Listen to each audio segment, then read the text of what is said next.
Good morning. How is everybody? Good to see you.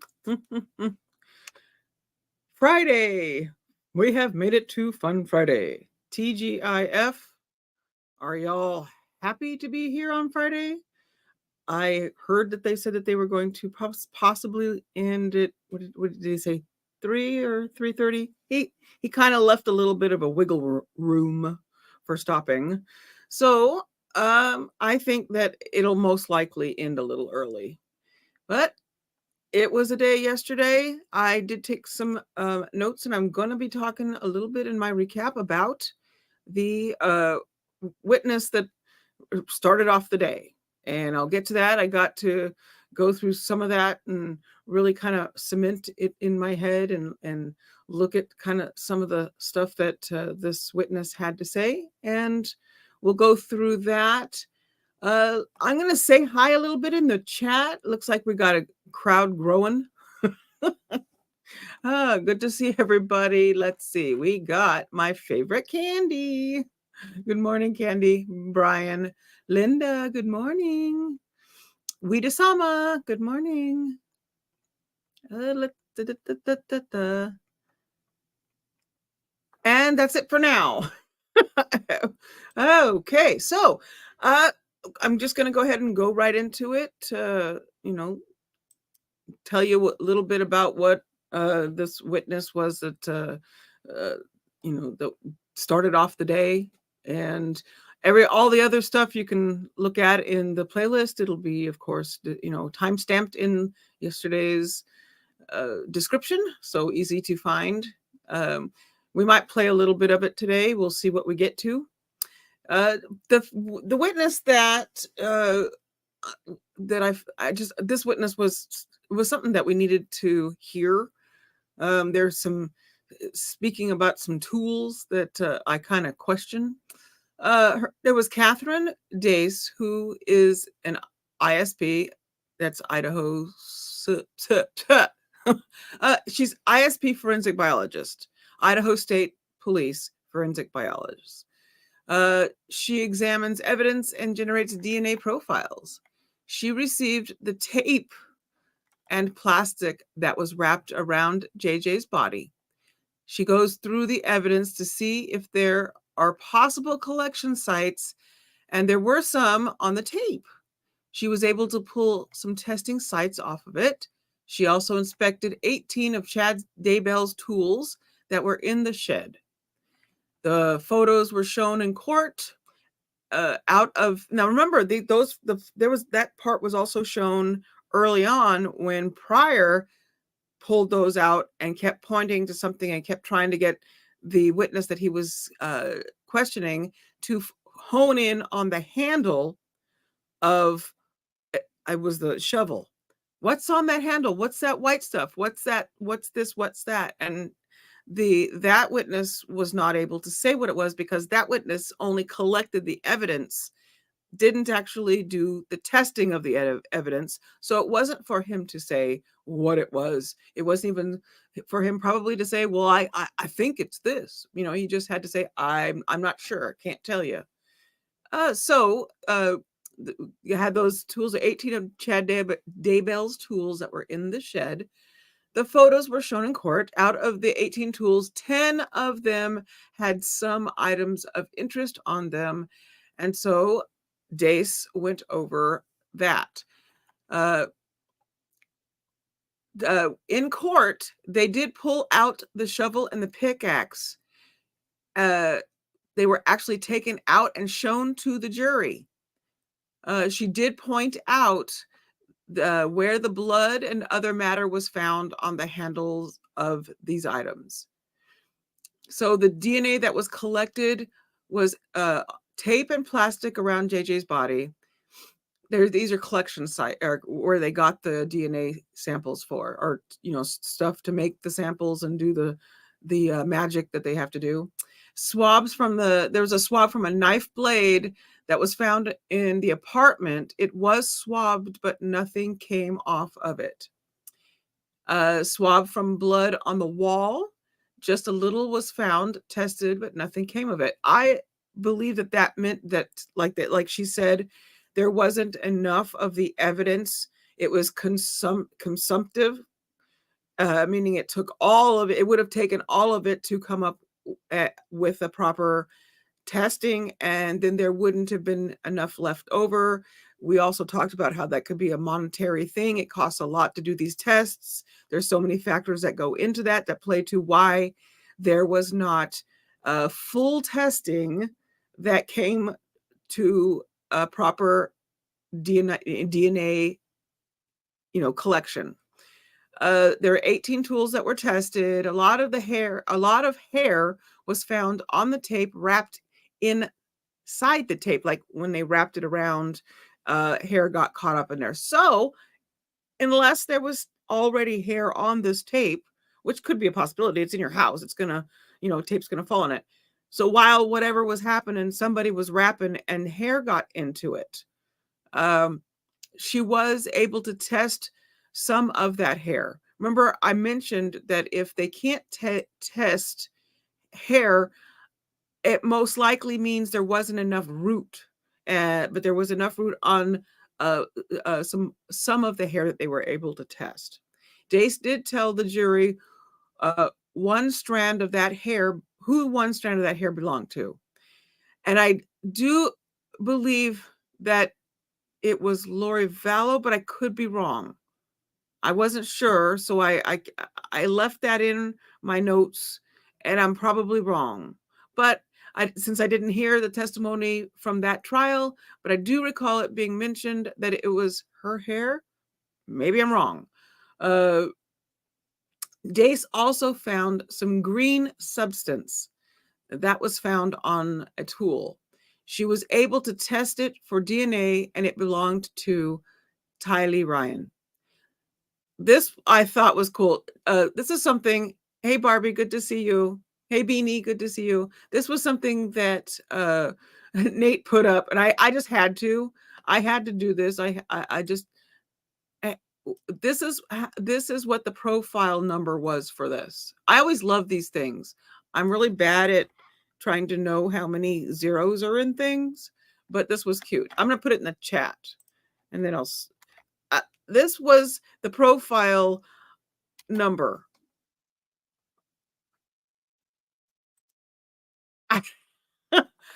Look, I did sit there. I looked at Nate's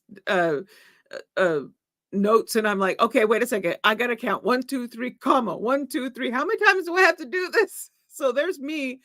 I made sure that I did the right number of zeros with the commas, but I kind of thought that was.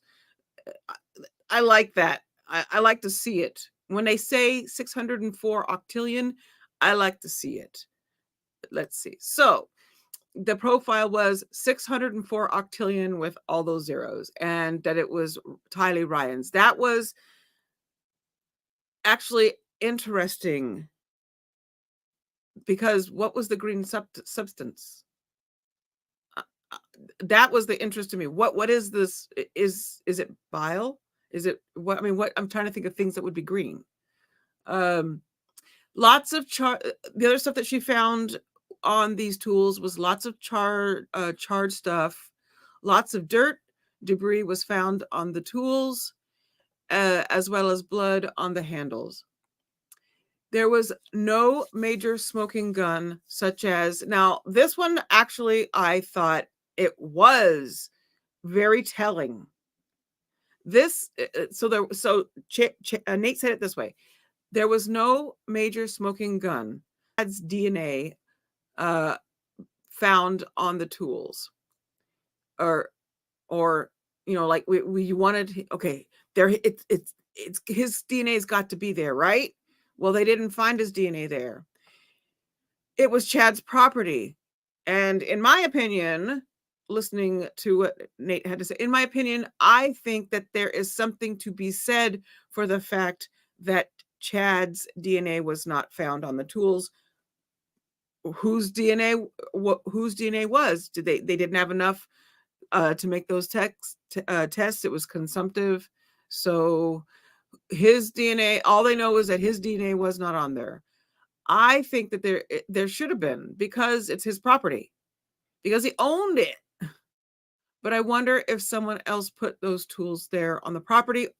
If they had been cleaned, then there wouldn't have been any debris on them, right? They would have been scrubbed clean, and that didn't happen. There was dirt, there was other charged stuff. They were just stuck back. They were stuck in the garage, I believe it was. That's where they pulled them out from. I think it was a garage or a tool shed or whatever it is. He had them in whatever he did on that property. Property didn't look like it had much of a. I think it was in that A-frame thing at the bottom. That looked like a garage to me. I think it's that. I don't know. So anyway, basically, what are your guys' thoughts on that? What were you thinking when you heard that Chad's DNA was not found on those? Were you surprised? Were you expecting it? Hey, they're his property. It's his property. Should there be something of his on those? I say yes, there should have been, but there wasn't. So in my mind, I'm thinking, who brought those?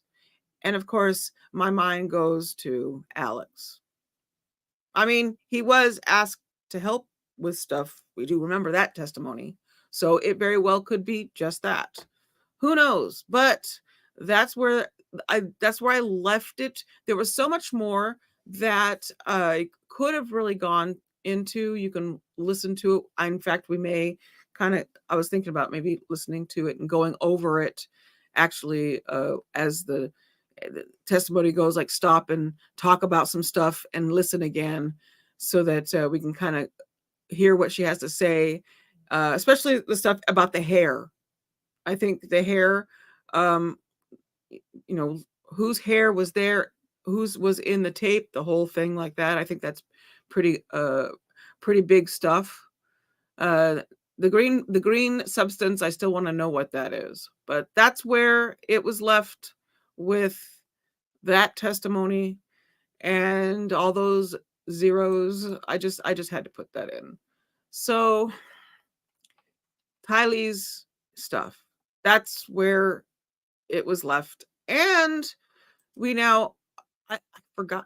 I think we finished with that witness. The witness from last night was the Peebles. I think it was her last name. She was the one. I have to look. I forgot what she was in the. Okay, so Pamela Peebles. She was the Title I teacher. So there again, we're talking with people that knew Tammy. So she was the last witness of the day. Other witnesses that day were, of course, we got, where is it? Colin Nesbitt. He was working with the Kauai PD as a detective, so he was the Hawaii detective. Then they had FBI evidence analyst Benjamin Dean and Janet Anderson, who worked with Tammy Daybell at Sugar City Elementary. And then there was Tammy Gee, who was a kindergarten teacher, also worked with Tammy at Sugar City Elementary. And every one of the family members, family friends or whatever, or worked with her workmates, all said the same thing, that disagreed with what Chad had been saying since 2016 about the health of Tammy. Now, I mean, the weight gain, I kind of looked at that a little bit, but I kind of think somebody did make a good point. It was Toby. You do gain weight over the years, and you go through ups and downs and stuff. But it did kind of hit me odd that he would really kind of point that out, that she'd gained 40 pounds. But she was doing stuff. She had her health. She was doing pretty good. They said she was active. Yes. Which one was the one that there was one of them that which one was it, Candy, that got emotional? Do you remember which one she was? I thought it was the one that it was the final lady, the Peebles, I think it was, because that's when I kind of got the feeling that Pryor was a little annoyed by her getting irritated, or I mean getting emotional. He was kind of, I felt he was kind of irritated with that. That could have just been a feeling I had, that but I mean, I can understand that you don't want that out and you don't want the jury to see it, but it happens when you're talking about people who knew someone and worked with them for years and got to know them and saw them every day type of thing at school, working with them and whatever. She was in the tea green outfit. Oh, I don't remember. I don't know. But I think it was that one. So let's see what y'all are saying in the chat. And if I missed anybody and anybody came in while I was jibber jabbering, let me know and I'll say hi to you. So Wita says, so I guess we can assume Chad had been wanting this since 2016. Yeah, he started telling everybody at conferences that his wife was going to die young before she was 50. She died when she was 49. So I kind of think he figured if he kept saying that, is my opinion. Oh, wait. Oh, I said it. I got to put it. 1 second. There we go. Is that one it? Nope, that's not the right one. Where is it? There it is. There we go. It's my opinion. Okay, so so I kind of think that he was trying to, just set up everybody to think on his side and see what he was seeing, even though it doesn't seem like anybody was. They didn't see her the same way he saw her or said he saw her.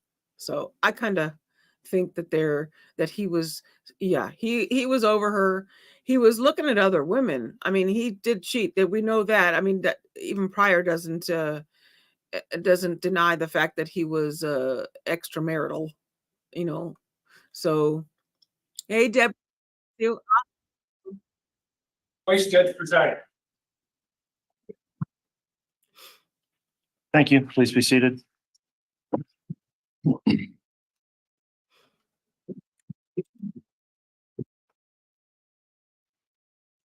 We could have the jurors brought in, please, Mr. Bailiff. Okay, jurors are entering.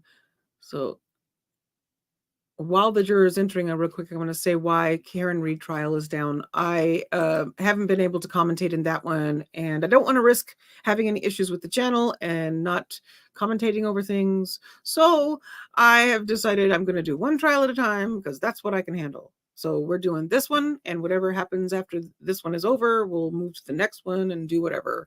But commentating for me will be one at a time. So and I also need to be a little bit more chatty. Lucky y'all. So, Wita. Oh yeah, he was a scoundrel. I kind of think he was even kind of looking at Julie Rowe a little bit, also, my opinion. And Candy says, going to be in the night. Ooh, yeah, we got warmer weather now. I still wake up cold, but then have to put my, you get your hoodie on, and then by 3:00 in the afternoon, it's like, take it off. I'm hot. This is that time of year. Hey, Rebecca, good to see you. Lemon Curd is here. Hi, Lemon Curd. Stephanie McCall. Hey, Stephanie.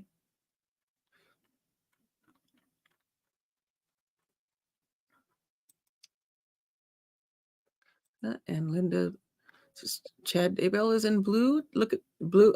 Does he have the red tie on? He does. He's got the tie on. Linda from It's a Crime is going to be on top of that. All right, please. And all rise. Lindsay Blake, Rob Wood, Ingrid Beatty, and Rocky Wixom at the prosecution table. I am going to go back to putting up these posts that are being put in the chat back up on the screen as well as we go along with this. Here's our president counter for you, Your Honor. Thank you. Please be seated.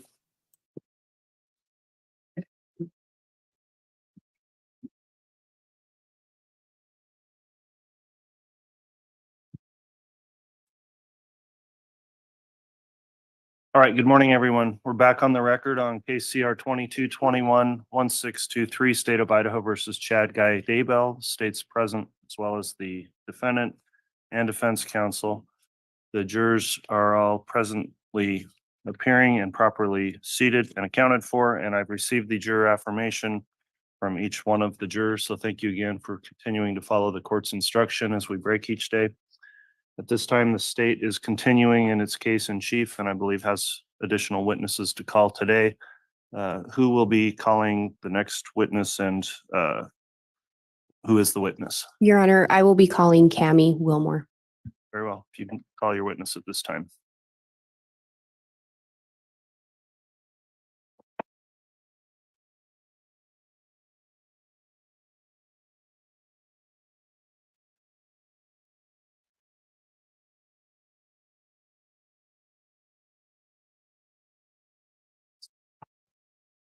Did she say Cammy or Tammy? I heard Cammy.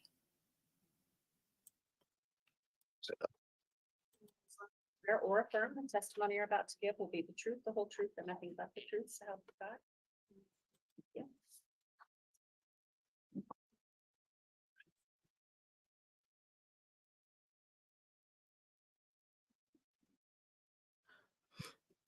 I agree, Deborah. Okay, thank you. Okay, now that the witness has been sworn, I do have a few questions before we begin with direct examination. Ms. Willmore, have you watched any of the trial, viewed any of the testimony given in this trial since it began? No, Okay, have you talked to anyone else about any testimony they've given in trial? no. Okay, thanks for your responses. Ms. Blake, if you'd like to inquire on direct, you may. Thank you. Would you please state your name again and spell it for the record? Cammy Willmore, CammyWillmore. Where are you currently employed? I'm employed with Fremont County as an advanced DMT, and I also work at the St. Anthony Seminary as an administrative assistant. How long have you been an EMT? 15 years, And you said you're currently an advanced EMT? yes. Prior to becoming an EMT, did you have any other background in the medical field? Yes, I worked about 40 years as a medical assistant. As an EMT, are you trained in responding to emergency medical situations? Yes,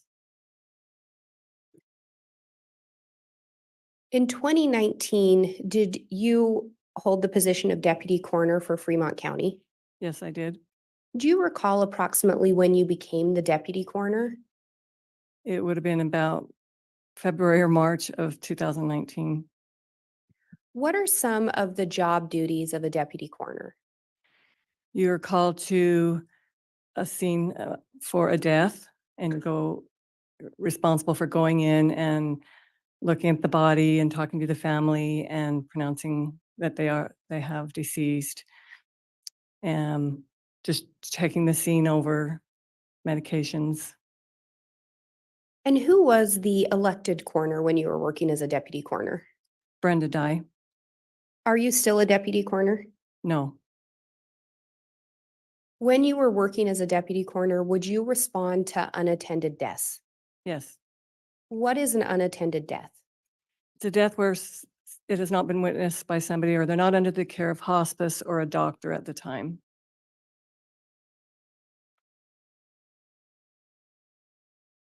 And when you became deputy coroner, so let me back up. As an EMT, had you ever responded out to a scene where someone ended up dying or was already dead? Yes, Had you ever responded out to a scene where someone was determined to have died of asphyxiation? I had not. Do you recall responding out to an unattended death on October 19th of 2019? Yes, Prior to responding out to that death scene, do you know approximately how many unattended deaths you'd responded out to as a deputy coroner? at that time, only like 5 or 6. I was new.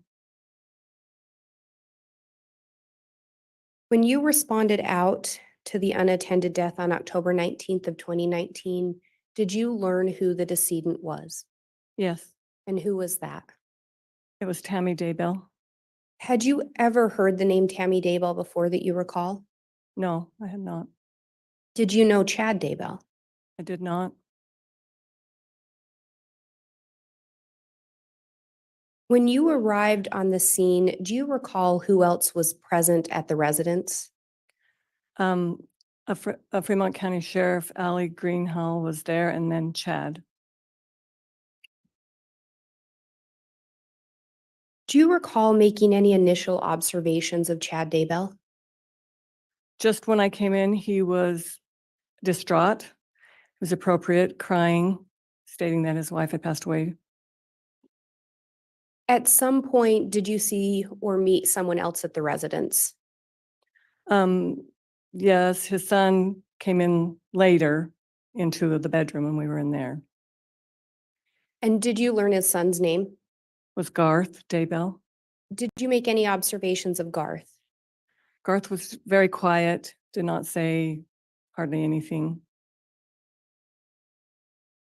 And as part of responding out to an unattended death, do you generally try to gather information from individuals on scene?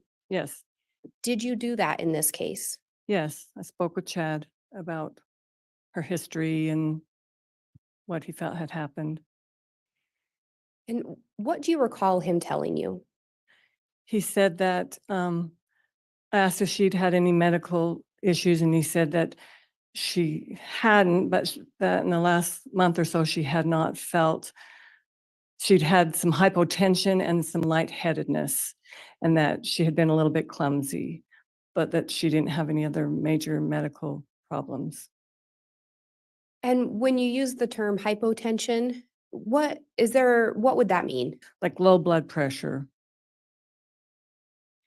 Did you also ask him about the circumstances surrounding her death? Yes, what had happened, And what did he tell you? he said that they'd been sleeping and that she was coughing and had gotten up and gone into the bathroom and she was vomiting. And so he'd gone in there, and she was vomiting. And then after she was finished, that she seemed to be okay, they went back to bed and went back to sleep.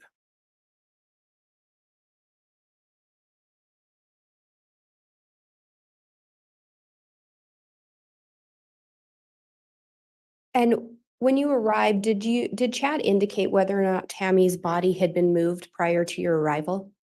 Yes, he did. He told me that he made it a point to tell me that he thought that she was menopausal and that she liked to sleep with one leg outside of the covers, and that he thinks that's how she was sleeping that night, and that at some point that she must have passed away, and he maybe moved in bed or something, which caused her body to fall out of the bed. He said like she kind of slept on the edge of the bed with her leg out, and that he felt like that's how come she had fallen out.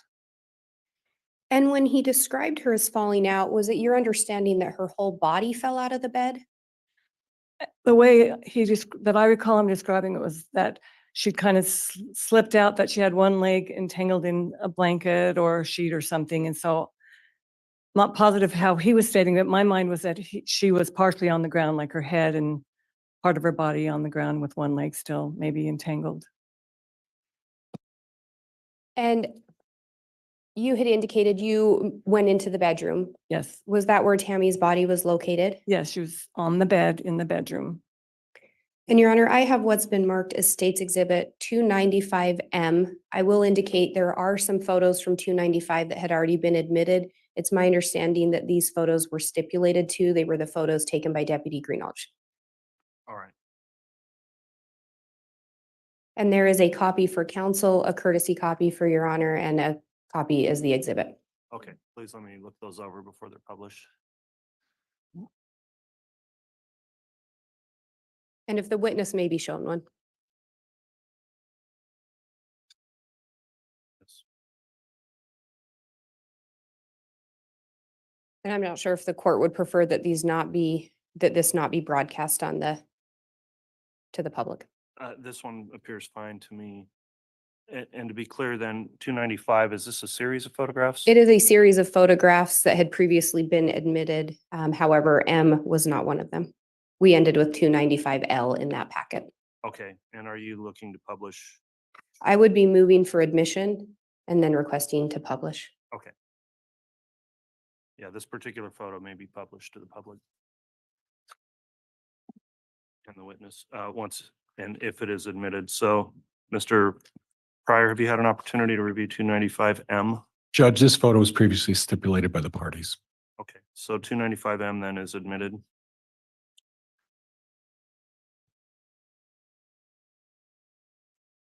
And I believe Your Honor said so, but may I have permission to publish? Yes, you may.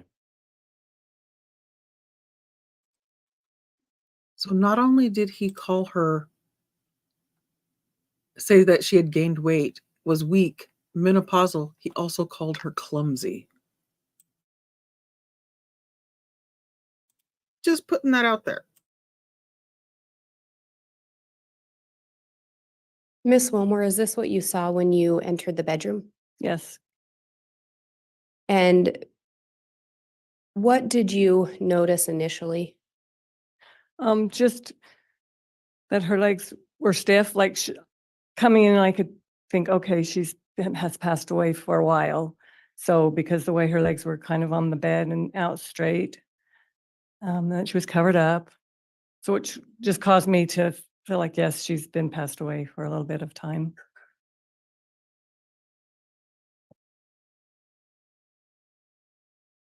And Your Honor, if I may hang on to this momentarily, I would want to publish it one more time. Very well.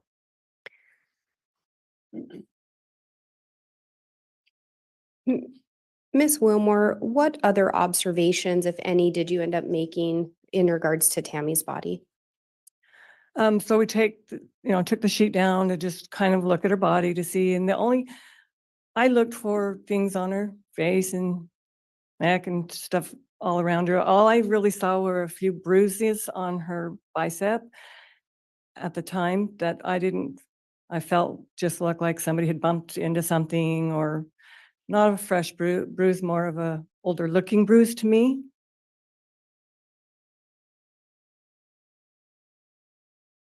And did any of your initial observations cause you pause? Yes, very first when I walked in, she had this foaming that was coming out of her mouth. That was probably the very first thing that I was surprised at. It wasn't something that I hadn't really seen before. I've seen foaming little bits, but this was kind of like a foam cone that was coming out of her mouth. So I was surprised by that. And did you actually end up doing anything in relation to that? I didn't at the time. I knew that the coroner was coming, and so I didn't really want to do anything with the body till she got there. And when you talk about the coroner coming, if the coroner shows up, would she then take over the job duties? Yes. So as deputy coroner, you more respond out if she's unavailable, is that correct? Yeah, if she's unavailable, or like I could get to the scene quickly, she had to come from Island Park. It was close, and so she just had me respond first.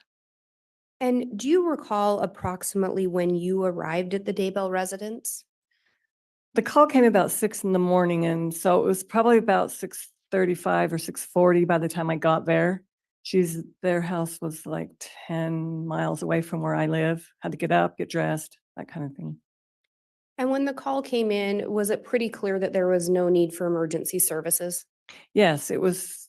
When we call the coroner, it's a death, a deceased person, and so I wasn't worried, and I knew that probably an ambulance wasn't coming, so I was not in a really quickly hurrying. And when you talked about her body being stiff, did that indicate anything to you? Yes, that had been passed for at least a few hours, maybe more. I didn't know how long, but it wasn't just recently.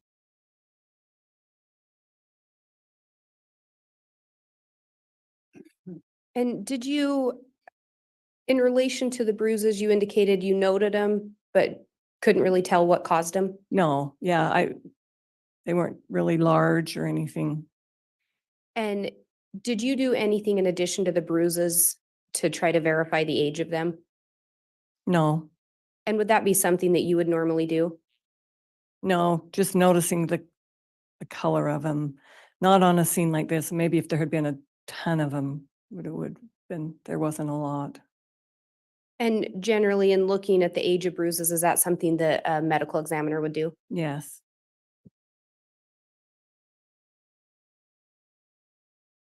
When Brenda arrived on scene, the coroner, hmm, did you go in and observe Tammy's body again with Miss Dye? yes, And was a further examination done of Tammy's body at that time once Miss Dye arrived? yes, she came in and did the same thing. She also wiped the foam off of her mouth at that time, which I wanted to do, but it didn't do because I wanted her to see that. But as soon as she wiped that away, it came again in just a very short time, which I remember feeling like that was weird, that I hadn't really seen that before. And Your Honor, if I may publish 295M again. You may.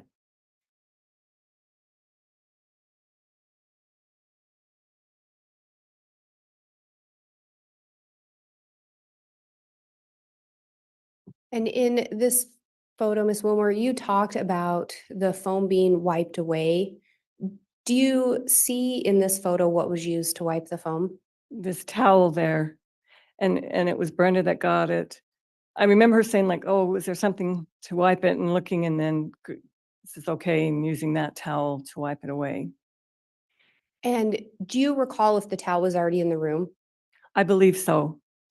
Not 100% sure, but I believe that she bent down and picked that up and said, "Use this. Can I use this?" And do you know one way or the other if the foam had been wiped before your arrival? I don't know if it had or not. And when you say the towel, are you talking about the white object by that blue mat? Yes. Yes.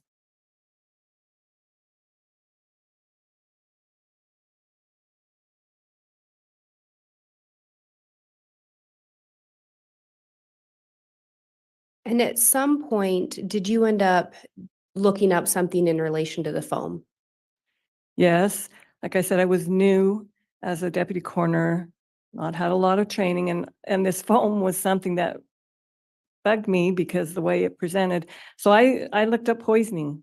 When I was there, I just pulled my phone up and started looking at that to see if there was something about poisoning that could cause that. I didn't find anything.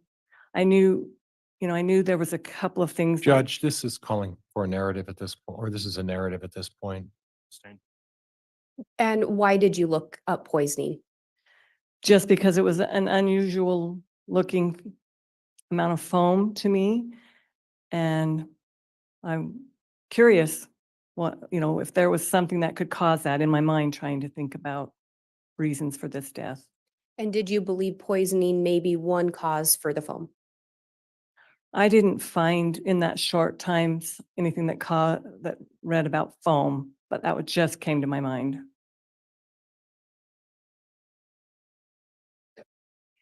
And in that photo, there appeared to be a nightstand next to the bed. Do you recall that? I do. In looking at Tammy, well, let me back up. It was reported that she'd fallen out of bed, correct? Yes. And the way you described it was the top half of her body would have fallen. Yes. Did you see any indication on her head that she had any kind of an injury consistent with hitting a nightstand? No, I did not see anything.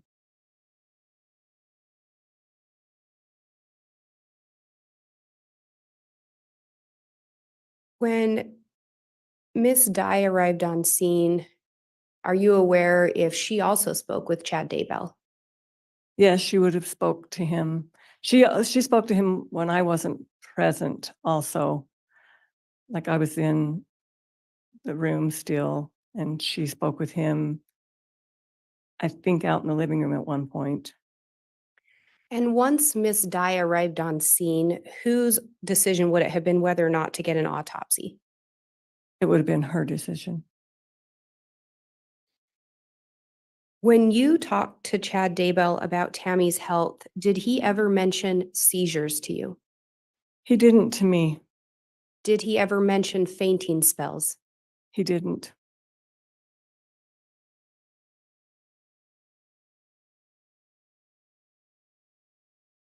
Did you inquire of Chad whether or not Tammy was taking any medication?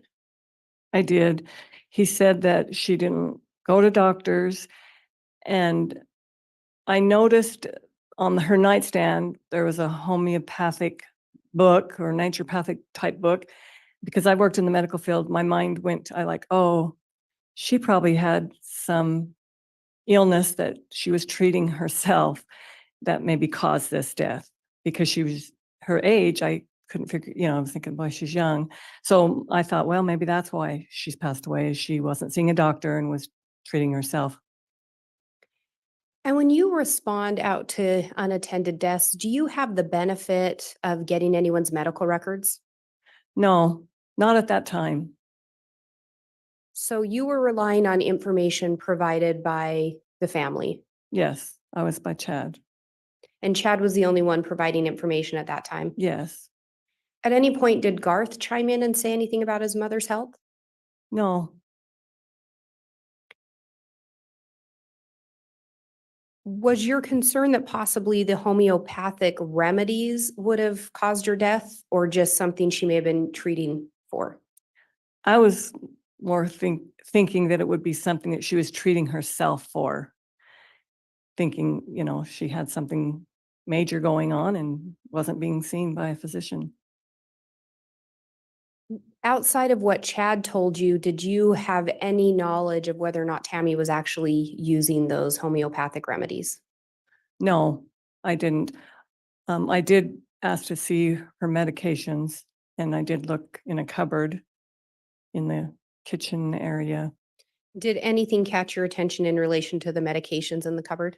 No, there wasn't anything that stood out to me. There was a few herbal type things, and no, I was more looking for a, maybe prescription type medication. I didn't see anything that stuck out. And when you talk about her maybe having an illness she was trying to treat, are you talking about something more than like a common cold? Yeah, if she could she have had a stroke, or just something underlying that she wasn't aware that she'd had.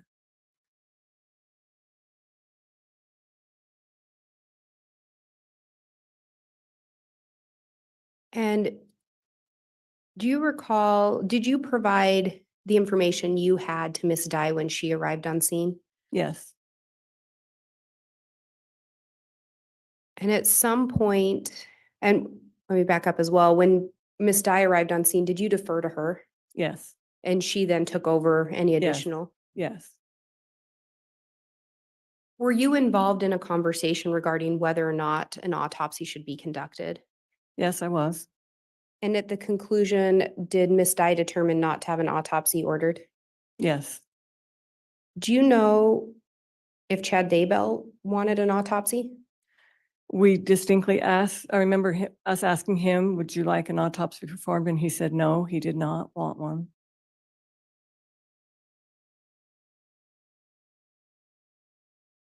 And when you respond out to unattended deaths, will you also consider external information You mean like from, from family members or other sources? yes, When you responded out, had you ever heard the name JJ Vallow? no, Had you ever heard the name Tylee Ryan? no, Had you ever heard the name Lori Vallow? no, no, Had you ever heard the name Alex Cox? I had not.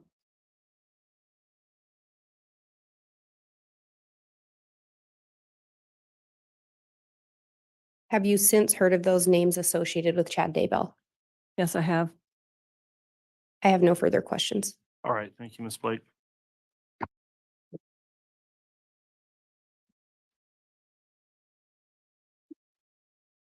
Mr. Pryor, cross-examination. Thank you, Judge.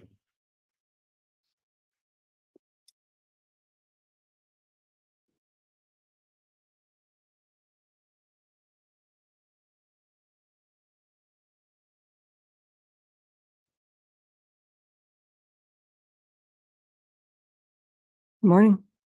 We'll try that again. Good morning, Miss Willmore. Good morning. I have a mental block about turning the speaker on for some reason. So, initially, Chad talked to you about Tammy had been for the last month or so had been clumsy, lightheadedness. Mentioned some- Objection, Your Honor. Misstates testimony. Sustained. Move to strike. Strike that. You previously talked been inquiring about the prosecuting attorney. Was there a mention of clumsiness by Chad? Yes, he said that she had a little hypotension and a lightheadedness and had been a little clumsy. Okay. And that is what you had testified earlier, correct? Yes, Okay. Now, I understand that you had, I saw your interview with the FBI. Remember, do you recall talking with the FBI? I do. Okay. And in that interview by the FBI, you noted that you had some 40 years as a medical assistant, Yes, that you were a trainer in EMT and EMR. And can you explain to me what those are? well, they're just levels of in the EMS system. You start out as an emergency responder, then you become an EMT, and then you become an advanced EMT, and then, well, it doesn't have to be in that order. Like you could be an advanced EMT going through, but I train people that are going to be EMRs or just basic EMTs. Now, I noted in the interview with the FBI, you made mention that you saw a book on the nightstand and it notes for homeopathic and natural remedies. Mhm. Is that what you saw? Yes. Then there's a comma and it says essential oils and herbs. Did you see on the nightstand essential oils and herbs? No, just like on the book, the cover, the title on the book. Okay, so the title of the book was on the nightstand talking about essential oils, herbs, homeopathic and Yeah. natural home remedies. Yes. Okay. And then when you looked in the cabinet, were you able to confirm that there were some homeopathic medicine? No, yes, a few. I don't recall what the names were, but there was a couple. Okay. Now, at the time that you spoke with Chad about a autopsy, was anybody else from the Daybell family there at that time? I don't recall that there was. Okay. I just remember him Okay. standing off to the side. Is it possible that there was a discussion at that point?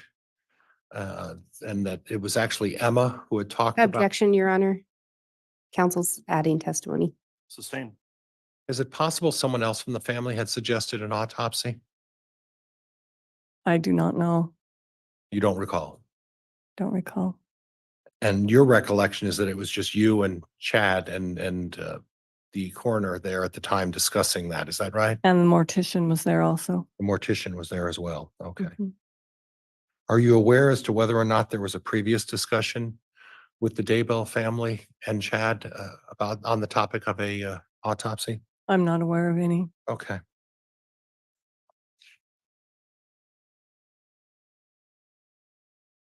Do you recall telling the FBI in your report that Chad mentioned Tammy had not seen a doctor about her illness? Yeah, that she didn't go to doctors Well, the- much, that she just didn't go to doctors. okay. The expression my recollection is that it was, she did not, what you were quoted as saying by the FBI is she did not go. Objection, Your Honor. I think if counsel wants to show her a report to try to refresh her recollection, that's one thing, but Sustained. I'd object to it being read in. Is it possible that you told her? Is it possible that Chad told you Tammy didn't see any doctors about her illness.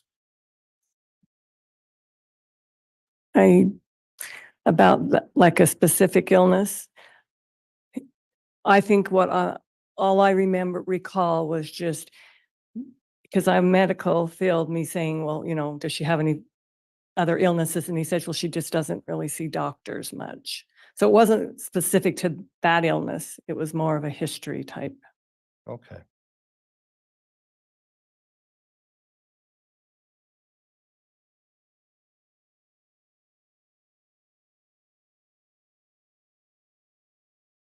Did Chad mention to you that Tammy had not been feeling well for about a month or so?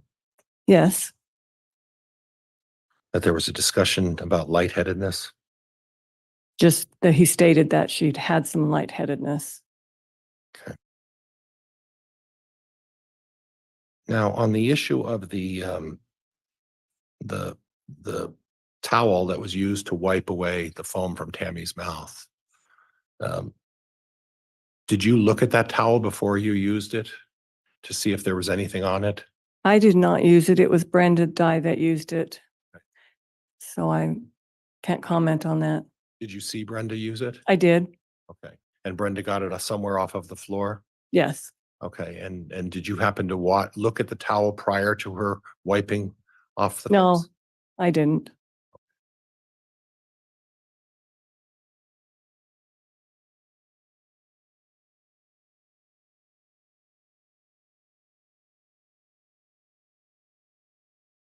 You talked a little bit about the bruise, and in your medical experience, you mentioned that the bruise was nothing of significance. Is that what you testified previously to? Yes, that's Did- how I felt. Did you observe that bruise? You mentioned that previously, if I recall your testimony earlier, that it wasn't red. Is that? Yeah, it was more of a blackish blue, an older looking coloration. Okay. Okay. And that was nothing that drew your attention in terms of concern. I just noted it because that's part of my job. And as part of the 40 or 50 death scenes you went to, seeing a bruise like that is nothing. Objection, Your Honor, misstates the testimony. Same. You've been to 40 or 50 death scenes, Or right? only for, well, I had as an EMT been to lots of deaths, but as a deputy coroner, I'd only been to about 5 or 6 in the time I had become the deputy coroner. So the combination of your EMT and experience as a coroner, it's 45 to 50 plus death scenes. Is that fair? That's fair. And at the time, the bruising is not something that you took into consideration when deciding whether or not there needed to be further investigation of this. Is that correct? Yeah, yes, I would just say it was not enough to be noted as anything suspicious. And again, how many of those were on there?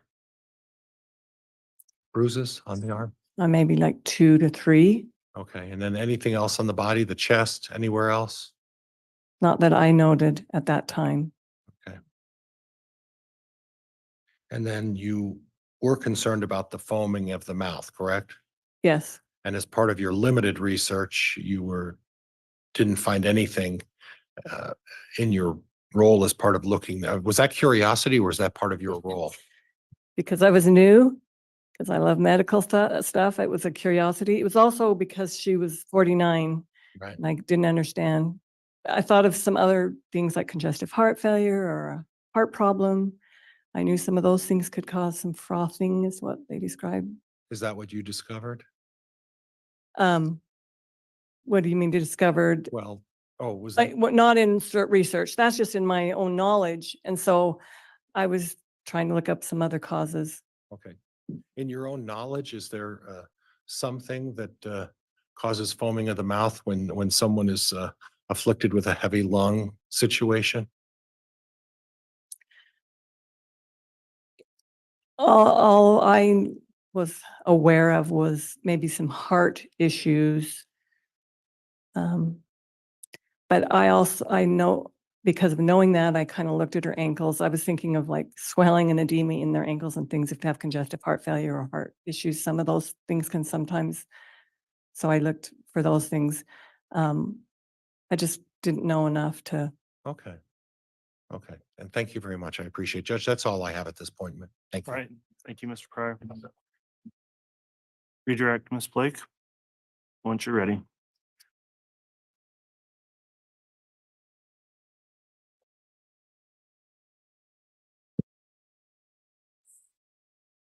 You were asked about being told Tammy didn't go to a doctor. Do you recall that? From counsel. yes, When you looked at Tammy's medication, were any of those prescription medication that you saw? I don't know. I do not recall any. Generally speaking, would someone need to go to a doctor to get a prescription? Yes, And again, when you're on scene, did you have the benefit of requesting or reviewing any medical records? no, So you were going off information only provided by Chad Daybell. yes, And just by looking at a bruise, would you be able to determine if it was new or old? For sure. not for 100% sure. And I wouldn't be able to. would that be something that would be looked at in an autopsy to determine the age of a bruise? Yes, And you did not perform an autopsy. no,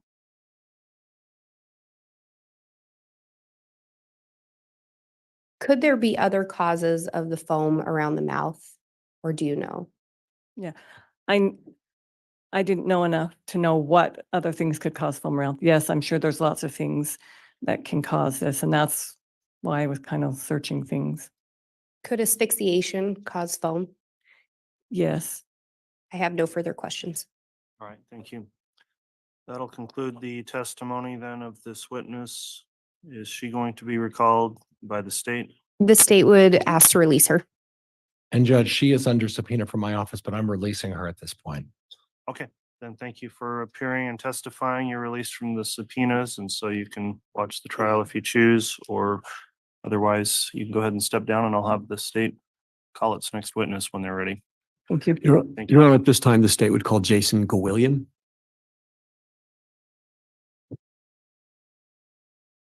So that was the point of that testimony, was the last thing that Blake said. It was the asphyxia, and that's what they are pointing to. I just thought it was interesting about the malachite thing. Somebody showed it to me. I saw it. I just thought it was interesting. You know, I had no idea. I don't know about Swear or affirm the stones testimony and you're about to stuff. give will be the truth, the whole truth, and nothing but the truth. So help you God. Yes. Thank you.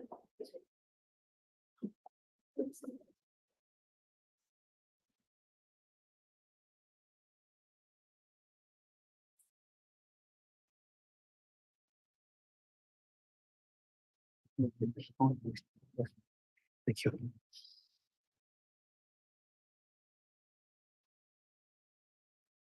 All right, counsel, the court made a determination that this particular witness is not subject to the court's exclusionary order, so you can inquire on direct, Mr. Wixon.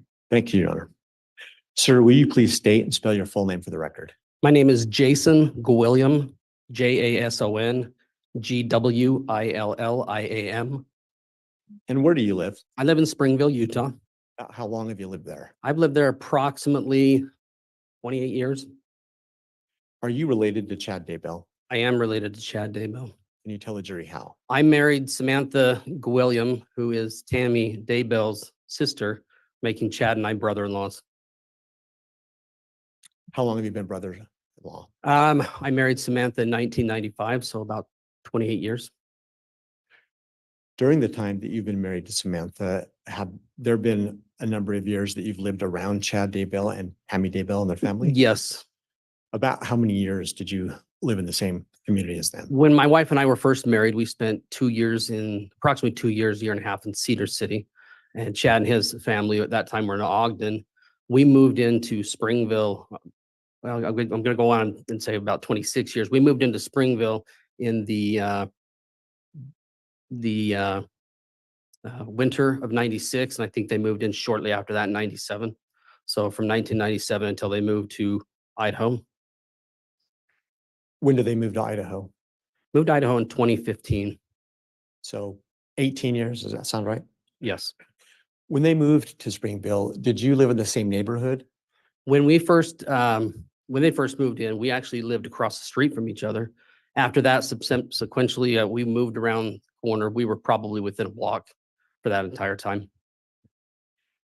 Can you explain to the jury kind of the nature of the relationship? How often did you have interaction with Chad and his family? We would have interaction with them. It wasn't uncommon for at least once or twice a week. In Chad and I's case, probably sometimes 3 to 4 times or more a week. Did you go to the same church? We did attend the same church. Did you and Chad ever spend any time working together? We did spend some time working together. Chad and I had opportunity throughout that time to share, I think, at least 3 shop spaces together. And previous to him moving up to Idaho, he and I worked together for 6 months before he went up there. Could you explain to the jury, do you feel like you are someone who is close to Chad? I feel like that Chad and I were very close. Are you aware of any other friends during that time period that Chad had that were maybe closer even than you were? He had friends from high school. He had other relatives that he had. But it probably wasn't as close as what we were, or I felt we were. Being relatives and close friends, did you and Chad ever have one-on-one talks or conversations where you might confide in one another? We had a lot of backing up. We have a lot of talks where we would talk about different issues with regards to family, with regards to religion, with regards to just about anything. And I felt like we had some really deep conversations in regards to a number of things, just as 2 good friends and brother-in-laws would. Was there ever a time that Chad expressed to you any concerns about his marriage to Tammy? I don't want to say concerns at that time, but you have your relationships that you have with your spouse, and there are times where you don't always get along. And so we might have discussed and talked about some of that. Did Chad ever discuss with you his intimacy with Tammy, his wife? There were times he did. What in particular would he discuss with you about that? Object at this point. This is isn't relevant. Sustained. Was there anything specific in your discussions with Chad that he explained if he had concerns about his relationship with Tammy? Just in the fact that I think he felt like at times it was a little vanilla. It was a little bland. What did he mean by, what did he say about that? Just in certain aspects of the relationship, that it was just a marriage of just, we have a lot of routine, just general routine that we go through. Did you and Chad share the same religious views, generally speaking? Generally speaking, while he was in Utah, yes, we did. Had Chad ever confided in you or shared with you any experiences that he may have had in La Jolla, California? He did. Can you explain La Jolla? Yes. Can you explain to the jury what did he tell you about that experience? Said he had an experience that was a little life-changing in the fact that he was in the ocean. Large wave came in, a lot of rocks, smashed him against the rocks, chewed up his back pretty good. And it was one of those moments that you just don't forget. And did he also share with you an experience that he had in Flaming Gorge, Utah? Yes, he did. Judge, I'm going to object at this point. This is becoming leading. Overruled. Yes, he did. Thank you. What was that experience? Another experience in his youth where he was jumping off cliffs, and as he hit the water, he felt that his spirit separated from his body and become torn from his body. Is that something that he'd explained to you originally? He had talked to me about that. Judge, could we get some foundation as to time, date? Sure. Can you let the jury know, when did these conversations occur? What year? approximately? Conversations occurred early 2000s when we would have conversations about that. And we'll get to it later, but was there a later time that you also discussed these? We did discuss these later. Yes. But in the early 2000s is what you're saying as to these 2 conversations. Is Yes. that right? I'm going to have you, Mr. Rickson, as well as you, Mr. Gwilliam, just please slow down a little bit and try not to talk over the top of each other for our record. Thank you. Sure.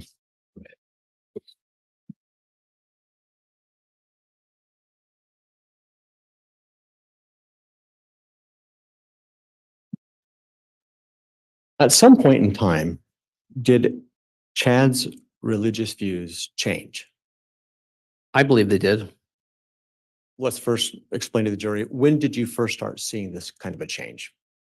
I would say at the time he started writing his books. Can you pin it down to an approximate year? If I were to put an approximate year to it, I would say 2006 to 2007. In what way did his religious views change? They became more focused, hyper-focused on preparing end of times, things of that nature. When you use the word hyper-focused, what do you mean by that? I think as a general rule, most people involved in our religion have a tendency to try to round out the religious information they receive. And in this case, by saying hyper-focused, I would say that it became more of an obsession and more than normal. At any point in time, during this time frame, did Chad ever express to you a feeling that he had received visions? He did. And approximately when did he first start expressing that to you? Probably around 2010, 2011. What types of visions did he tell you that he was having? They were visions regarding how things were going to play out in the last days.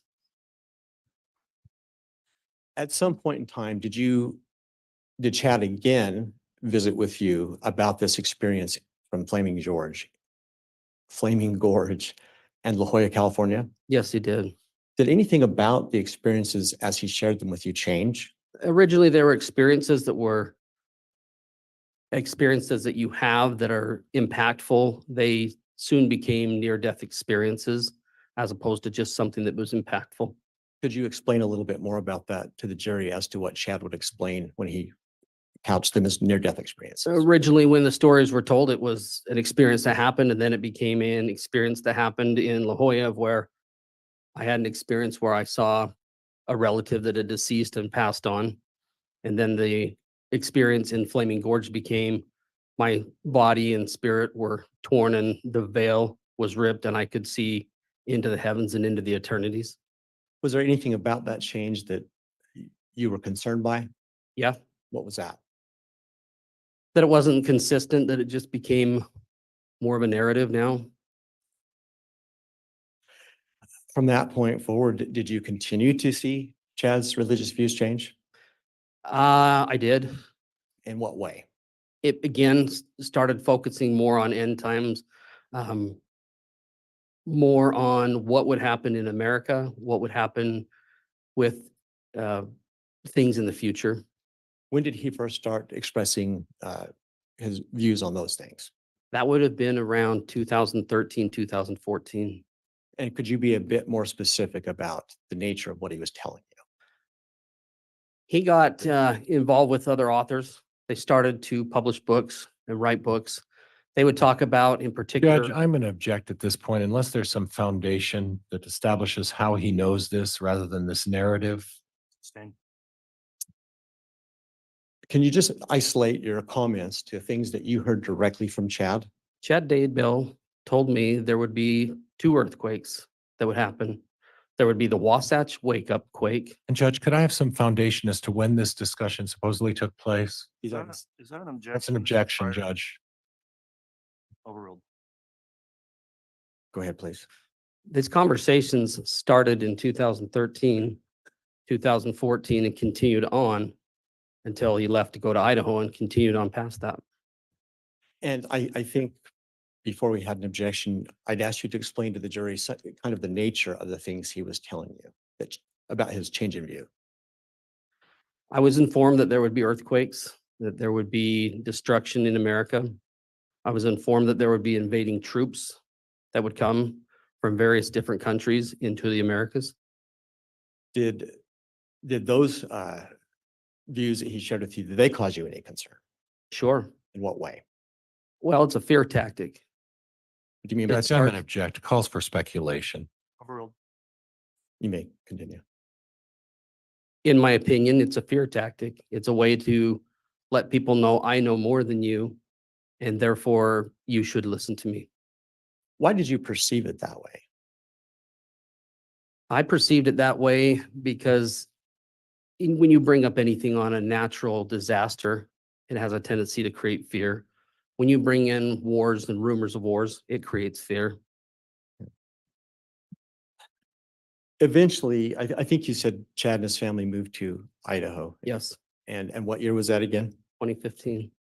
At the time that he moved, had he invited you to move with him? He had. Can you explain to the jury how that request went and why he was asking you to come? Towards the end of 2015, he expressed his desire for my wife and I and family to move up to Idaho so that we could be in proximity with our families, with each other. Did he say any more about that? He felt that it would be good for us to move up there in order to escape the earthquakes and the desolation and the things that would happen in Utah. What was he telling you about what it would be like in Rexburg? He said that Rexburg would be a city of light, place of refuge, place that people would want to come to and be at. And what was your reaction when he asked you to come up? My curiosity at first was piqued because I wanted to know. I don't want to be in the middle of a giant earthquake. So naturally, I thought, okay, this is something that might be of interest. Did you take stock in any of his visions? Did you believe any of those things? Originally, yes, I did. At that time, were you still embracing maybe some of what he was teaching? During that time frame, yes. So why did you eventually not move up to Idaho? Didn't feel it was right. Any specific reason why? There were things that were going on that to me, it didn't feel right. We had opportunity to visit. Idaho's a beautiful place and a great place for some. It just, for us, wasn't going to be a place that we needed to be at. Did you tell Chad no, you weren't going to move? We did. Did he ever ask you to come up again? He did. How often would he ask? Are you looking specifics or generality? Well, generality first, then we'll go to specifics. Generality, just whenever we could. And we did go visit. We had opportunity to go attend family functions and events up there. Did he ever ask again for you and your family to move to Idaho? There was a letter that was written to me When was that letter written? in 2016. And that was a letter from who? That was from Chad. What did he say in that letter? In that letter, he essentially told me that we needed to be in Idaho. Did he say why he believed that? He said we needed to be in Idaho because within the next 3 years, there would be a giant earthquake, that Springville and my house would be shaken to the ground and destroyed, and that we needed to escape that destruction before that happened. Did he claim that to be part of his visions? Yes. Did he say anything about concerns he might have had with your wife? He did. What did he say? He'd informed me that she was allowed to go south and that the spirits, in particular the dark spirits, would allow her to go south to do whatever she wanted to do, but she was not able to come to Idaho to see the glory and the visions that would happen, and that she more or less was being held back. What did you take that to mean? I took that to mean that she was being controlled by dark spirits. How'd you react to him telling you that or I wasn't- expressing that? Sorry. I wasn't thrilled Why not? because I have a responsibility and a stewardship over my family. That's not Chad's responsibility. Can you explain to the jury that word stewardship as you're using it? What do you mean by that? When I'd say the term stewardship, stewardship would be an ownership or a responsibility or a something of that nature, that is my duty and my job, my responsibility. You just use the word ownership. Are you suggesting that you feel like you own your family? I wouldn't say that I own my family, but I have a responsibility to them. Is the idea of stewardship something that is mainstream to the LDS Church? Yes. Why were you offended by Chad's statements about your wife and dark spirits relative to your stewardship? I felt that he was trying to take a stewardship over my family and trying to tell us what we needed to do and where we needed to be. Did you express any concerns to Chad about that? Not at the time. Did you ever, I'll withdraw that. I think you explained that there were some times after they moved to Rexburg that you would come up and visit them. Yes. Was there ever a time that, I'll withdraw that. When you come to visit, what would Chad tell you? He would, at that time, we didn't talk in depth about any of the different opportunities to come up there because typically there was another event going on. And he would just explain to me how nice it was and just talk about how things are going up there and that things were wonderful. Did he ever explain any more about his visions of what was going to happen in Rexburg? He did. He actually invited me to come up on a trip. I took a day trip, went up there and was shown around Rexburg, was taken to BYU, Idaho. I was taken to other various places throughout town. Do you remember when that trip was? That trip would have been in 2016. I think it was the spring. And what kinds of things was he sharing with you as he took you around Rexburg? He was showing me that this would be a place of city of light, that there would be a refuge for people to come, that it would be a safe haven, areas of where there would be tent cities, areas of where he would expand his property or take his property and turning it into a tent city. At that point, did you continue to believe or at least be open-minded to his visions as you had been before? That was probably the first time after I left that I thought, I'm not supposed to be here. Any reason why you had that thought? Just my gut feeling of who I am and what I was doing. Did you ever express that to Chad? I just told him that I wasn't going to be coming up. That wasn't for us. I want to stop here for a few moments and talk a little bit about Tammy. Could you just explain to the jury your relationship with Tammy? I was Tammy's brother-in-law. I thought she was a sweetheart. She was a kind, gentle person that she really had a lot of people's best interest. She wasn't a saint. None of us are, but she was really, truly an amazing person that just loved people. And in particular, was one that would reach out to touch the individual in my. Judge, I'm going to object at this point. It's becoming a bit of a narrative. Did you get any sense from your interactions with Tammy after they started planning a move to Idaho that this is something that she wanted to do? Judge, objection, foundation. I'm asking based on his observations and such, Your Honor. Overruled. From what I observed, she wasn't thrilled about going to Idaho. What made you feel like that without speaking to anything she may have said? Tammy was a gal that loved to be around her family and liked to be where she was in Springville and had a good relationship with my wife. Did Tammy also have other family in Springville? Yes. Who else was in Springville? She had cousins, aunts, nieces, and nephews. The majority of my wife's family was there. And did your family, you and your wife, have a lot of interaction with these extended family members? Yes.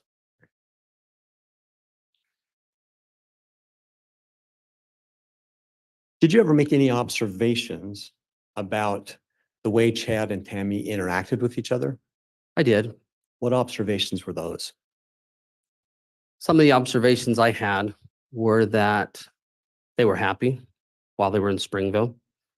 They were a loving couple that were kind and nice to each other. And did that change once they moved to Idaho? Judge, I'm going to object unless there's some foundation as to how and when he observed the relationship personally. Same. Did you have any specific times that you came to Idaho that you observed Chad and Tammy together? I did. And when might some of those times have been? We had opportunity to attend weddings of Chad's children together. Do you remember approximately what years that happened? I know there was one in 2018. Did you make any particular observations in 2018 about Chad and Tammy's interactions with each other? I felt their interactions were fine and appropriate. After 2018, during 2018 up until Tammy's passing in 2019, to the best you can recall, can you tell the jury how often were you seeing Chad and Tammy, either in Idaho or Utah? From what years, excuse me? The last year of Tammy's life. We had opportunity to interact with Cammy and Chad at a Christmas party in 2018. After that, the next opportunity that we had to interact with them was in the spring of 2018. They had an opportunity to come down or come to Utah for one of Chad's family functions. Judge, before an objection, can I have voir dire a native objection? There's no pending questions, so go ahead, Mr. Wixom. Thank you. Are there other contacts that you had in that last year that you haven't mentioned yet? Other contacts that we had that I personally had would not be until Tammy's passing. So in the 2018 interaction, can you describe what that was? Chad and his family came down, stayed at our residence. We had an opportunity to sit together in a hot tub with my wife, Tammy, Chad, and myself. Interaction was happening, but Chad seemed withdrawn. What do you mean by that? He wasn't engaging in the general conversation of the group. Was that something that was abnormal for you guys when you'd visit together? I noted it because it was different. Did you notice that at the time? I did. Did you bring it up with anybody or with Chad? I didn't bring it up with Chad. Didn't have an opportunity to. I noted it with my wife. Were there any other interactions that you had in 2018 with Chad and Tammy? Not that wouldn't be constituted as hearsay, so I would have to say no. When did you first learn of Tammy's passing? I was down home running errands. My wife called me and informed me that Tammy had passed away. What was your reaction when you heard that news? I was stunned. Why were you so stunned? I had seen Tammy 2 weeks prior, and it didn't seem that somebody of her age in her condition should have passed. Where had you seen her 2 weeks prior? Tammy came to my house and stayed with my wife and I. What was the occasion? On that occasion, she was coming down to visit family and parents. And you noted that part of why you were stunned was because of Tammy's condition. Will you elaborate on that for the jury, please? For what I had observed, she was healthy. She seemed happy. She didn't seem to have anything that would cause her to die. Not that I'm an expert in that. At that point in time, had you noticed whether or not Tammy had put on any significant weight or lost any significant weight? I did not feel she had changed. What did you do once you were processing this with respect to hearing of Tammy's death? What was the next thing that you did? I returned home and gave my wife a big hug. I was devastated, and you don't know what you can do at that time, but you want to do something. And I was in a position that I felt I could coordinate efforts between Chad's family up north, our family down south, our local church congregation. And so I went to work trying to help plan that while a lot of people were just hurting. Did you plan that with Chad or did you plan it by yourself? I didn't plan it. I helped coordinate. At any point after you heard the news, did you talk to Chad? Yes, I did. When was that? I would say around 11 o'clock or 12 o'clock. I don't know the specific time. Of what day? Of October 19th, 2019. Would that be the day of her passing? Yes, And when you say around 11 o'clock, would that be in the morning or in the in the evening? morning. Did Chad call you or did you call him? I don't recall. I think I reached out to him. What kinds of things did you and Chad talk about in that conversation? We discussed getting in touch with a local mortician where we were at. We discussed getting in touch with the head of the congregation, just arranging the basic things that you would for a funeral. What, if anything, did he say about his desire for the funeral? Said he wanted to do it Tuesday, which was a little surprising to me. Why? I just felt it was very quick. Did you talk about the circumstances of Tammy's death? I asked him what had happened. What did he say? He said that he was woken up by her rolling out of bed and that she passed away. Did you press him for further information? I just had asked because you want to know what happened and we talked about it and the only answer he could give me is, I don't know. I don't know. I left it at that. In that conversation, did he mention anything about concerns that Tammy had had with her health? No, Did he mention any specific ideas that he may have had about her cause of death? he did not.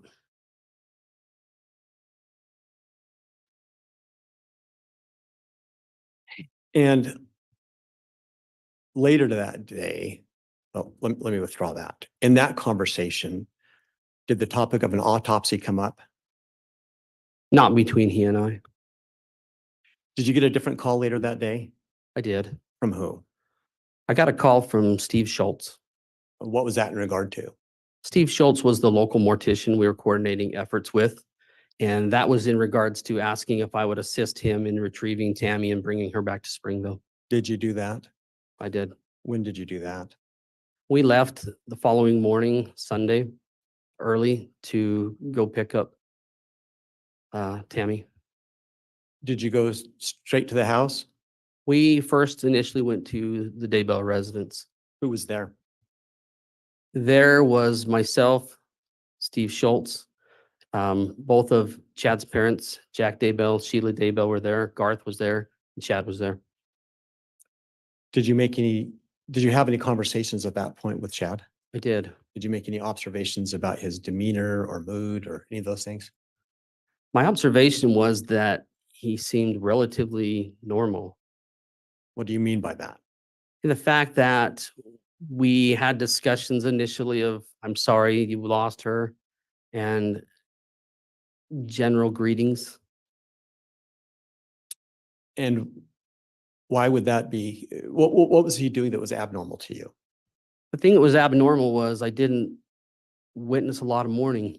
I did see both and observe both parents upset. Garth and I had conversation in which Garth expressed him being upset.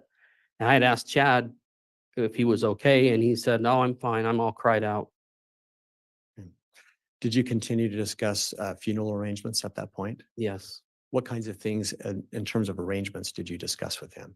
Just when, where, what the timing would be, things that you would do at the funeral.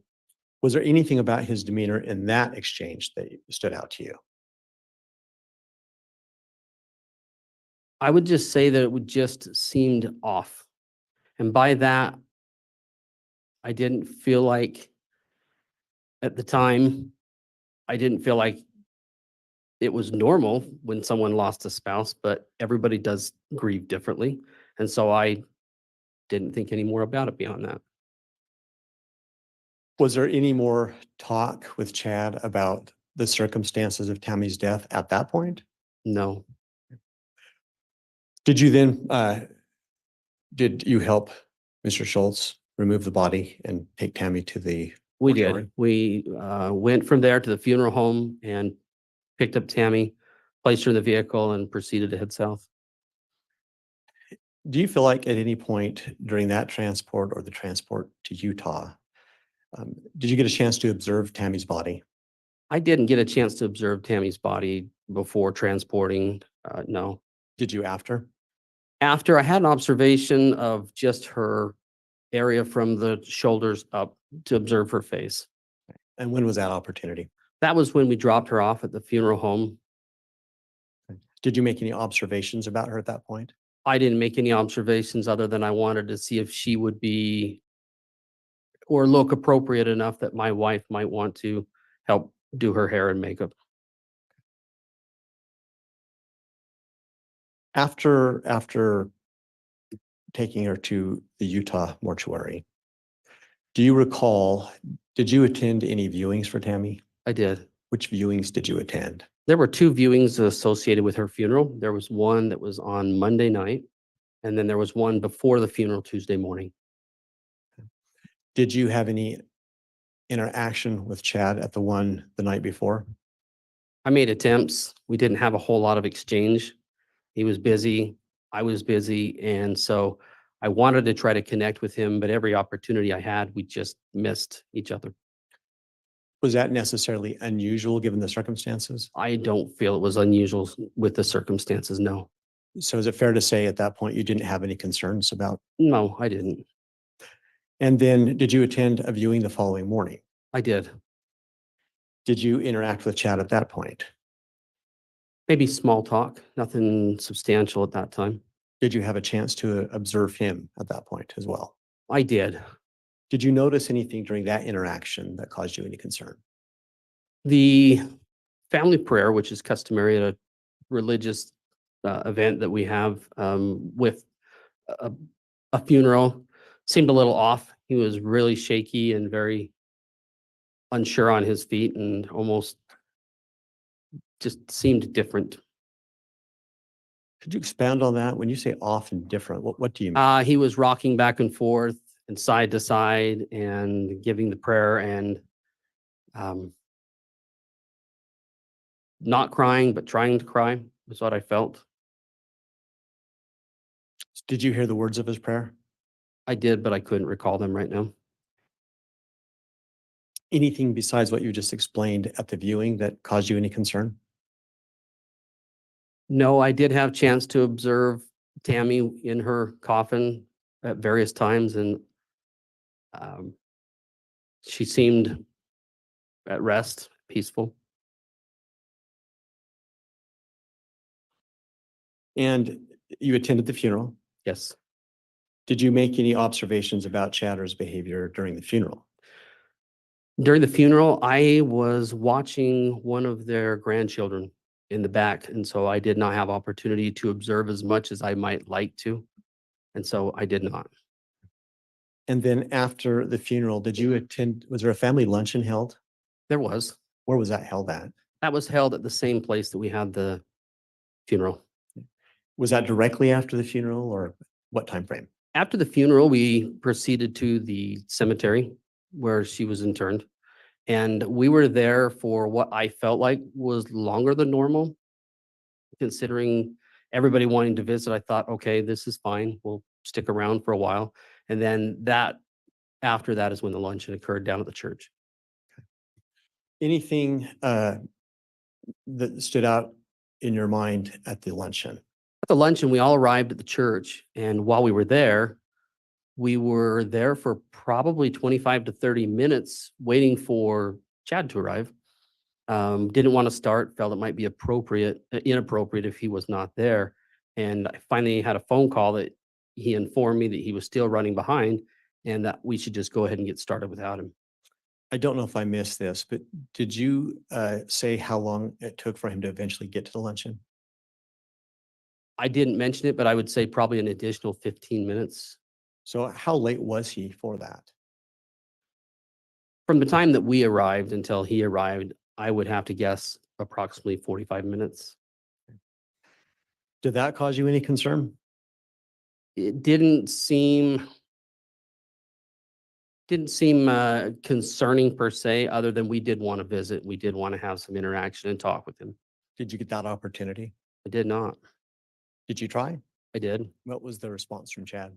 Response was, we have a memorial to do tomorrow. We're going to have to load everybody up and we got to go back to Idaho.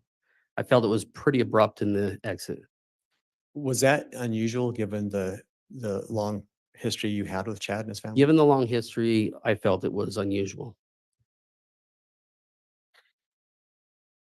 After Tammy's funeral, did you notice any change or difference in terms of the relationship that you had with Chad and with his children? He had taken off for a time, and so immediately after the funeral, within the first 30 days, not necessarily, but I didn't know what to expect following the death of a close loved one. And if we could help the jury understand, how close were you, if you were at all, with Chad's children before the funeral? Before the funeral, it wasn't uncommon if we wanted to reach out, text message or phone call to have interaction and conversation with them. When you said you attended weddings earlier in Rexburg, was it for Chad's children? Yes. So did you regularly attend their life events? We would make every effort that we could. And the time that they lived in Springville with you, would you say that you had a close relationship or not? We did, yes. So how did that relationship change once the funeral was over? Not necessarily immediately, but in the days and weeks following. The relationship changed primarily after we had learned of other things that had gone on. We'll come back to that. At some point after the funeral, did you ever reach out to Chad? I did. When was that? I remember reaching out to him approximately 30 days later to call to see how he was doing. I understood that he had spent some time in Hawaii, and I just wanted to do a follow-up to check in on him to see how he was doing with his wife's passing. What kinds of things did Chad explain to you in that conversation? In that conversation, I was informed, or I was actually asked, have I been speaking with Heather Daybell? That was the first thing he mentioned on the phone call. Did you find that unusual? Yes, I did, Why? because I wanted to talk to him and not about Heather Daybell. And so the jury understands, was Heather Daybell someone that you had a close relationship with? No, How are you related to Heather Daybell, just to put it in perspective? to put it in perspective, Chad's brother Matt married Heather, making her Chad's sister-in-law. And so at these family functions, if it was extended, we would see her. We were cordial. I didn't have anything against her, but we weren't close by any means. Did you ever, in that phone call that you made to Chad a month after the funeral, did you ever ask him why he was asking if you talked to Heather? Conversation was such that he asked if I had been talking to Heather Daybell, and I said no. He had said, well, she's spreading rumors about me in Rexburg, Idaho. So I asked why. And he said, well, it's not important, but while I was in Hawaii, I got married. Was that the first time that you learned that he'd been married? Yes, Were you surprised by that? very. Why? Because it is not common to marry somebody. At that time, I thought within a month, maybe, of a wife passing, when he was as close as he was to his spouse. Did you find it in any way unusual or not with respect to the fact that all this history of years of closeness with Chad, that he hadn't told you before this that he got married? We hadn't had opportunity to talk, so this is the first opportunity to talk. I'm not surprised that that was what he would tell me. How did you react to that when he said that? I remember literally standing there and just not knowing what to say. Did you eventually speak? Yes, I did. What did you say to him and ask him about? I asked him the first thing that came to my mind, which is, who is she? What did he say? He told me her name was Lori Ryan. Had you ever heard that name before? I had not. Did he tell you in that conversation when he had married Lori Ryan? In that conversation, he did not. He just explained who she was. Did he describe her in any way, tell you anything about her? He did. What kinds of things did he tell you? He explained that she was 5'6", 120 pounds, blonde, worked out, physically fit, hairdresser, and just an amazing individual. Did he mention anything about her family background? He had mentioned that her husband had died of a heart attack earlier in 2019. Did he say anything about her children, if she had children or didn't have children? I asked him if he had children, and he said that she had some grown children, but that was it. At that point, had you ever heard of JJ and Tylee's names? No. Anything else in that conversation that stood out to you? In particular, nothing that was of note, other than I was still trying to process that he had been married, and I wanted to know when he had gotten married, but he had not shared that with me.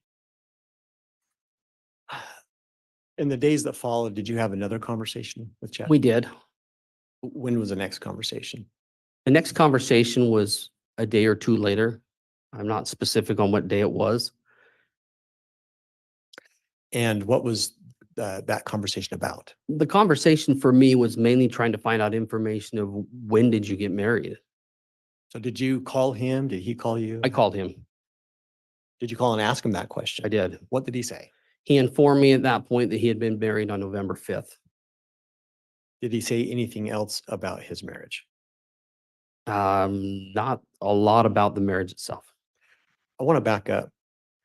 Back on November 19th, did Chad ever ask you to do anything about this information that he'd been married? You know, when he did share that information with me, the one item that was a little surprising was that he asked me not to tell anybody. Did he give you an explanation as to why he didn't want you to tell anybody? He just said, don't let anyone know. And I informed them he needed to call our in-laws and let them know. And he just didn't give him information. He didn't give a reason. So then going forward to that phone call and you had a couple of days later, did he say anything about how his kids had reacted to the marriage? He did. What did he say? He informed me that his kids knew that he was going to be getting married before he went to Hawaii. And what was your thought at that point? My thought was, and I did ask him, how did they keep that a secret? And one of the answers the answer troubled me because he said, my kids are good at keeping secrets. Did he explain what he meant by that at all? No, he didn't. Was there anything else of note in that particular conversation? I wouldn't say there was anything of note. I was just still trying to process that I learned the date of the marriage, which was roughly 2 weeks after the funeral. And I just remember in my mind thinking that's incredibly quick. I didn't feel it appropriate. When's the next time in your memory that you had contact with Chad? The next time we had contact with Chad was the day, I want to say it was the day that Tammy was exhumed. And how did that contact occur? Contact occurred where he reached out and sent me a text message telling us that he needed to speak with me and my wife, Samantha. And did you talk to him? We did. Did you call him? Did he call you? I think that when my wife returned home that she reached out on her phone and put us on speakerphone with him. Do you recall at least approximately when the day that Tammy was exhumed? I want to say it was the 13th of December, but I could be wrong. So when you spoke to him on this occasion, what specifically did you talk about? There were more conversation between him, my wife, and he, as there was to he and I. However, we were all on a speakerphone together, and it was a conversation in which he had asked us if we had known that Tammy was exhumed and had we been responsible for that. And I just want to invite you in these questions, just speak to what you heard from Chad, not what your wife may have said, okay? Sure, of course. So what did he say about it, if anything? He wanted to know if we knew that she had been exhumed. He wanted to know if we had any responsibility for her being exhumed. And in both cases, we did not. We did not know anything about it. Did he explain at all why he wanted to know if you had responsibility for that? No. What else did he ask or say to you? During that conversation, there was a lot, but I probably couldn't testify to much of that at this point. Did he have any comments that he made to you in regard to Tammy in that conversation? He did have conversation regarding Tammy. What did he say about Tammy? In conversation regarding Tammy, the thing that stood out was that he had mentioned the day of the funeral that she had appeared to him and told him that it was time to move on. How did you take that? I took it to mean that if she did have conversation and told him it was time to move on, that likely it didn't mean within 2 weeks. Why did he mention that? Was there any reason in that conversation? I don't know why he mentioned that. Did Heather's name come up again in that phone call? In that phone call, I don't know. I can't testify that did or not.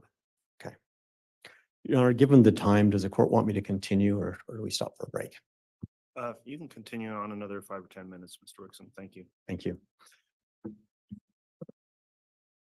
At some point in time after that, did you ever get a call from law enforcement? Yes, I did. When did that occur? That occurred approximately December 18th, 2019. And do you remember who it was that contacted you? I don't specifically remember, but that they requested they wanted to meet with me. And did you do that? We did. Yes, I did. Where did you meet with them at? I met with them at the Springville Police Department. Did they explain to you what they wanted to meet with you about? Not until I arrived. When you got there, what was your understanding of what this was about? When I arrived, my understanding was that there were 2 missing kids that were affiliated with Lori and Chad, What were the names of the kids that you learned about? JJ and Tylee. And did they explain to you why they were asking you about? They did. What did they say? They had informed me that they were children of Lori's, that these children have gone missing, that they had asked for a wellness check on the children, and that they had not been able to find them. Did that cause you any concerns? Yes, it did.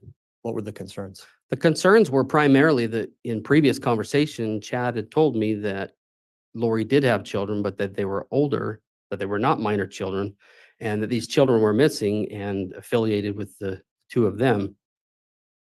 In that conversation with law enforcement, did you learn anything else that was concerning to you? I think I took away primarily that that was probably the biggest concern. The other concern might be that they weren't able to get in touch with them, that they weren't getting communication from them. Do you recall approximately the date that this happened? I believe it was December 18th. And do you happen to recall the names of any of the law enforcement that were with you? We're law enforcement from, I recall the agencies. There were law enforcement agencies from the FBI, the Madison County Sheriff's Department, Fremont County Sheriff's Department, and I believe Rexburg Police Department was there as well. And during that conversation, did law enforcement ask you to do anything? They didn't ask me to do anything specifically. Did you do something to try to help them? I did. What did you do? I told them that I'll call Chad, find out where he's at, what's going on. Did you mean that you would do it right then and there? Sure, why not? In fact, did you do it right then and there? I did. To the best that you understand, was law enforcement listening to that conversation? They were. Have they informed you that they were going to record it? I asked them to record it. When you called, did Chad answer? Yes, he did. Your Honor, at this time, that was some preparatory foundation, but I need to request the court the opportunity to play maybe the first 30 to 60 seconds of the recording to lay further foundation. And I don't know if you want me to do that now or do it after a break. If it's admitted, how long is this recording? It's 11 minutes. Yeah, let's go ahead and take the recess and then we can see if the recording gets admitted or not after that. Thank you.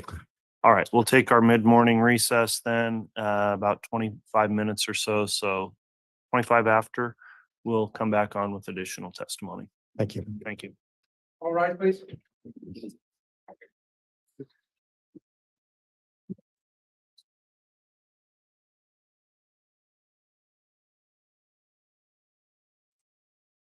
I'm blurry again. 1 second. Be right back.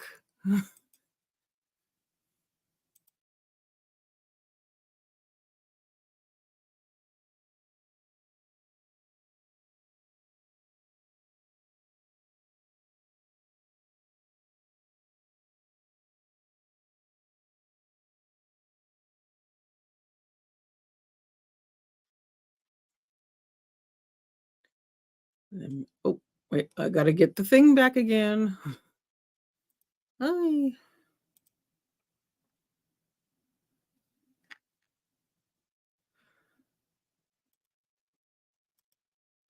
There we go. All right. So, woof. Lots and lots of stuff with that. I kind of wanna read it. 1 second. Let me grab it. Let me see if the update, if I can update it yet.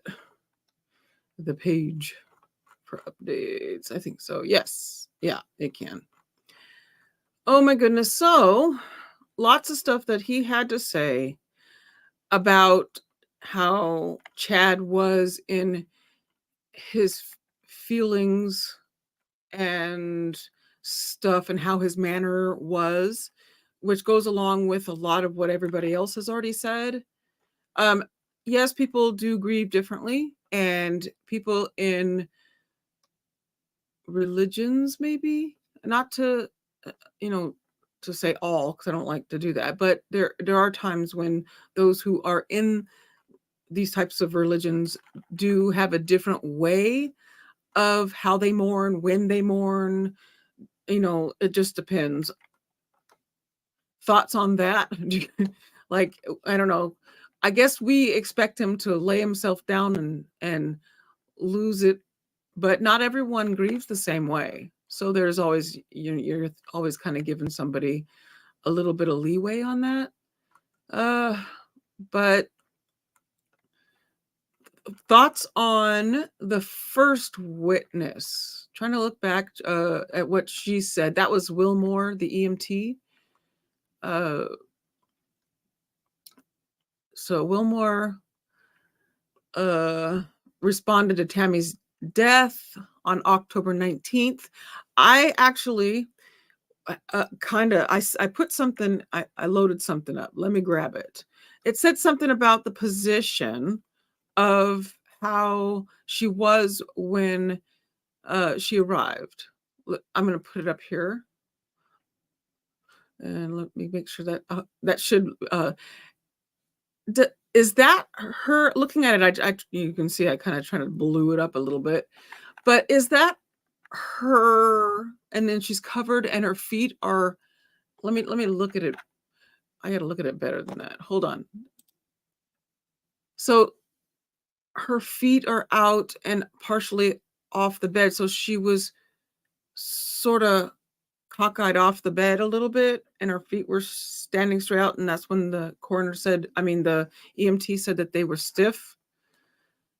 I was, thinking about how he said that he found her like off the bed and whatever, and we know, I think that he said Garth helped him put her back up there. So I'm kind of trying to understand what we're looking at. And I don't think her legs are facing down. I think that that's the covered drape. Is that a sheet? Who put the sheet on her? That's their sheet? I'm confused. That picture kind of confused me. So, and all thoughts on that? What we were seeing? Too much light. I gotta. Okay, so back to where. Come on now.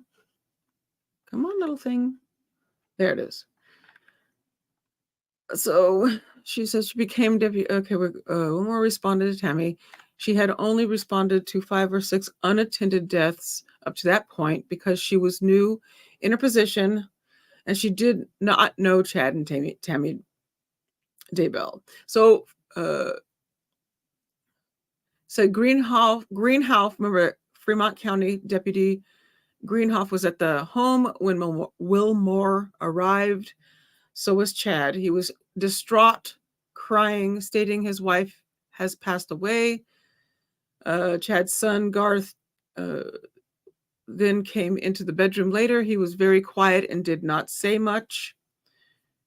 And Willmore spoke to Chad about Tammy's health history and what he thought had happened. She asked if he had any medical issues. She asked if he, I think it meant she, had any medical issues, and Chad said she had not put in the past, she didn't, but in the past month or so, she had hypertension and lightheadedness. Chad said Tammy had been a bit clumsy. So like I said that during the thing, all the other things that he's saying about her from 2016, he's now got clumsy that he's added to it. And she got the hypertension and lightheadedness in the past month with no documentation really, right? Except for she was on medication for what? It was I forget. He can never pronounce it, neither can I. Whatever that was. Wasn't that for depression? And what was anything else she was on? You guys can put it in the chat.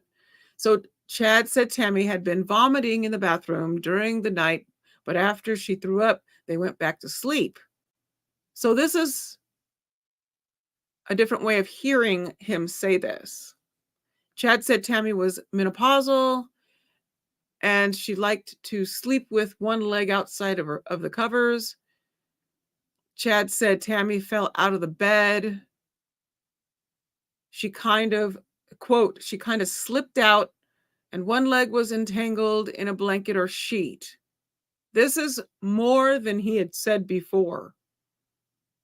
Remember, he's told others that he yanked the sheet and she rolled out of bed, or he woke up when the sheets had been fallen off of him. Completely different stories. And now here's another story, different than what we've heard. Tammy assumed part of her body was on the ground with one leg entangled in the sheets. Blake shows a photo of the bedroom. Willmore noticed Tammy's legs were stiff and figured she had been dead for a while. Willmore, I'm trying to put this in my head as far as what he had said before. Willmore took the sheet. Hold on one second. Let's see, that way I can see what's going on in the chat at the same time. Okay. Willmore noticed, wait, go back. Willmore took the sheet down. So the sheet was placed on her and looked at her face and neck. She noticed some bruises on her bicep, but she thought maybe Tammy had bumped into something. She said it looked like an older bruise, not fresh. Willmore noticed foam coming out of Tammy's mouth. She had never seen something like this before and was surprised. Willmore knew the coroner was coming, so she didn't want to do anything with the body until the coroner arrived. Remember, the coroner is the one that was very new to being a coroner. Willmore arrived at the house around 6:35 to 6:40 a.m. The Daybell home was about 6 miles away from Willmore's home. She says it was clear there was no need for emergency services because Tammy was dead. Because Tammy was stiff. Willmore knew Tammy had been dead for at least a few hours. We know that rigor mortis comes in, is it an hour to 2 hours after death? Is that the time? I think so. Is it when somebody can put that in the chat? I think it's an hour or two after death is when that sets in, and it lasts how long? Because I don't, is rigor mortis always there after death, or is it only for a certain amount of time? There was not a lot of bruises. A medical examiner would determine the age of the bruises, not a coroner. Willmore says. When coroner Brenda Dye arrived, Willmore inspected Tammy's body again. Dye wiped the foam off of Tammy's mouth and more came out. Quote, I remember feeling like that was weird. I hadn't really seen that before. Blake shows a photo of the bedroom again, and there was a small white towel on the floor that was the towel used to wipe away the foam. Now, again, I'll put this up again. This is that picture. Where is that small white towel? It must be at the, which one is the towel? I think it's the one, it looks blue to me, that the thing, and then there's something up there above it. Is that the towel? Because I know they showed this again, or she looked at it again. I think it's up there. It's hard because it gets blurry when you try to blow it up, but that'll give you kind of an idea. So back to here. So it shows the photo of the bedroom again. There's a small white towel on the floor that was used to wipe up the foam. Willmore says the foam bugged her, so she pulled out her phone and looked up poisoning because it was an unusual looking amount of foam. She didn't find anything about poisoning online. Willmore did not see any indication on Tammy's head that she fell out of bed and hit the nightstand. Chad never mentioned seizures or fainting spells to Willmore. Chad told her that Tammy didn't go to doctors. Willmore noticed a book on the nightstand about natural healing. She thought maybe that's why Tammy passed away. She was sick and wasn't seeing a doctor, but trying to treat herself. Then no medications inside the home stood out to Willmore. Willmore provided information she gathered to Guy is the coroner, when Guy arrived. Willmore deferred to Guy when Guy showed up. Willmore and Guy spoke about whether an autopsy should be done. Guy determined one should not happen. That sticks out to me. Guy is the one who determined one should not happen. Willmore remembers asking Chad if he wanted an autopsy, and he said no. Is Guy saying no because Chad had told her no? Or that I'm kind of looking at that. Willmore had never heard the names J.J. Vallow, Tylee Ryan, Lori Vallow, or Alex Cox. She has since heard those names. And then now Pryor starts his cross-exam. He does speak to her about Tammy being clumsy. She says Chad said Tammy had been lightheaded and clumsy. Pryor asks Willmore about her interview with the FBI. Pryor asks about the book on Tammy's nightstand. The title was about essential oils, herbs, homeopathic remedies. Willmore says there were a few homeopathic medicines in the cabinet. Pryor asks if any other members of the Daybell family were present when she and Guy spoke with him about having an autopsy. Pryor asks if another family member may have suggested not having an autopsy. Willmore doesn't recall. Pryor asks if it's possible Chad told Willmore that Tammy didn't see any doctors about her illness. Willmore says all she recalls is Chad saying Tammy doesn't really see doctors much. Chad mentioned Tammy had been feeling well for about a month or so. He mentioned, let me say that again. Chad mentioned Tammy had not been feeling well for about a month or so. He mentioned she had some lightheadedness. Pryor asks about the towel used to wipe away the foam and if she looked at it before wiping the mouth. Willmore says she didn't use the towel, and I did. Willmore did not look at the towel prior to it being used. So he didn't start this. So he told this person that she'd only been sick for about a month. But he had he'd been setting up this whole thing since 2016, saying the stuff he said in his conferences about her dying before she was 50. So here's another, in my opinion, another story that he's telling. He's now telling her telling this person that she'd only not been feeling well for a month, right? I'll look and see what y'all are saying in a second. Pryor asks about bruises on Tammy's arm. She says there may be 2 or 3 total bruises, not enough to consider anything suspicious. They looked older. Pryor asks if someone has a heavy lung, could there be foaming at the mouth? Willmore knew about heart issues might cause foaming, but she didn't know enough about what could cause it. Pryor is finished. And then there was a redirect. Blake asks Willmore if she looked at prescription medication.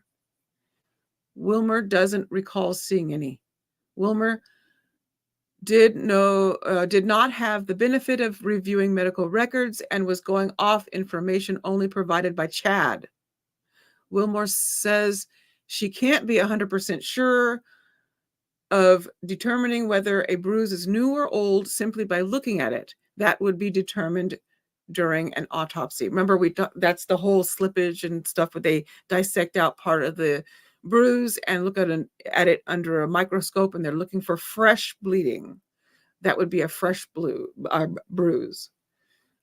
Blake asks if asphyxiation could cause foam. Willmore says yes. There are no further questions, and Willmore is released from her subpoena. So let's see what you guys are saying. While I went on, I just wanted to cover what was said by this witness. Let me go back. Let's see. I want to see how far to go back. I gotta find where Linda said there's a break, because that would be pretty good. Takes me a minute.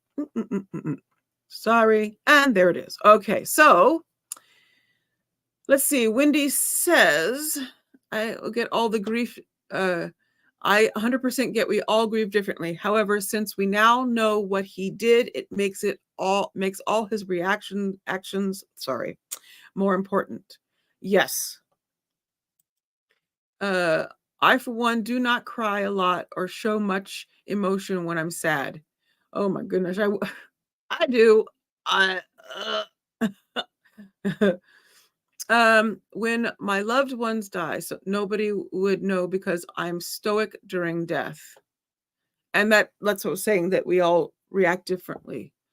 Oh my goodness. I can tell you, I don't do funerals for a reason. Eesh.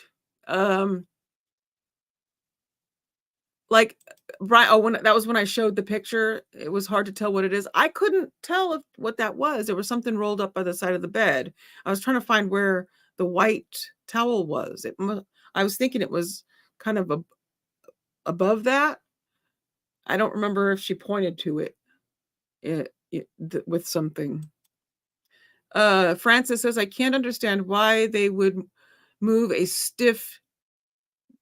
Yeah, because remember, the story is that Chad and Garth picked her up and put her back on the bed, right?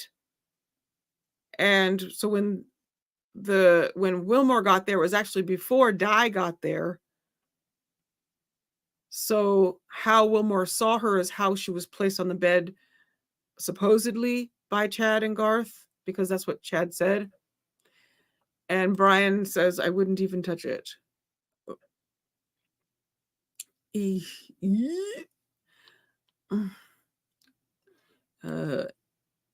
Wendy says anemia. I'm the same way, Wendy. Yes. Ugh. I'll think of something about the person months later and tear up. Yes, that never leaves. Certain things can bring grief on even 30 years later. I mean, it is what it is. It'll always be a part. You never get over stuff. You get through but stuff will always be a reminder. And especially when you're sitting next to Alexa and she pops up pictures of the person who's passed away. And now all of a sudden, there they are. Yes, that happens quite often with me. I'm a big cry. Me too. I don't mean to be, but yes, I am emotional. And I am. Seriously bad, very emotional, trying to get better with it. You know what? You be you. Be how you are. I don't, unless it's, harmful. I kind of like and think that people should be allowed to be themselves and not be expected to change because it's uncomfortable for others. I'm an acceptance person. Accept us for how we are and don't make a big deal out of it if we do something that's odd. Francis says, I cared for elderly. When they passed, they were usually not stiff within an hour. So I'm thinking she passed beyond 2 hours. I want to look at that real quick. We could be coming back soon. I forgot what time he said. 25 minutes was, let me, I got to refresh. Hold on. Let's see how long it's been. I always look at Nate's last thing. So they've been, so they got about 4 more ish minutes. It's he said it 21 minutes ago. So I can yeah, that's what I was going to do. Look this up.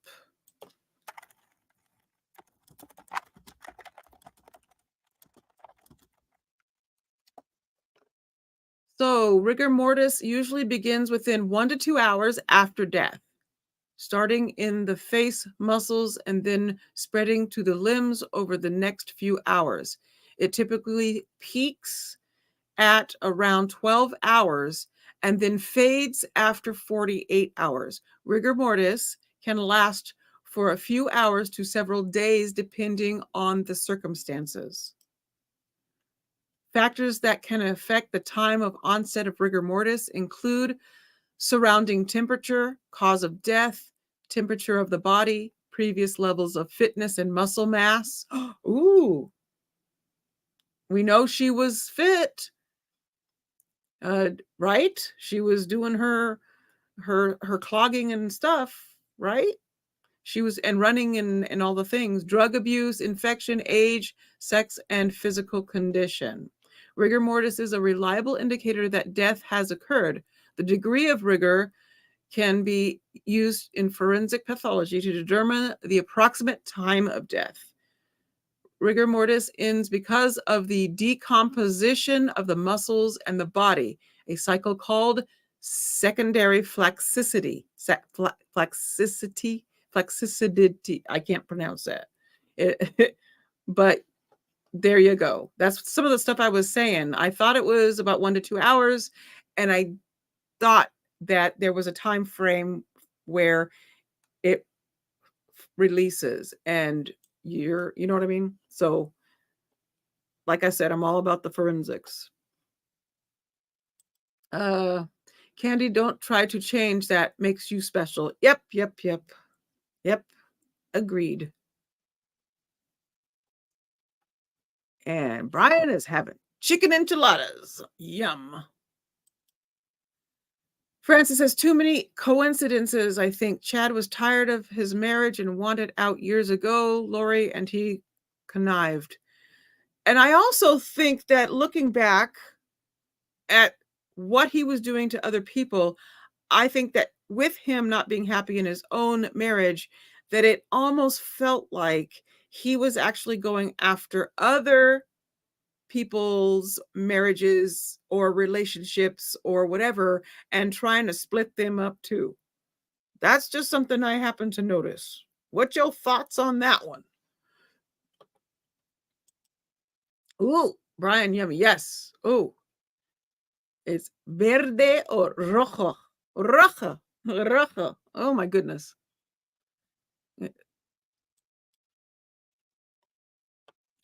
Chad had several years to grieve. Tammy was supposed to die young. Yes.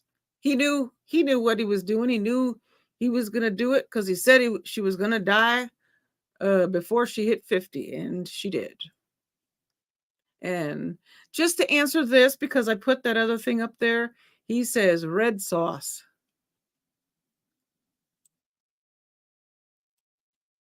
Love the verde sauce. We're in the middle of this forensic stuff and we got food talk. Yes, I actually do that often. It sounds like Chad was trying to find out if Jason and his wife were responsible for having Tammy exhumed. Ooh, yet he didn't even want to tell Jason when he married Lori. This is so, yes, very much so. Oh, wait, what did I say? I'm scrolled back so far, I forgot what I said. Oh, then Linda says that sounds so good. Oh, yes. The enchiladas. We have that often. I am a big Mexican food person. My husband makes carne asada all the time. If you're going to say it right. Carne asada. Now, do we know if his children will cover for Chad for Jason's testimony? I have a feeling that They will be, well, they're going to be testifying in Chad's defense case. So I assume they will be, on Dad's side. Brian, I need to make my kiddo enchiladas. She loves them. Oh yeah. Oh yeah, baby. I sprinkle. I keep looking and it's about food. Oh, what did I have to find out. All rise. Oh, here we go. Mr. Court's again in session. Thank you. Please be seated.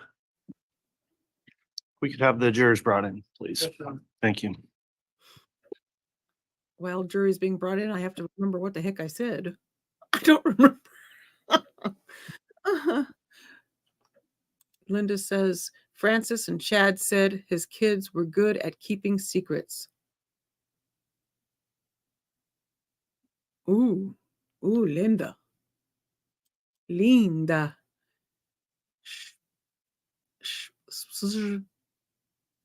Oh. I used to be fluent. Just remember, if you don't use it, you do lose it. Then you're sitting there going, I can't understand what you're saying. But yeah, I used to be fluent. Fluente?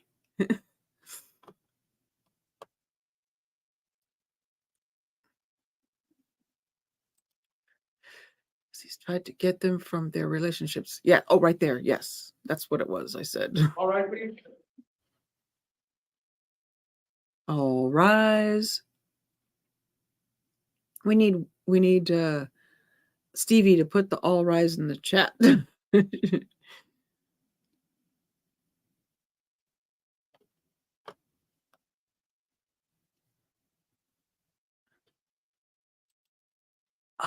okay.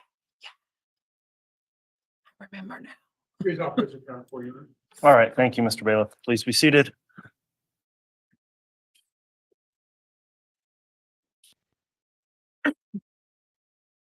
Okay, we're back on the record on CR 22-21-16-23, State of Idaho versus Chad Guy Daybell. Mr. Gwilliam is on the stand, has been placed under oath, and Mr. Wixom, you can continue with direct examination. Thank you, Your Honor. Mr. Gwilliam, just for clarity, since we had a break, I believe that one of the last things you said about this phone call was that you had asked law enforcement to record it. Is that what I heard? Correct. Why did you ask that from law enforcement?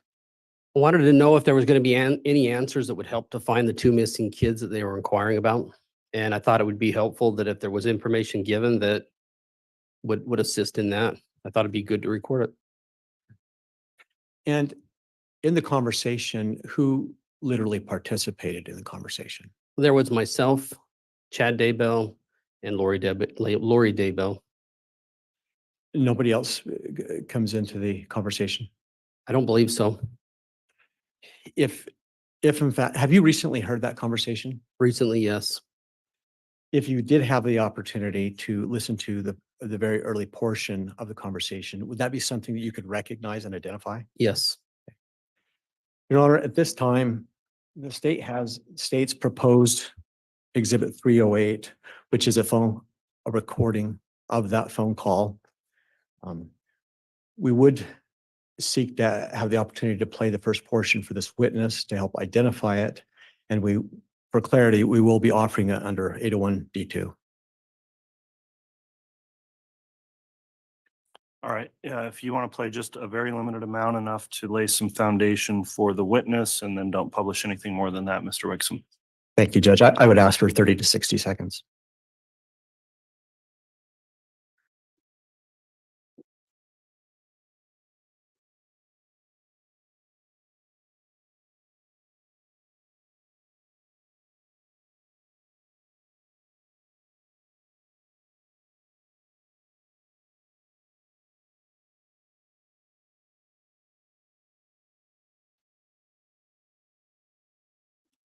Hey, Rabbit, good to see you.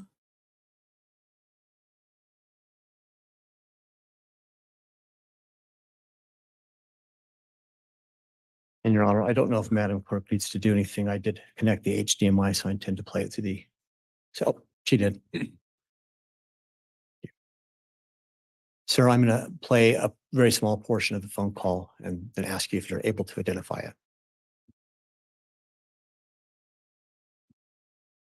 Hello. Chad, what's going on? Message. You got, all right, what the heck is going on? I got people coming down from Rexburg. Mr. Wixom, I think that's probably enough. Sure. Yeah, go ahead. Thank you. Mr. Gwilliam, do you recognize the voices in that call? Yes, Do you recognize that recording? yes, I do. Do you believe that that's the actual phone call that you engaged in that you've already been testifying to the jury about? I believe that it is. Your Honor, at this time, the state would seek to admit State's Exhibit 308. Any objection? No objection, Judge. All right, Exhibit 308 is admitted and you may publish if you request, Mr. Wixom. Thank you, Your Honor, I do.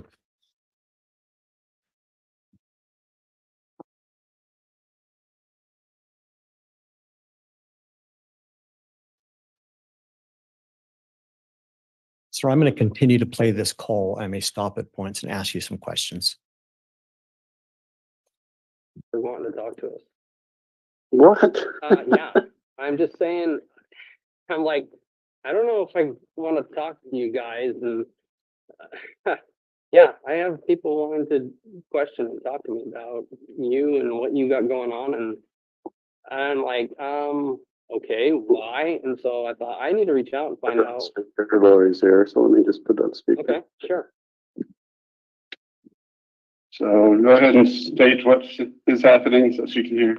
I have people calling me from Rexburg saying, we want to bring you in for questioning and talk to you about what's been going on and we're trying to find some kids. And what do you know about it? And I'm going, I don't know anything. What? Why? What?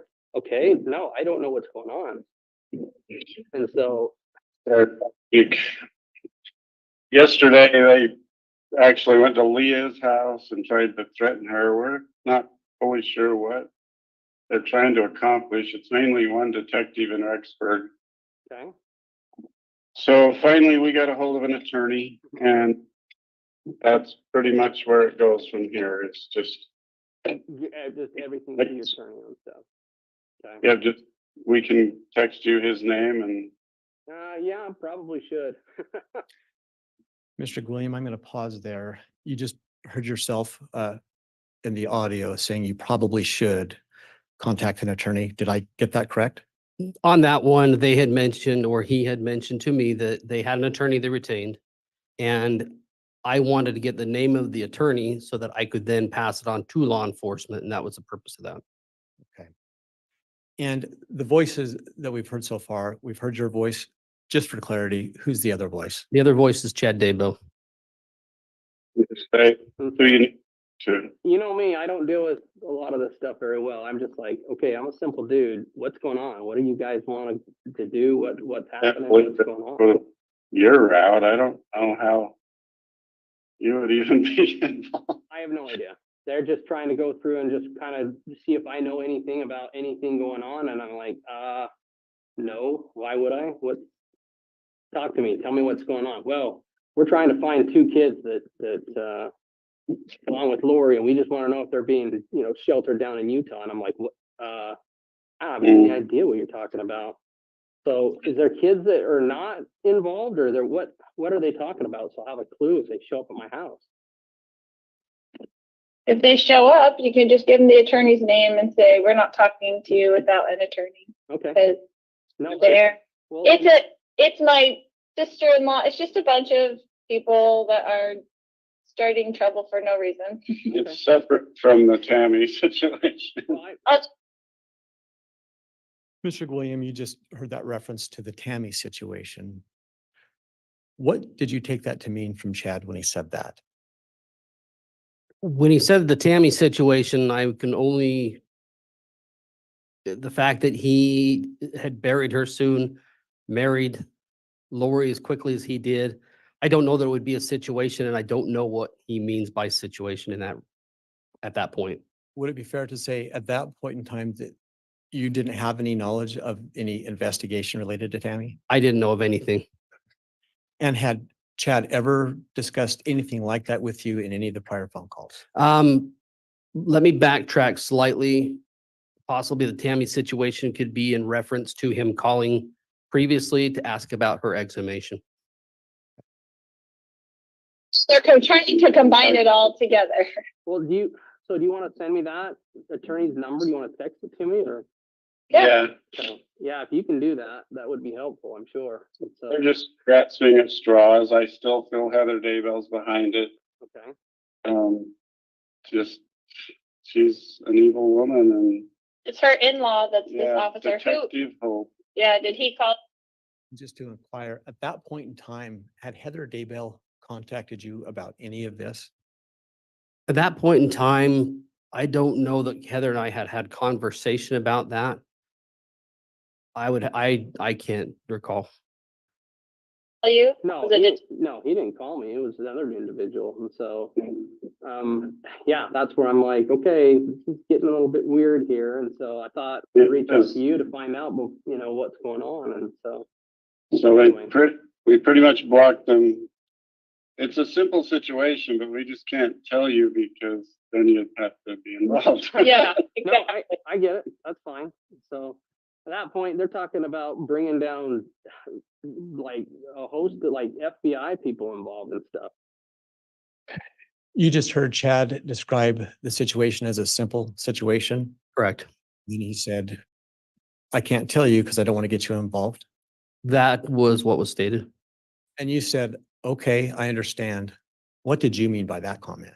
At that point, I felt that it possibly was a smaller situation. I didn't know what the situation was. And so at that stage, I think he was just trying to keep me out of the loop. And I'm like, It's I don't just a- want, I don't need that. It's Christmas. So, that's where I'm just going, all right, that's interesting. So, okay. Well, if you don't know anything, which Yeah. is great. Yeah. You don't know anything. No, I don't know anything. And so that's good news at that point in time. So, okay. I don't know how they would have done that other than Heather. She knows our friendship. Oh, sure. No, of course. And so, yeah. And that's why I was like, yeah, maybe I better get a heads up about what they might have to say or what's going to happen or what they're talking about doing. And so if you've got that name on that, I'll just say, hey, look, you know what, you may just want to go talk to these people. I don't need to, be involved in the whole thing. So, I'll text you the attorney's name. He's a calm, collected individual. We're happy with him, but gotcha. So It's- on that, it just, To get everybody that we know, it's just so dumb. so on that, is this an attorney that's just, is he out where you're at? Is he local? How would I, if I needed to?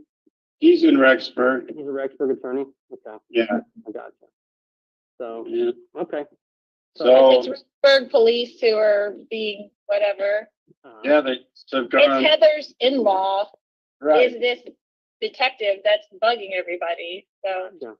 They seem to think that there's stuff that's being hidden and that they're wanting to try to get to the bottom of what's being hidden. And I'm like, I don't know what you guys are talking about. It kind of catches you off guard when you have them call you up and start chatting with you. And you're going, okay, I don't know anything about this stuff here. And so, yeah. This is a different issue that doesn't involve any Douglases. Okay. Well, with that being the case, that's fine. I just thought it, that you're being bothered. no, Or that's sorry, fine. being bothered. I think they're just trying to, Just to be clear, Mr. Gwilliam, who are the Douglases that are being referenced? That would be in reference to my wife's family. We all lived within a close proximity to each other. Is Douglas your wife and Tammy's maiden name? Yes, it is. just go down every possible route and road that they can, I suppose. So, And so if they happen to bother Ron and Phyllis or anybody, just the same attorney. okay. Yeah. Well, if you'll get me that information, that would be helpful with regards to that. So, that Yeah, way- Bob. texted to. Bartholic, Sean Bartholic. Yeah, it's a is his weird name. What, Sean what? Bartholic. Oh, Bartholic, okay. Barth, yeah, that is a little different. So, but Yeah, that works out just fine, so. this detective is Matt and Heather's daughter's father-in-law. Oh, okay, so there's a relation to Oh, Heather with regards to Hey, everything. or what? He is We don't just know if so he's getting paid persistent. off or what, but he's bugging everybody we know for It's no reason. basically And he a- won't even call us. He doesn't call us ever to ask us any questions. He's just trying to get information from anybody else that will give him information. Sweet, so should I tell him to call you and you'll give him the information so they'll leave me alone? Yes. All right, maybe I'll do that. If they say come over, I'll say, hey, you got their number, call them. You know, and so. It's like he's circling us rather than talking direct. So he's Exactly. basically taking every angle possible and trying to come in and chat with you guys rather than just saying, hey, pick up the phone and call you and you'll chat with him. Nice. I changed this number. What, And Garth gave him my number 3 weeks They've ago. had the numbers. Oh, no kidding. Well, And he just won't call me. I'll just tell him, pick up the phone and call the guy. Hello, it's not that hard, you know, reach out and touch someone. So I'll probably just start with the attorney's I'll number. just say, here, you know what, go talk to Mark or whatever you are at. And so, anyway, Yeah.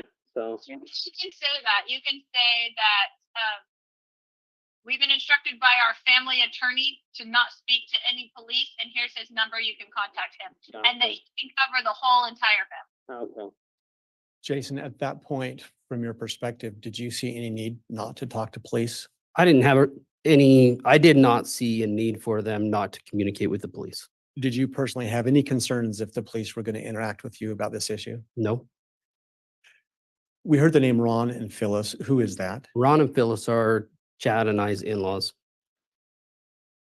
No, that's fine. So, you guys, By our family attorney. This is his name, so here you go. well, no, that's fine. That's what I'll do at that point. Just to all your family. And then I'll just turn around and say, by the way, if you want to just pick up the phone and call him, why don't you? So, Right. anyway, that's, That's what I told him. oh, did he? Oh, so are the kids, what are their plans for Christmas then? Are they just gonna be hunkered down? Are they back in Rexburg at home? Emma's gonna stay. Garth and Leah are gonna go on a little vacation. Okay, are they, At that point in time, Mr. Gwilliam, when you said, are the kids going to be back in Rexburg, which kids were you referring to? I was referring to my nieces and nephews, Chad's children. At that point in time, did you have any information or ideas where JJ and Tylee were? I had no idea. Did you have any information at that point about where Chad and Lori were? I did. Did it come from Chad? I don't recall who it came from, whether it was through him or through his children. I don't recall. going before, we were talking, I do that trip every year that I take the kids on. Right. That I just get away beforehand. And I actually thought about going up to the hardware ranch and I was gonna call Garth and say, hey, everybody else is married. Why don't you come go to the hardware ranch and have a square or something with us? I think they're gonna leave the 23rd, so Oh, okay. That would put him, then Well- Seth's gonna head out to. I think Garth's actually going down this weekend to. I did hear he was coming down. He was gonna be down. They didn't make it last weekend. I guess it snowed quite a bit or I don't know what Yeah. happened. I don't want to drive the Moab Pass in a snowstorm either, so, Or, yeah. So anyway, in terms of Cammy's autopsy or whatever, I did talk to, you probably heard from Ron and Phyllis how that went. Yeah, I did. Well, I didn't. Samantha did, and I haven't been home to get a chance to chat with her about it all yet. And so, One day last Wednesday, a week ago, I haven't heard a thing. oh, no That's the kidding. thing, because I have not heard a thing. If Lori and I didn't hear through relatives, we would have no idea. No, and that surprised me because someone had said, hey, go check out the cemetery. And I'm going, okay, why? I don't go to the cemetery. I'm not the former Chad Daybell, the guy that digs up. And so I go over and I'm like, where's the grass? Of course, Samantha at that point, okay, what's going on? I don't know. I don't know. So when we talked to you last week, I hadn't heard anything. And then a couple of days later, people are going, hey, there's stuff going on around here. You may want to go take a look. Okay, that'd be good to know. So anyway, yeah. What do you got planned for Christmas then? Anything good? Did I lose you? Oh, are you there? Hello? Oh, there you are. I say, as far as Christmas goes, what do you got planned then on that?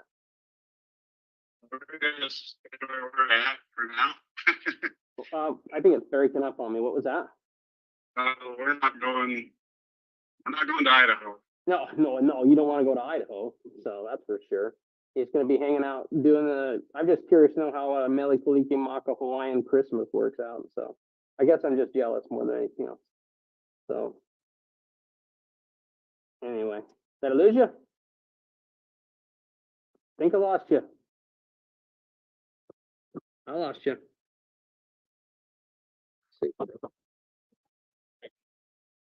Mr. Gwilliam, I'm just, again, having listened to the full audio, is there any reason for you to think that that audio was altered in any way? I don't believe it was. You captured the full conversation. Yes, sir. What did you mean when you told Chad, you don't want to go to Idaho? What was your reference about that? He had informed me that basically he didn't want to have to talk to cops face to face. He'd rather just them call. And so I just making small talk at that point. At that point in time, or any time subsequent to that, I'm sorry, did you ever talk to Chad again? That was the last communication Chad and I ever had. Ever had? There's Yeah. no other communication. Why is that? Couldn't tell you. Did you make efforts to reach out? There was another time after the first of the year that I made an effort to make a phone call and it was unsuccessful. The number that you called, was that the same phone number that you had been calling for this call, for example? Yes. When you say unsuccessful, did nobody answer? Were there voicemails? I mean, what I do you mean? couldn't testify to, I can't recall. You just didn't contact them. Right. Do you ever recall any follow-up missed calls back from Chad to your phone, any emails, any text messages? No. And at some point, did you learn of where JJ and Tylee had been found? I did.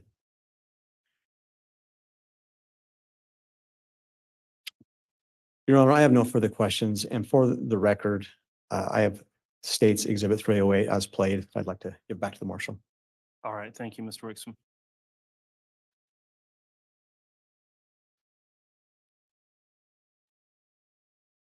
All right, once you're ready, cross Mr. Pride. Thank you, Judge.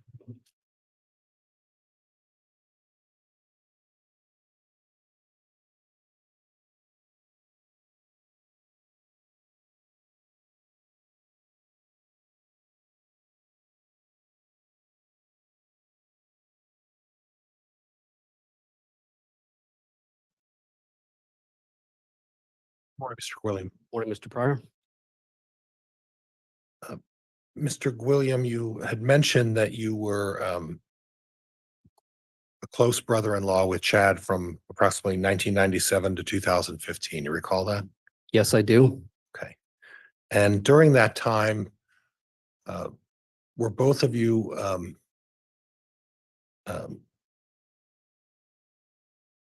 well, let me rephrase that, Judge. During that time, both of you were involved in your LDS faith in Springville, Utah. Would that be fair? Chad and I attended the same ward. Yes. Okay. And that's what I was getting at. Yes. And as far as your participation in that ward, did either of you hold any positions of authority or deference in that ward during that time? Yes. And which positions were those, sir? I don't recall specifics. I can tell you to speak to Chad, and I want to preface this by saying absolutely loved Chad. Was an amazing individual. He served as a counselor in our bishopric as well as a president of the Elders Quorum, which is an organization group of men. Okay. So he held a bit of a prominent position within the church from 97 to 2015.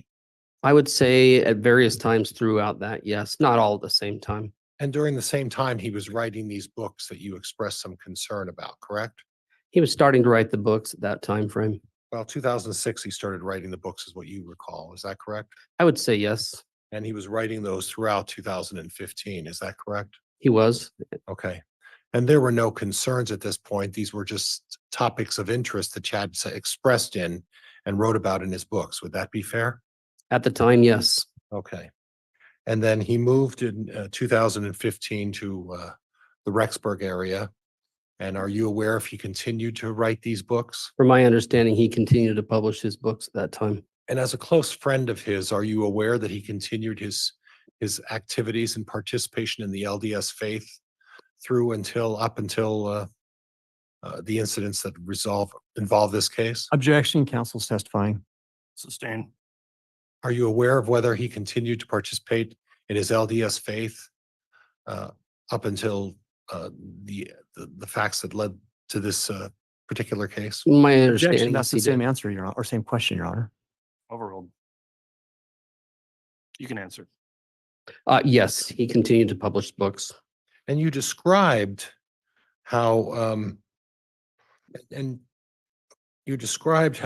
the relationship in Springville between Chad and Tammy was a relatively normal marital relationship. Do you recall that? They had what I would consider a normal marital relationship, yes. And your testimony previously was that up and through 2018, that marital relationship, from your observations, continued to be relatively the same. I didn't observe them as much when they were in Idaho as I did when they were in Utah. But from my perspective and what I observed, I would agree.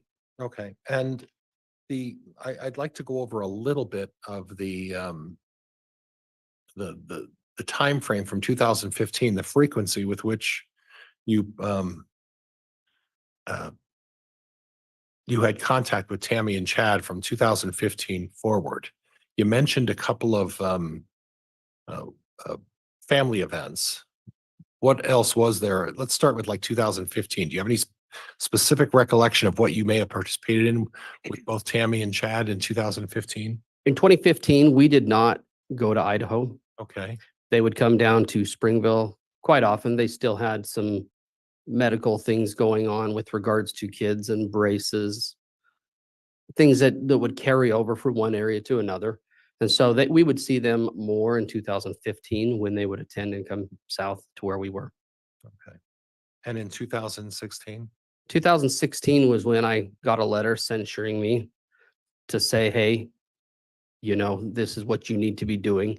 And so we did take the opportunity in 2016 to visit more often. Okay. And how often, when you say more often, how often is that? I would say during 2016, we probably went up there 3 to 4 times. Okay. And again, they would continue to come down south and visit us down there. And was that a frequent visit down to Springville? There was back and forth. Probably we would engage in physical seeing of each other, likely once a month. Okay. And then again in 2017? In 2017, I don't recall, but a lot of similar activity continued. Okay. 2018? In 2018, there were some weddings, mission farewells, of which we went north. They did, again, come down south for just various activities. There was a family Christmas party, and there were times that we would get together for various reasons. And you mentioned something, at least my notes reflect that there was an event in spring of 2018. Spring of 2018. I don't know that it was, let's see, spring of 2018. I don't think it was spring of 2018. Okay. Excuse me. No, I'm not going to testify to that. I don't recall. Okay. And then there was a Christmas party in 2018, correct? There was. That was that 2018 going into 2019, or was it 2017 going into 2000? It was 2018 going into 2019. And nothing particular. Again, the relationship between, at least what you observed, seemed to be relatively similar to what you've experienced. From my observation, yes. Okay. All right. And Chad still engaged with his children, still engaged with Tammy, engaged with the extended family as well, correct?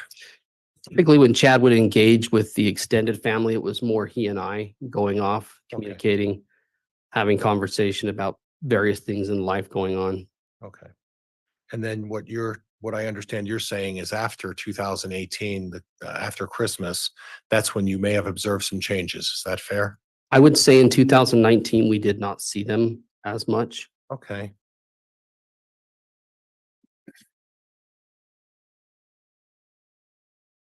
But to your knowledge, Chad continued to publish his books.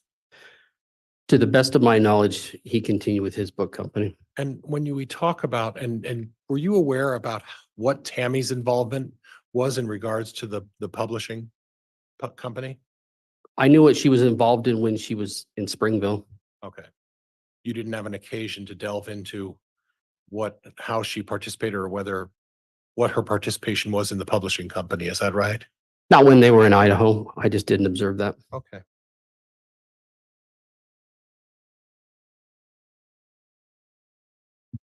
Now, I want to go to the interview that you talked about when you were contacted by law enforcement to be interviewed. And can you give me the date of that again? Which time? The time when I went initially? I believe it was at the Springville. It was at the Springville Police Department around December 18th. That sounds accurate. Okay. Do you recall who was there for that?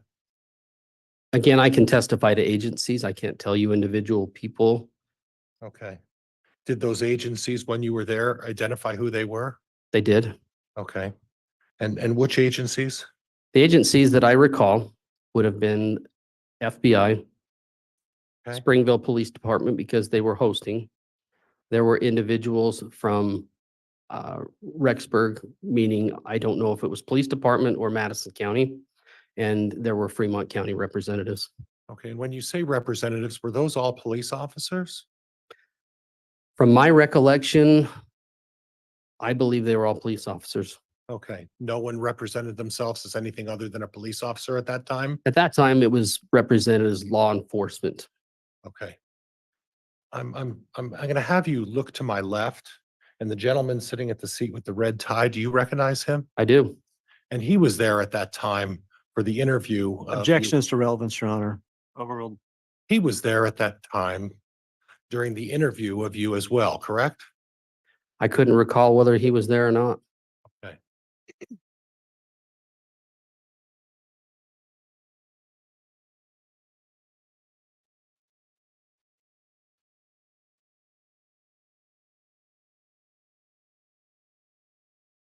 But needless to say, nobody at that meeting identified themselves as a prosecutor of any agency at that point. Did you recall that? At that meeting, there were individuals that were speaking.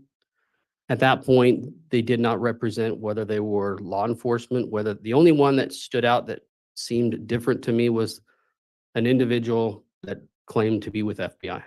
And I thought that was different just because you don't normally deal with the FBI. Okay. Now, during the call that you recorded, I heard reference to a family attorney. Yes, sir. You heard that as well, correct? Yes, sir.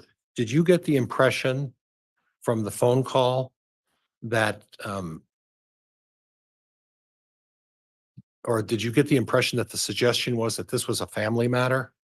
I got the impression that there was a civil situation going on because of two missing kids, and they gave me an attorney's number to go ahead and contact them. And so for it being civil, criminal, at the time, I didn't know the difference, didn't care. I wanted to know about two kids. Okay, but you did hear the reference by one of those folks, Chad or Lori, about it being a family attorney, correct? I heard the reference to it being attorney, whether family or not, I heard attorney. Okay. Would it help you to refresh your recollection by listening to the tape? Not necessarily. If you're Okay. saying that's what you heard, then we can do that. We can go there. Okay. And did you hear a reference that about Garth giving them the number to contact Chad and Lori? It was either, I think it was Garth that was given the number a few weeks earlier. Okay. And a few weeks earlier from this recording would have been when? I would probably, and this is a guess because I can't say and can't testify to it, but I would anticipate that it would be around the time of an exhumation. Okay. And in regards to the Big word. yeah, for me it is. Well, big word bonus for both of us. Okay. In regards to the exhumation,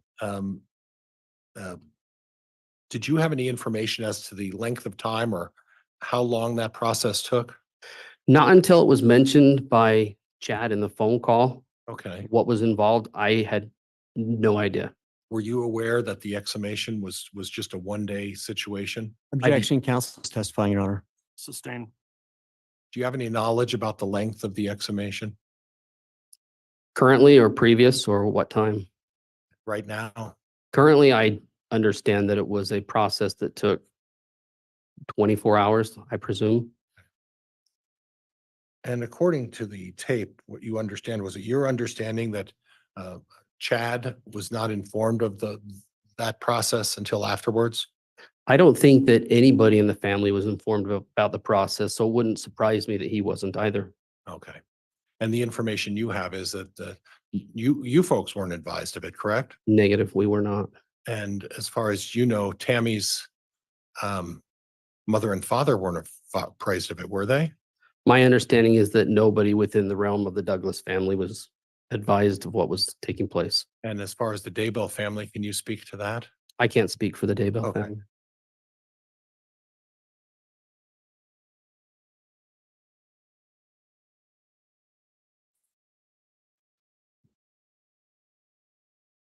There was some mention of a detective who was related to Heather Daybell. Do you recall hearing that on the tape? There was, Chad identified him, if you listened closely enough, Detective Hope. Detective Hope? Yes, sir. Thank you. And do you recall what the relation is between Detective Hope and Heather Daybell? The relation as he described it was Chad's brother, Matt, and Heather had a daughter, and that their daughter married Detective Hope's son. Little convoluted, little long way around to get to the relationship there. That's my understanding. Well, it's not unusual, and as an example, Springville, Utah is a very tight knit. You know what I'm going to say. I know where you're going. Yes.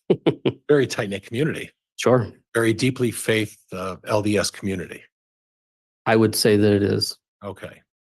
And in regards to Rexburg, St. Anthony, Salem, same thing. Very, very tight knit community. My understanding is that they're very similar communities. Yes. Right. And it's not unusual to have extended relatives and that everybody, for lack of a better word, everybody knows everybody else. There are a lot of people that talk in smaller towns. I would agree with you on that. Okay. Okay. Now, at the time, Chad made a comment, it's a simple situation. Do you recall him saying that on the tape? It's on the tape. Okay. And that discussion of a simple situation, what did you take that to mean? I'll be honest, I don't know what he meant by a simple situation at that time. Could it have been that he was merely reflecting that they had a family law attorney and that the family law attorney was going to take care of the simple situation? I think it could have been any number of things Okay. at that point in time. There was a lot going on, a lot of moving parts, and a lot of information starting to come out that didn't make a lot of sense. Okay.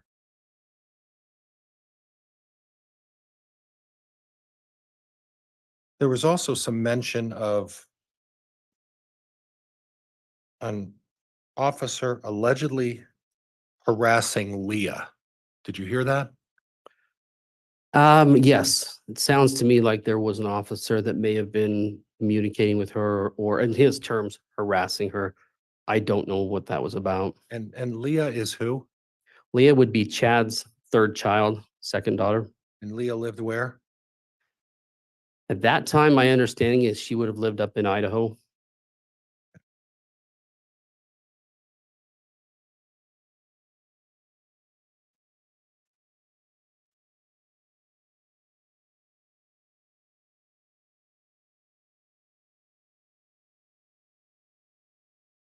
There's a discussion of Steve Schultz. And you know Steve Schultz. I do know Steve Schultz. Now, is there some don't know how to say this. Is there some familial relationship with Steve Schultz in your family? I am not related to Steve Schultz. But you would describe him as a close friend Steve Schultz is a close friend of mine. Yes, and a close friend to Chad's as well. absolutely. And both of you know him quite well. We have known Steve for probably 12, 15 years. I'd say he's a good friend, good man. Honorable man. Yes.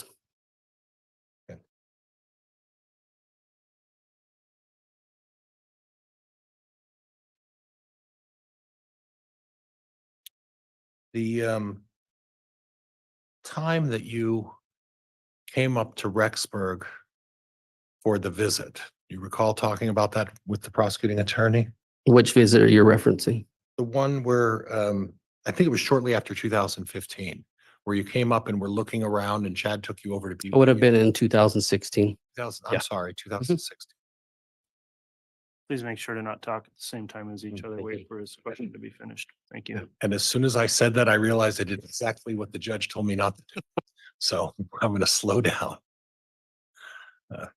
So you went to the BYU campus at that point. We did. Did you happen to go to the BYU library? I don't recall going to the BYU library. Specifically, he wanted to point out to me the conference center that was new on campus. But as far as the library goes, I don't recall if we went there or not. Did you have any knowledge as to whether Chad made it an occasion to go to the BYU library on a regular basis? I don't know what his habits were with that. Okay.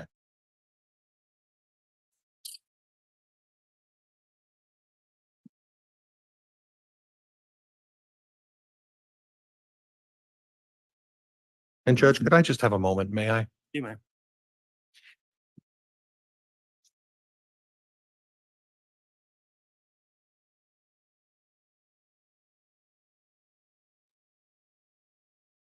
And at the time when you showed up to see Chad at Cammy's passing, you went there obviously with Mr. Schultz, correct? I did. And at that point, Chad had indicated to you that he was all cried out. Is that right? That was the expression, or as close to the expression that he used with me that I can recall. Okay. And when he did the family prayer, was it your understanding that he wanted to cry, he just wasn't crying? I wasn't sure what he was doing at that moment. It Okay. didn't seem as conventional as I thought from my perspective. Have you read any of his books? I've had occasion to read a few of his books, yes. And do you understand those books to be fiction or nonfiction? When I first read them, my understanding is that they were stories that he had just made up. I later come to understand, and he told me that these were based on events that were to occur. With some literary license, correct? Likely. Embellishment in any event, correct? I would presume so under the circumstances. So if when you read his books initially, you felt that they were just nonfiction, correct? It's a simple reading, yeah. And then you discovered that he has a pattern when he writes books. He draws from personal experiences, correct? He has a tendency to draw from personal experiences, bring personal characters into based on people that he knows and or has an interaction with. Right. He wrote a book about his, boy, she'll kill me if I say this, the oldest daughter, Emma. Yes, sir. There was a series about Emma. Is that right? That were based loosely around. I think that's correct. Yeah. And that was consistent with his pattern to write books and then either embellish or take some literary license, correct?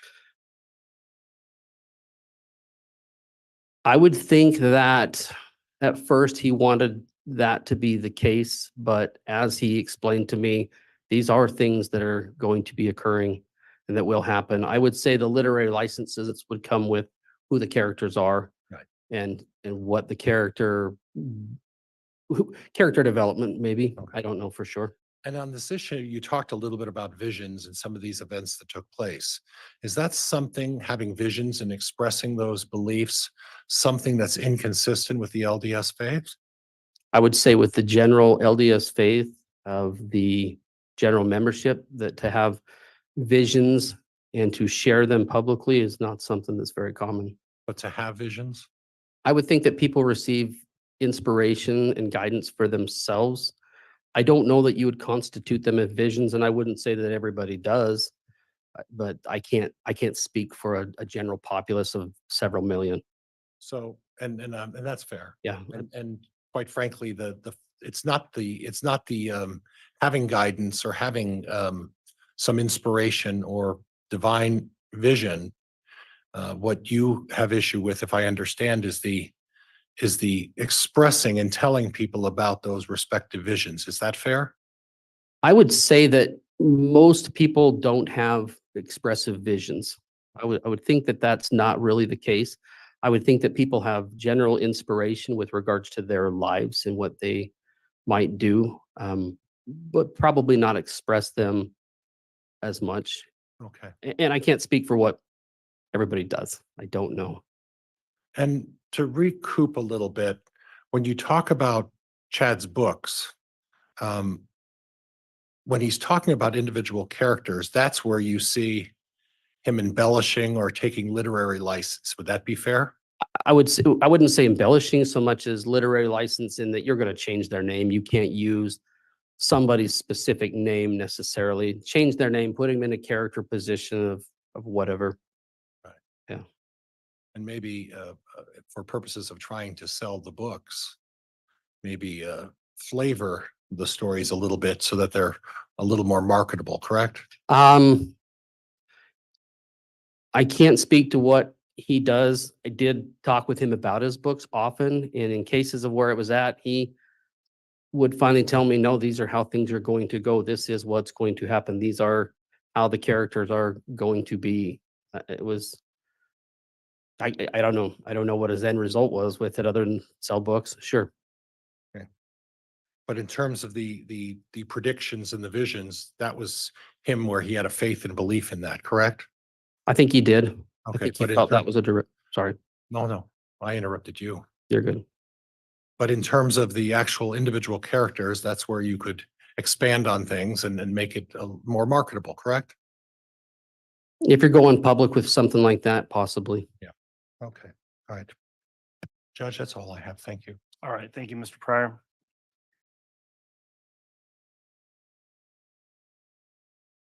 Redirect, Mr. Wixom. Thank you.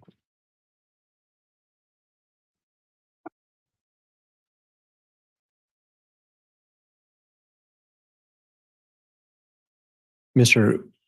William, you were asked a number of questions about a number of topics. Yes, I was. Do you recall questions about whether or not you had been informed about Tammy's exhumation? I do recall. As you sit there today, are you concerned at all that you weren't informed about Tammy's exhumation?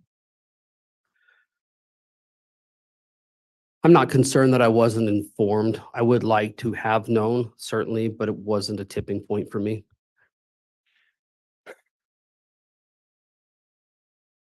You were asking questions about who was present at various law enforcement interviews that you've had. Yes, And if I heard you correctly, you don't remember any names. Is that right? having that thrown that question at me in that moment, I don't recall any names. If I search deep enough, I'm sure I could recall some names. Let me ask this question. Reflecting back, let me withdraw that. To the best of your recollection, how many law enforcement contacts have you had relative to Chad? I don't want to say the term a surprising number because that's not where I want to go, but I would say probably a 20-ish, maybe more. There have been a lot of individuals that we've talked to, that we've expressed challenges that we've had with, and I don't recall a certain number. I want you to reflect back and think, during those law enforcement contacts, did any of those members of law enforcement in any way try to influence what you would say or do? No, they did not. Did you, in working with law enforcement, ever tell them anything that wasn't true, the best that you understood? I did not. Did you ever get any feeling that they were trying to influence you? I have a brother who's a police officer. I've never felt intimidated by a police presence, and I didn't feel that they were doing anything more. The process of dealing with a lot of this until the kids were found was just, can we find some children? That was their primary concern, and that's what I felt they were trying to express and see what they could do. In any of your interactions with law enforcement, did you ever have any inclination that they weren't sincere about the desire to find these children? I did not. Calling your attention to the December 18th law enforcement interaction when you made the phone call, either at any point in the interaction, did the phone number that you used to call Chad, did you make sure that law enforcement had that phone number? I definitely did.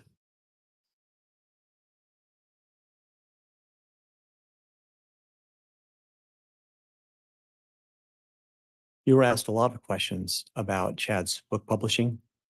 Correct. From 2015, 2014 forward, did you have any concerns about his book publishing and how they might be influencing Chad? On his book publishing or authors he published? Or Any part of his book publishing that may have influenced Chad, or concerns if you had those? I was concerned with one particular author that he really seemed to push a little more, but that might be it.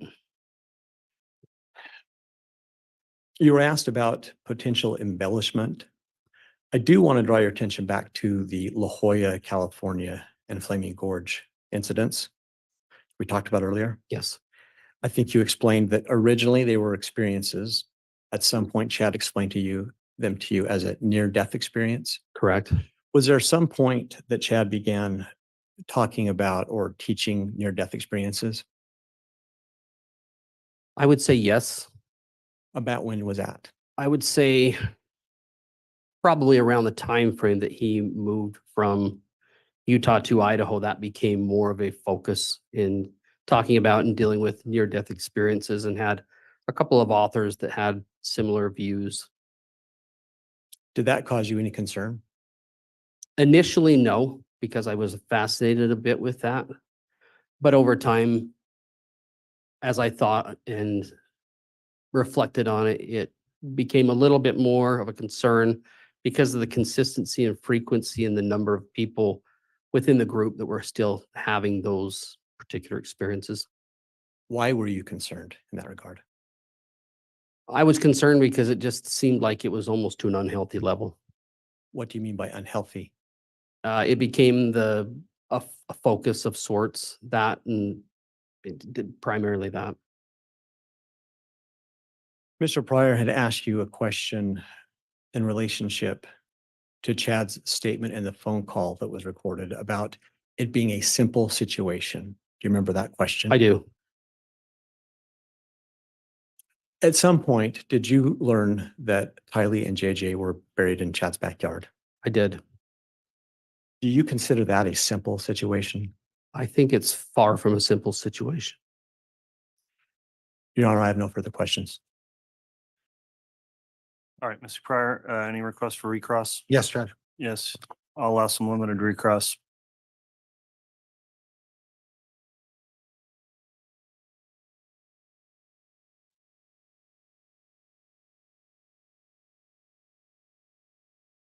On the recording, again, we talked about the simple situation. You're talking about the end result as far as what happened with the two children, correct? Correct. But at the time on the tape recording, there was reference at least once or twice to a family law attorney. And isn't it true that Chad, wouldn't that imply that he believed that this was a custody matter? I don't know what he implied by simple situation. I can't speak for what his intention behind that was. He did give me an attorney's number. And at the time that was going on, I had met with law enforcement. I didn't feel it was a simple situation by that point. I don't know why he would state that. Okay, but I'm not asking what you thought. Mhm. I'm asking you as someone who has known Chad for a significant amount of time, Mhm. for him to make a statement that it was a simple situation and then providing you with a family law attorney's information. in- Objection, Your Honor. This is calling for speculation. Sustained.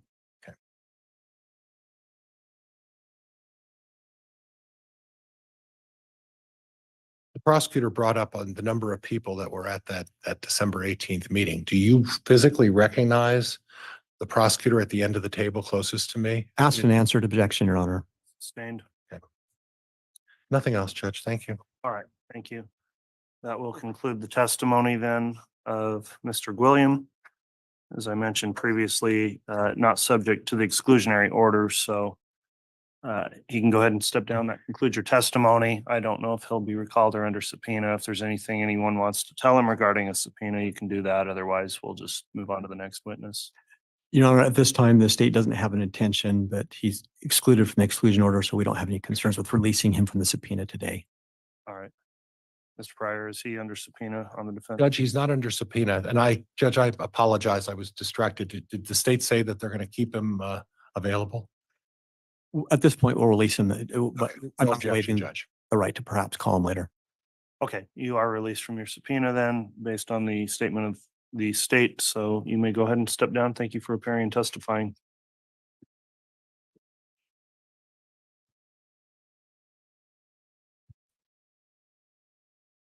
Who's going to be calling the next witness? The state will call Samantha Gwilliam. Very well. Is that you, Miss Blake? Yes, Your Honor.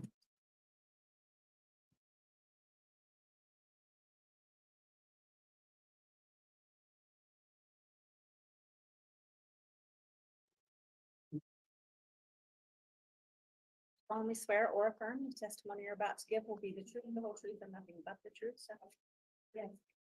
So, thank you.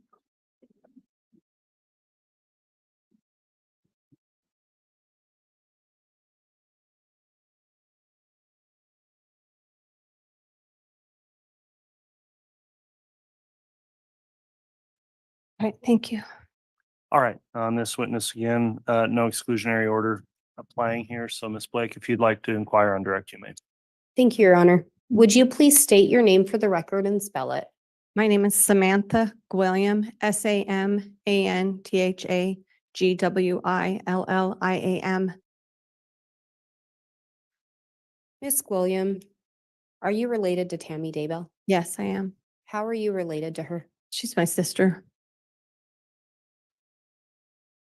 And do you know Chad Daybell? Yes, I do. How did you know him? He was married to her.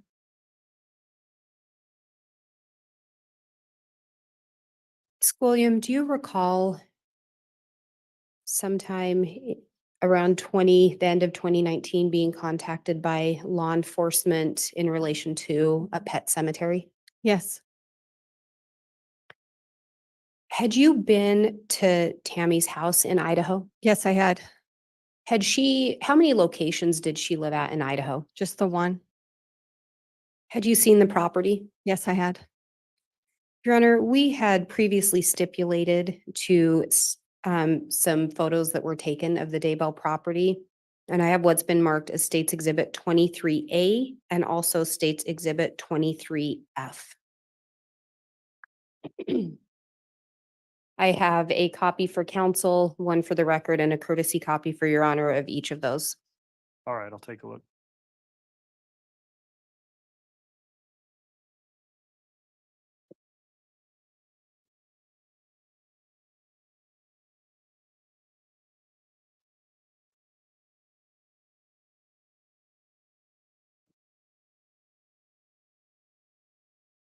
And if the witness may be shown one of each. I ended up with two 23Fs. I think the witness. I have the same. Yeah, let's try to sort these out. Okay, thank you. Thank you. Ms. Gwilliam, do you recognize what's in those photos? Yes, I do. And Your Honor, based on the fact that these were stipulated, the state would move for the admission of 23A and 23F. Any objection? No, Judge, these were stipulated to, and there's no objection. Very well. So both 23A and 23F are now admitted. Your Honor, may I publish State's Exhibit 23A first? You may.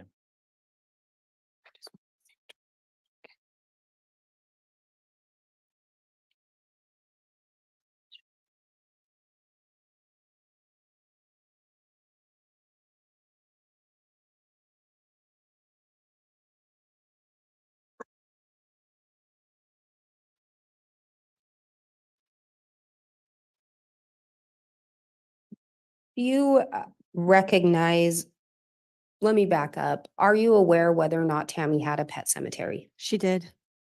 Can you tell from this picture approximately where it would have been located? There's two posts in the center of the picture. You can kind of see a tiny little black head of a dog statue.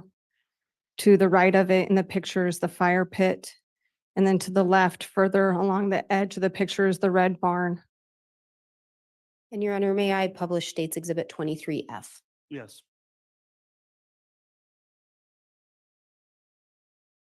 And is that a closer view without the red barn in the picture? Correct. And the fire pit is just to the right. And where approximately was the pet cemetery located? It was right there by where the dog was at. My niece's dog had passed away, so they buried it there along with a cat that had been hit out on the highway, and I believe a duck as well. Was it common for Tammy to have a pet cemetery? Absolutely. We've had pets in our family for years, and they become like family. And when they pass away, we would bury them on our properties so that they were nearby us. And did you know if Tammy continued to have pets into her adult life? Absolutely.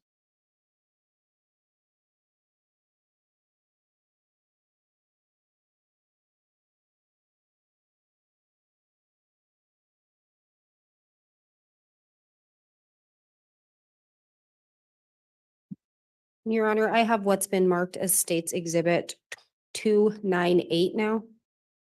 Again, I have a copy for counsel, a courtesy copy for Your Honor, and a copy as the exhibit.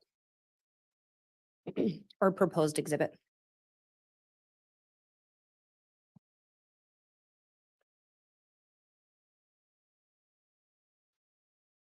May I have the witness shown a copy?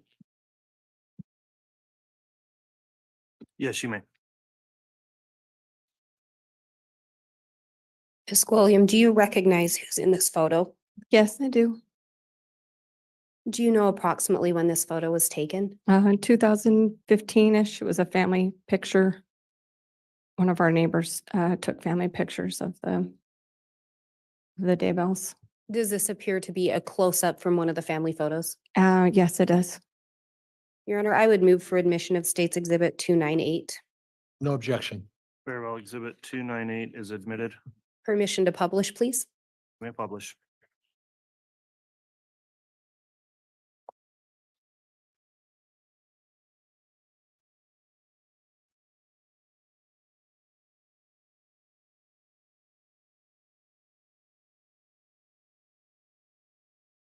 And again, Ms. Gwilliam, who are we seeing here? This is my sister, Tammy Daybell. How many siblings do you and Tammy have? There's 5 of us all together. I have 3 brothers, and Tammy was my only sister. Where did Tammy fit in the line? She was the second oldest. So the two of you were the only girls? Yeah. Were you close growing up? Yes. There's 4 years between us, so close enough that there was maybe minor squabbles, but we were more best friends.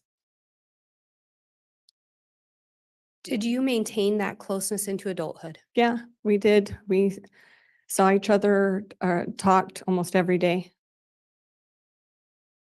Do you recall when Tammy started dating Chad? Yeah, I do. Had you known Chad prior to them dating? I didn't know him personally. I knew of him and his family. He had some brothers that I went to school with because I was younger. Did you like Chad? Yes, I did. How did you feel he treated Tammy initially? He was a good husband and father. After Tammy was married, did you maintain contact with her? Yes, we did. Did Chad ultimately end up becoming friends with your husband? Yes, he did. And was their relationship close? Yes, it was. Prior to Tammy moving to Idaho, how close did the two of you live together, live Uh, by we- each other? We lived in the same neighborhood at one time across the street. And then as we kept purchasing homes in the same neighborhood, it was just, around the block and then 2 blocks. How often did you see Tammy prior to her moving? We saw each other almost every day. And was that when you both lived in Springville? Yes, How many kids do Tammy and Chad have? they have 5. Did they have grandkids? Yes. Do you know, or were you aware if Tammy wanted to move to Idaho? At the beginning, I do not believe she wanted to. Prior to moving to Idaho, did Tammy work somewhere? Yes, she worked at Springville High School as the special ed secretary. And before that, had she worked somewhere else? Yes, she worked at Art City Elementary. She was their computer technician, and she taught computer classes to all the students. So both of those positions, she worked with children? Yes. And you talked about her working with computers. Was there something interesting about Tammy and computers? Yeah, she was very talented with those. She wasn't officially trained at a college or anything, but she just could figure them out. There'd be a new program that would come out and she would learn it, and we would all ask her questions about how to use it. When Chad and Tammy, well, actually, when Chad and Tammy moved to Idaho, did Chad talk to you about potentially moving up there as well? Yes, he said he had a vision that they should move up there. And did he also want you to move up there? Yes, he did. Were you willing to do that? We had thought about it because I didn't want to be separated from my sister. At some point, did you see an email in relation to Chad's views on why you wouldn't move up there? Yeah, I did. I read an email that he sent that said that I had evil spirits that were keeping me from coming to Idaho to see that I should be up there. And it made me very unhappy. When Tammy and Chad first got married, do you know what Chad did for a living? He was going to school when they first got married, and he was also working at the Springville Parks Department on their cemetery crew. Do you know, as part of his employment, if he was involved in digging graves? Yes, he was.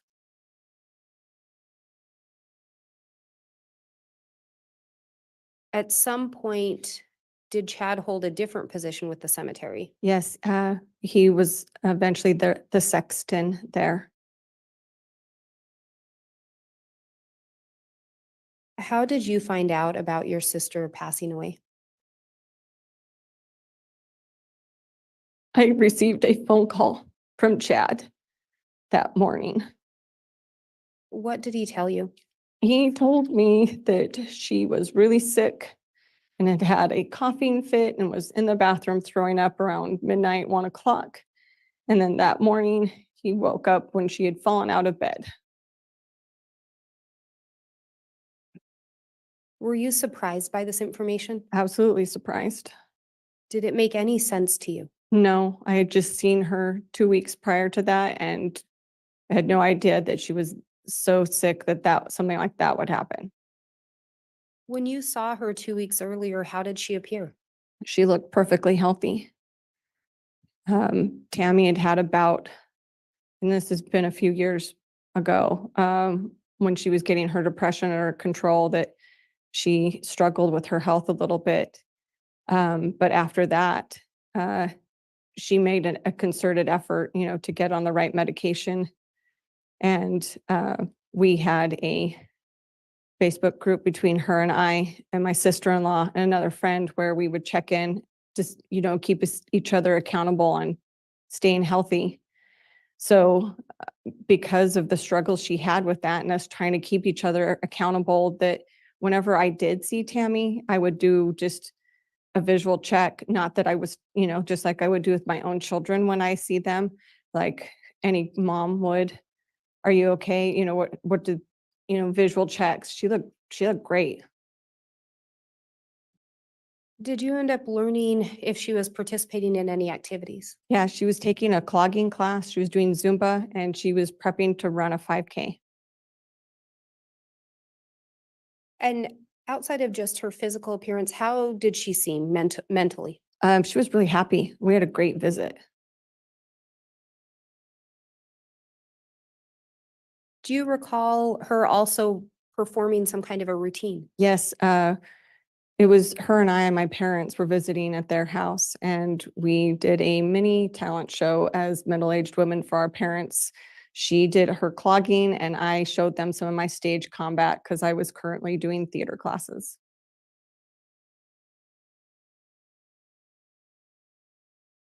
And as you were watching her perform the routine, did she seem short of breath? No, Any indication she was having any medical issues? no. The only thing that she had complained about was her wrist. She had had some injury with it, and she was taking medication. The doctor had prescribed her for it. And then my mom commented that it had been something that she had been on previously too.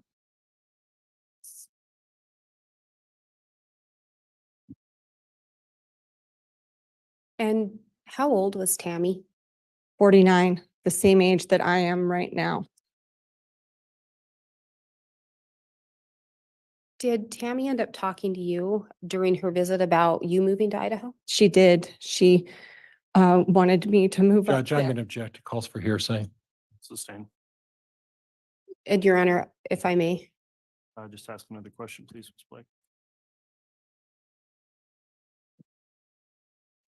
Did Tammy appear to be making plans for the future? Yes, she did. She wanted me to move. Judge, I'm going to object. It calls for hearsay. Overruled. She wanted me to apply for a theater teaching job in Idaho so that I could be close by her. We had always made plans to live by each other as we got older. And when she moved away, we were still trying to figure out ways to make that happen. That was our joke, that we would be old ladies together, living side by side.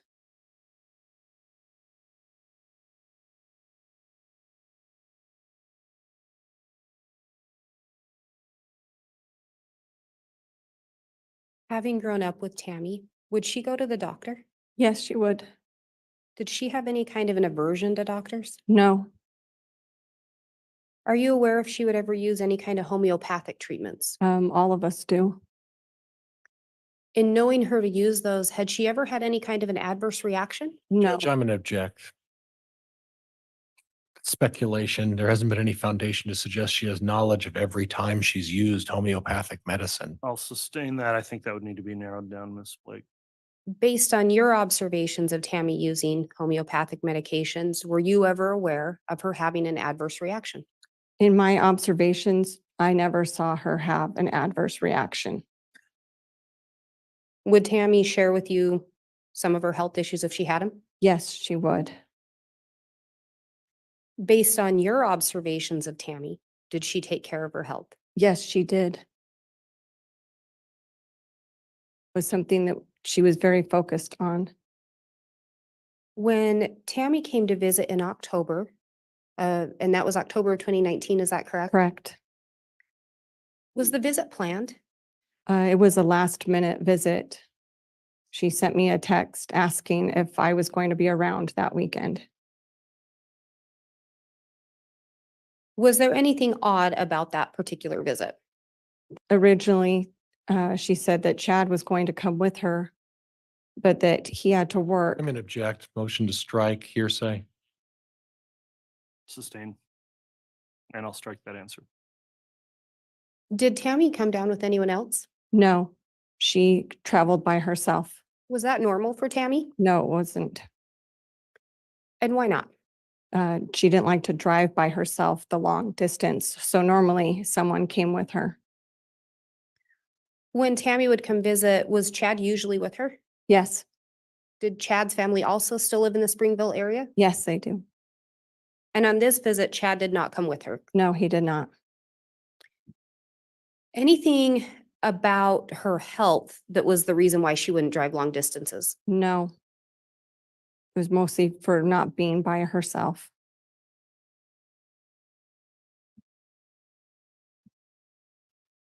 When she came to visit, was there any indication that she had concerns about Chad having an affair? No, she never gave any indication. At some point, did you notice a change in Tammy and Chad's relationship? It seemed strained, and I just didn't know if it was because of the event they were attending, if they were tired, but it felt off, and I didn't know why. And do you recall approximately when that would have been? That would have been June of 2019.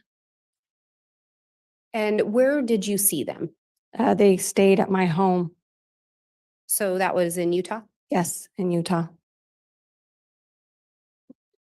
And again, Chad and your husband were friends as well? Yes. Was there anything about the interactions with you and your husband and Chad that seemed different? He just seemed like he didn't want to talk and that he didn't want to be there, which was unusual for him. Do you recall seeing Tammy again after June of 2019? Yeah, she showed up at my house about 2 nights before my birthday. It was about 10:30 at night, which was unusual for one, because Tammy always went to bed early. And she was bringing me a present for my birthday, and it was unexpected. I had no idea they were in town. Did that seem odd that she hadn't told you she was in town? Yeah, it seemed odd. The time seemed odd, and Chad stayed in the van the whole time she was in my house with the car running. So it made it feel like they were pressed for time and that she couldn't stay. And what month was that? July And that was of 2019 as well? 2019 as well.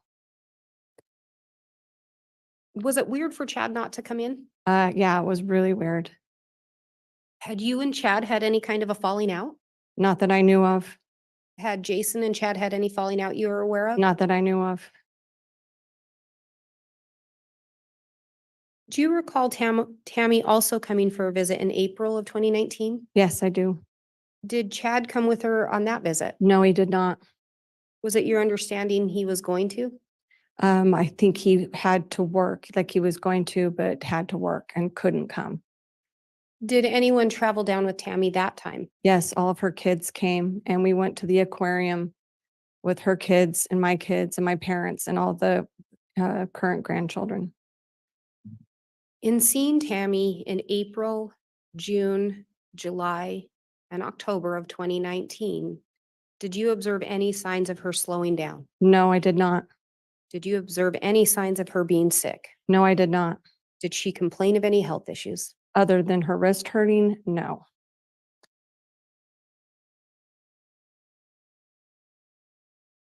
I think you previously indicated you found out about Tammy's passing from Chad. Is that correct? Correct. Did you ever talk to Chad about an autopsy? Yes, I did. What did he tell you? I asked him in a phone call that we had after she passed away and we were making funeral arrangements. I asked him, are you going to do an autopsy? And he said, no. And I said, why not? We don't know the reason why she died. And he said that the coroner had told him that she looked Judge, peaceful. I'm going to object at this point. It becomes hearsay at this point. Sustained. Your Honor, these are the defendant's statements. Okay, I will revisit that ruling and overrule the objection based on that. Thank you, Ms. Blake. You can continue. What did Chad say? Chad said that the coroner told him that she looked peaceful and that and it looked like natural causes. So they said they weren't going to. He also stipulated that it would be a cost of $1,500 for him to do so, and it would hold things up. And they wanted to get the funeral done quickly.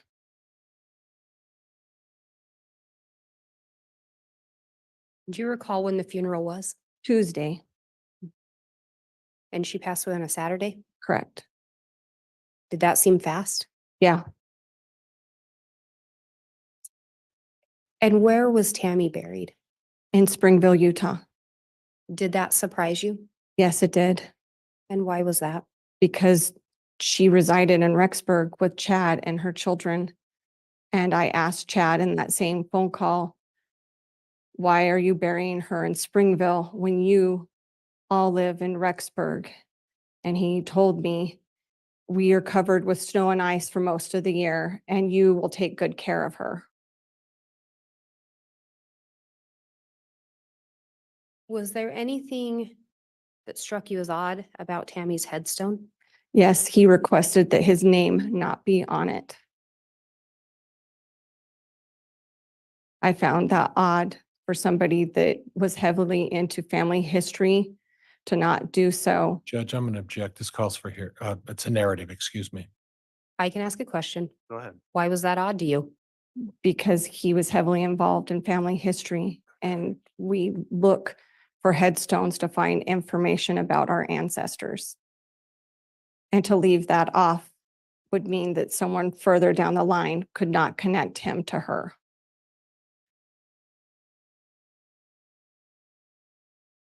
Do you recall hosting a luncheon or a dinner the day before her funeral? Yes, we were hosting a luncheon before the viewing so that we could feed them when they came down from Idaho.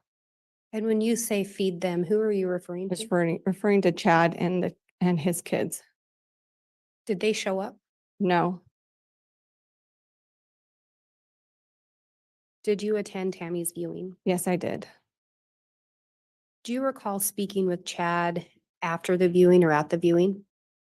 Briefly, Did he tell you anything in relation to Tammy's passing? yeah, he said that he had information that he wanted to tell me about Tammy's last week and how she'd felt like that her body was separated from herself, and he wanted to give me more information so that I would have comfort about her passing. Did he tell you anything about having a vision that Tammy's mission was going to be complete? Yes, he did. Did he also indicate to you, but the vision was that she wasn't going to die? That was what I took from the conversation. And you said, or let me back up, did you attend Tammy's funeral? Yes, Did Chad indicate anything about wanting to talk to you after the funeral? that is what we thought was going to happen. Did you in fact talk to Chad after the funeral? No. Why not? He made himself unavailable.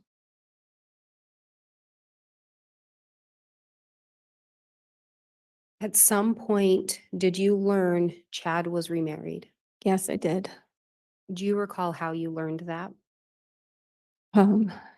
My husband, Jason, told me that he had talked to Judge, I'm Chad going to on the object at this phone. point. Sustained. Move to strike. And I will strike that response. Do you recall reaching out to Chad about a month after Tammy's passing? Yes, And did Jason also reach out to Chad? yes, At some point, did Chad tell you his new wife's name? Lori Ryan. Did he indicate anything to you in relation to Lori Ryan having a previous spouse? Yes, he said that her previous husband had died of a heart attack. And that was why they connected. He told me that they both had lost a spouse and that was why they met up and had their marriage. And you learned about the marriage approximately a month after your sister had passed away? Correct. At some point, did you learn when Chad had actually gotten married?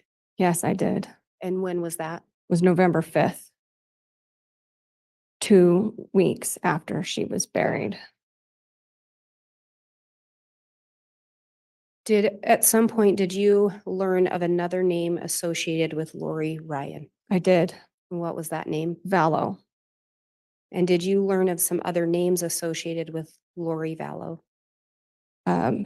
That there were children, JJ and Tylee. At some point, did you talk to Chad or have a conversation with him about that? Yes, I did. And what did he tell you? I asked him in a phone call, please tell me about this woman that you've replaced my sister with. And I asked him questions about her name because what we found out was different than what he told us. And he said, well, she had a complicated past and was trying to move on from it. And that's why they had told us the name that they had. Judge, could we have some foundation as to when this phone call supposedly took place? It took place December 13th. And was that of 2019? Correct. Did you know where Chad was at that time? I think he was in Hawaii. At that same time, do you recall Chad telling you something about Tammy visiting him? Yes, What did he tell you? because I was questioning him about this marriage. He asserted to me in this very, spiritual like tone that, Samantha, I am telling you now that when I was at the cemetery, Tammy showed herself to me and said that I should move on. And I responded with, when most women say that to their husband, it's in 2 years from now, not 2 weeks after I'm dead. Judge, argumentative.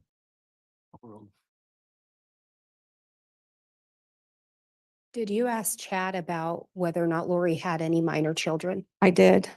What did he end up telling you? He told me that she had some adopted children, foster children, and older children. And I asked him, so when Mark comes home from his mission, will you be raising kids together? Because I was trying to figure out what adopted or foster children meant. And he said, no, we will be empty nesters.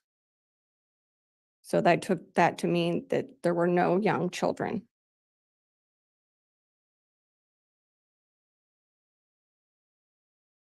I have no further questions. All right, thank you.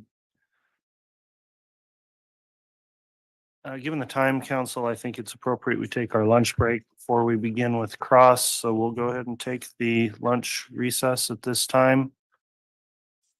We'll come back on at 1 o'clock for continued testimony with cross-examination. All right, please.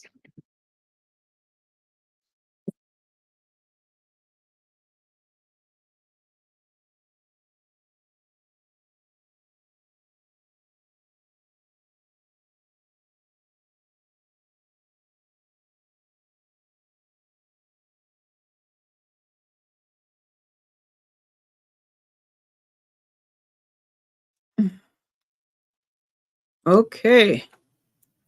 Holy moly. That last bit.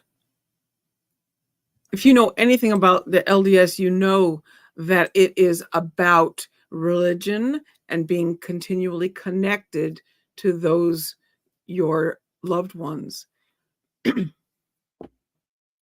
Oh my. Oh ho ho. He had a reason for that. Like I said, in 2016, he started disconnecting himself.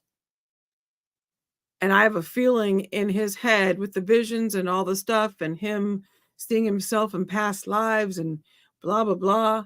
He probably felt that he was no longer married to her if he was ever supposed to be married to her at all. My opinion, let me put my banner up. But, ooh, eek. That's kind of what I felt with what he was saying. It's about eternity. He cut her off in his mind. Okay, I'm going to go out on a stretch. I think that in his mind, my opinion, he thinks of himself more highly. I think he has exalted himself to a point where he is able to disconnect himself from her. That goes against, if you're married and they are your one and you're sealed in the church. Were Tammy and Chad sealed in the church? it's a question. If you're sealed in the church, you're sealed for all eternity. I'm sure there are provisions, but I feel like he was disconnecting himself because he exalted himself as, I mean, think about this. In a past life, he has said that he believed he was the brother of Jesus. I think that his exaltation of himself makes him up there, and that's just my kind of thinking about this whole thing, and his need to disconnect himself from Tammy, which started way back when, because in his beliefs he was married to Lori. What did he say? 7 times? Was it 7? 7? So it was never supposed to be Tammy in his mind. He found his love, and that was Lori, and he put her as his all eternity. And that is why they went into the church and sealed themselves.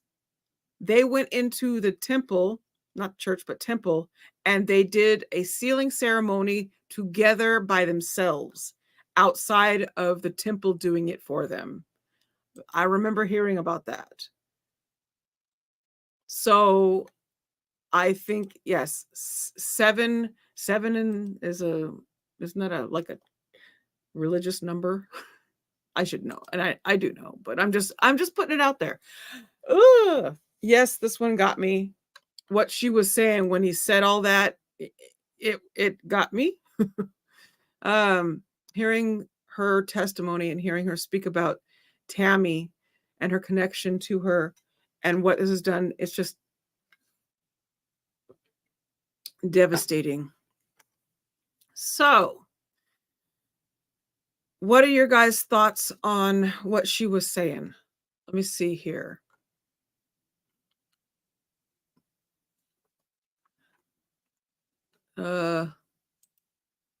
Am I pronouncing it toy or is it toi? Toi la carissa. Is that what I have a feeling it says? Toi, not toy. Sorry. Agrees he's above man's law and on par with God. That's unhealthy for any belief system. And it does happen, especially, yeah, it does happen. It happens. Stevie says the divorced male remarried, that's LDS. He still figures in the first wife, and it's not a plural situation, just a respectability thing, as it's been explained to me. Yeah, yes, but what if he's decided he should have never been married to Tammy? I wouldn't put it past him to write his own rules, change stuff up. He's already changed the LDS beliefs. He's gone off the rails and created his own beliefs by taking on what in my opinion, Julie Rowe teachings are kind of thrown in there too. So he's writing his own thing. I wouldn't be surprised if his next thing was to write the Book of Chad, like the Book of Mormon, right? Wouldn't be surprised if that was something that was going on in his head, since he is an author and all that stuff. And how Chad has broken Samantha's heart and other people's. Yes. Celine, hopefully, oh yes, it is Mother's Day this weekend. I absolutely forgot. I do not remember dates. My husband would show up. I normally don't celebrate things. We don't do, I'm going to sound like a horrible human, but we don't celebrate like Valentine's Day, because I say I love you 5 billion times a day.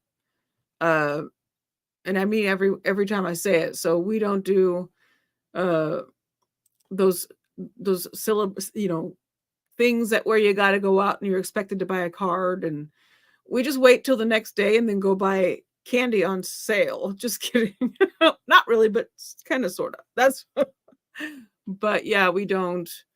My husband and I are like, yeah, we've been together a long time. We're good. We know we're together and love each other and we're good.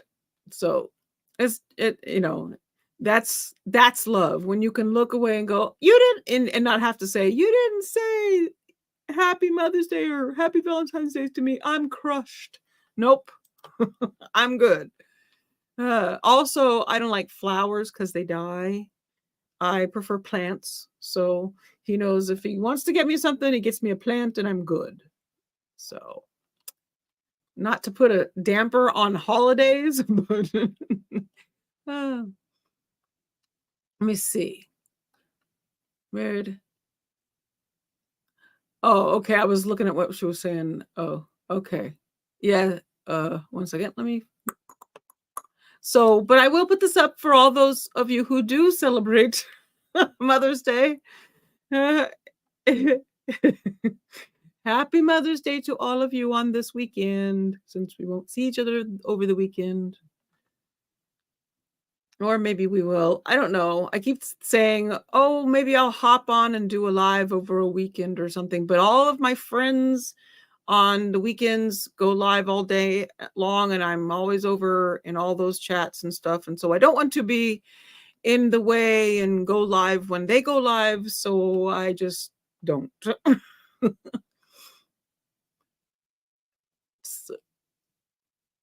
And then Linda says, Tammy's sister loved her so much. I feel for her. Yes. Stevie says, oh my, is that how they justify Tylee and JJ? They shouldn't have happened.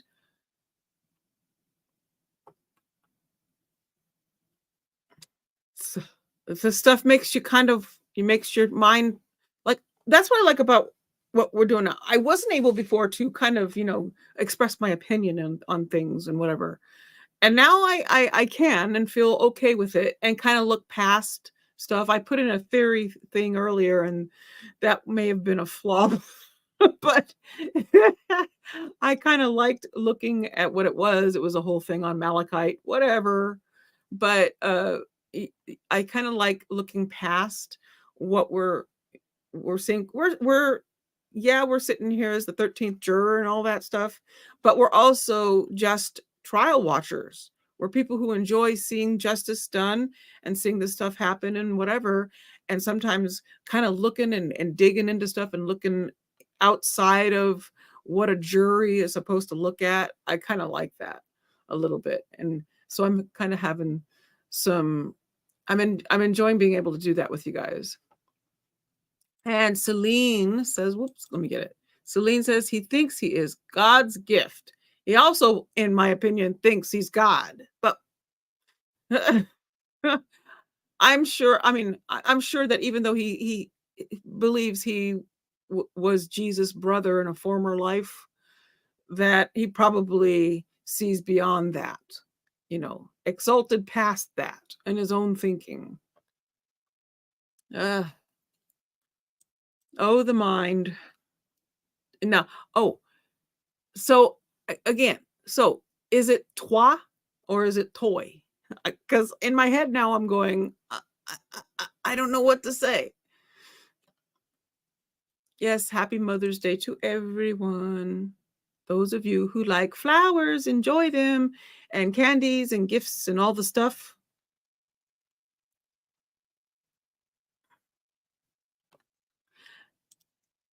I thought so too. I don't, some people don't want to steer away from things outside of the stuff that we're, hearing in the trial, which, I get it.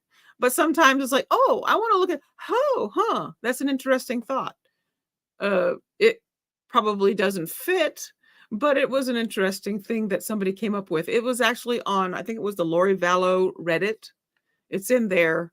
If y'all do Reddit over there, it's there.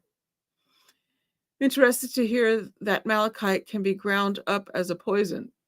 That's what I was given. I went and read it, and it was somebody that had put a theory in there. They did some research on it, and I did actually look into it and stuff, and I guess it is a thing. I don't know how much is needed for it to be lethal. No idea. But because I didn't actually look that part up. But if anybody wants to, go ahead and let us know. Oh, is that true? Did anyone check it?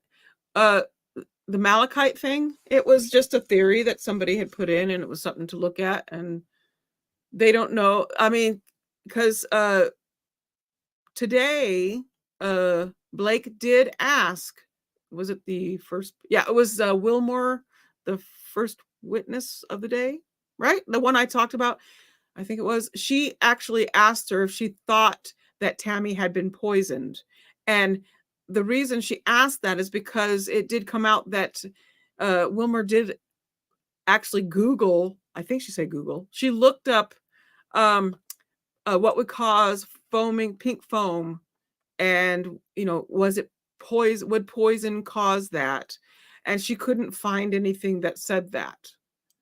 The malachite thing that I was given, it is toxic. It does, if you I guess if you ingest it, I don't know if you like put it on your skin or whatever, but I guess if you ingest it over, it's toxic, right? So yeah, it would be interesting to look. Anybody wants to do a Google. Google is our friend. I'm constantly Googling. So Lindo, how to pronounce it? Yes, it's driving me crazy. Is it trois? Un, deux, trois. Quatre. Cinq. Sept.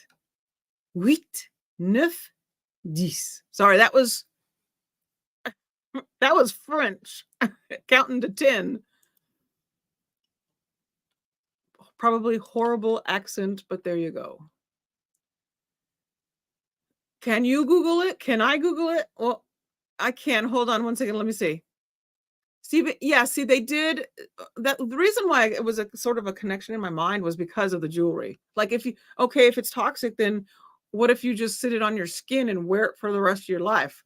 Do you eventually poison yourself? I mean, would you have levels of malachite in you if you absorbed it or had them on your finger? Just that was where my brain was going with that. Let me see. What do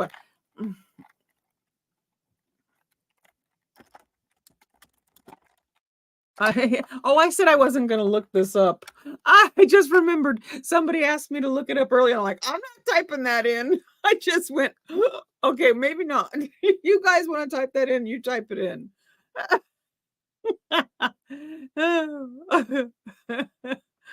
Oh, I as soon as I started typing, I'm going, oh, wait.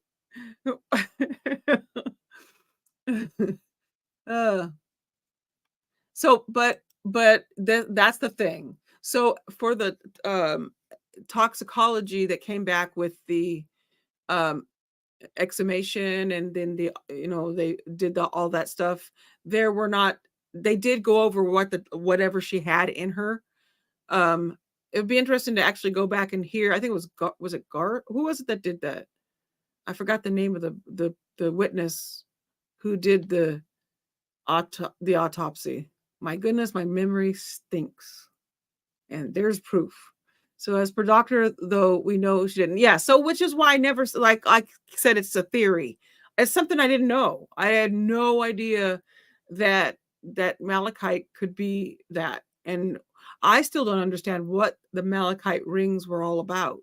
Why malachite? Was it because they were cheap on Amazon and that's why she went for them? What's the reason for those? We will never know.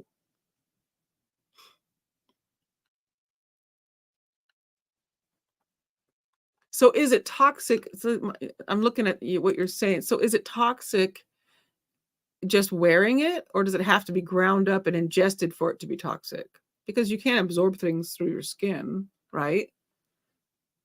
Thoughts? I don't know. That is true. That is true. fatigue, anemia. Anemia will make you feel like, ugh, ugh.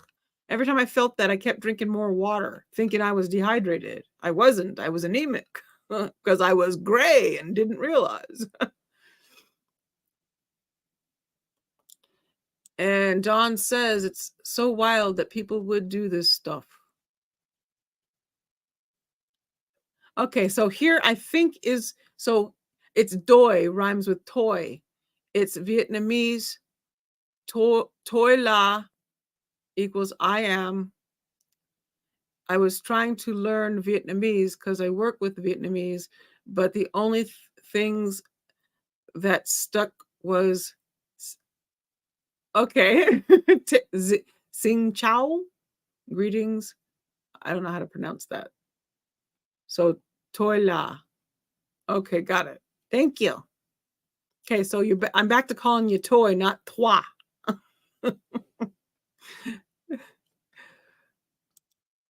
So Francis says, I do believe if she got in the floor that Tammy awoke to fight him. I wonder if they did any nail clippings at the autopsy to see if his skin was under her nails. Like, but he didn't have any claws. They would have said they would have seen clawing or something on him. They would have, seen that maybe. Boy, my brain just goes.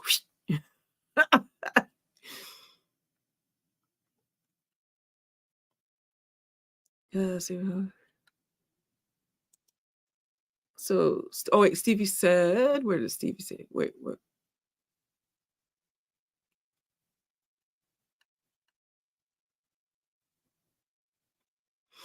Oh, did you? Was my horrible accent horrible for anyone who speaks French? Was it terrible?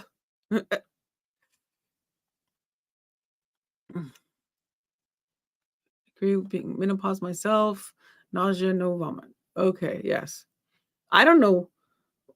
I couldn't tell you what I felt. The only thing I remember is I did start hot flashes, but that was early on, and I wasn't sure if it was because I had a certain surgery or what the deal was, but I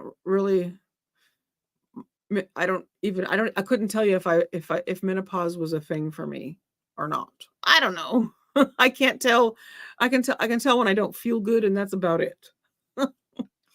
I have to, when I go to the doctor, I have to be that one that has to, they'll say, how much does it hurt? Give it on a scale of 1 to 10. And I'll be like, and then I saw this thing one time. It was a cute thing. It was a thing with facial expressions on it. And I saw it on the wall and went, I'm that facial expression right now. So that helped.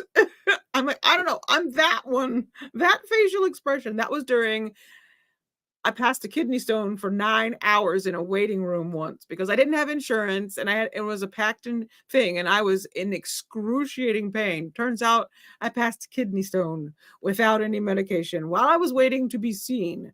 By the time they got me in there, I passed it on my own. It was horrible. Oh, I thought I'm dying. I just know I'm dying.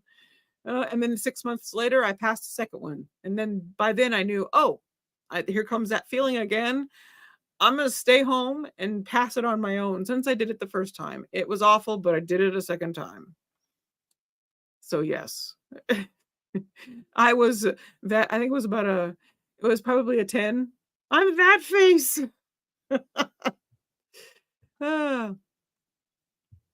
See, let's get started on menopause. It's true. Yes. Okay. Sorry.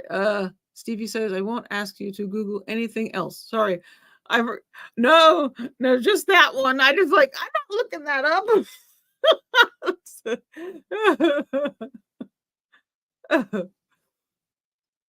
Yeah, like I always say, true crime people or anybody who's into forensics and all that stuff, our computers have a lot of stuff that we look up, we're constantly interested in all the stuff. And it's like certain things like, should I Should I have that in my, when we get to the evidence portion of a thing and people go into the computers and they grab all the stuff that everybody's looked up and they stick it up there. They looked up this. I'm like, I don't want that on mine. So I tend to keep an eye on that. Oh, mood ring. Oh, my hands are cold all the time, so they don't really work on me. Malachite is supposed to be good for liver support. Oh, because of the copper or something? Like to wear or to eat?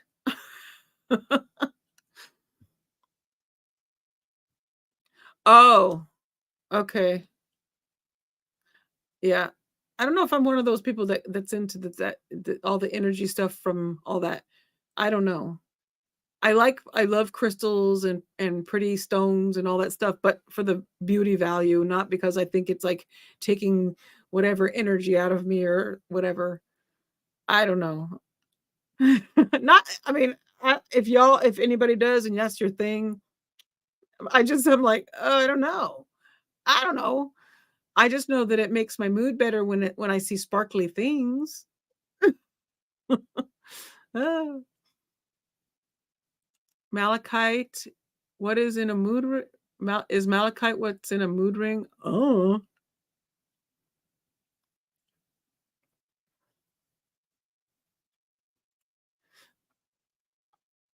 I always wanted a mood ring to do what it was supposed to, but my hands are always very cold. So they don't do what they're supposed to, in my opinion, for me. Malachite is a stone of transformation. It absorbs pain. Okay. Well, there you go. So if you wear it on your ring, wear it as your ring, wedding rings, then you're free from pain. So there's a question. Did he have a scratch on his neck? Can't recall when or was this after? I don't recall if that was ever said. I was just, we're all thinking outside the box. So I have no idea if he was or wasn't. Ooh, Linda's going to Google it. Linda can be my Googler on certain things. You Google that. So the stone of a mood ring is really a hollow quartz or glass shell containing thermotropic liquid crystals. Okay. When I heard that malachite absorbed bad energy, I thought that made sense because Chad was all about light, dark energy. Good point right there. So, but since they aren't wearing the rings, maybe they poisoned Alex and Tammy. And I don't know. Mood rings existed before Google, in my experience.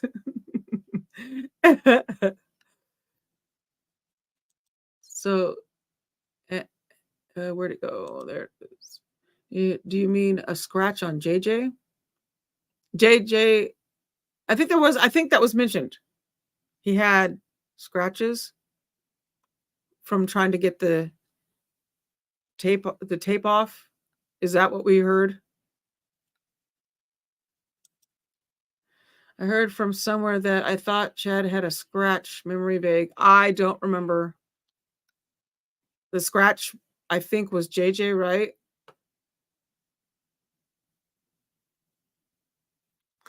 Lemon Curd says, I'm not going anywhere near malachite. Well, now that I know what happens if you grind it up, maybe.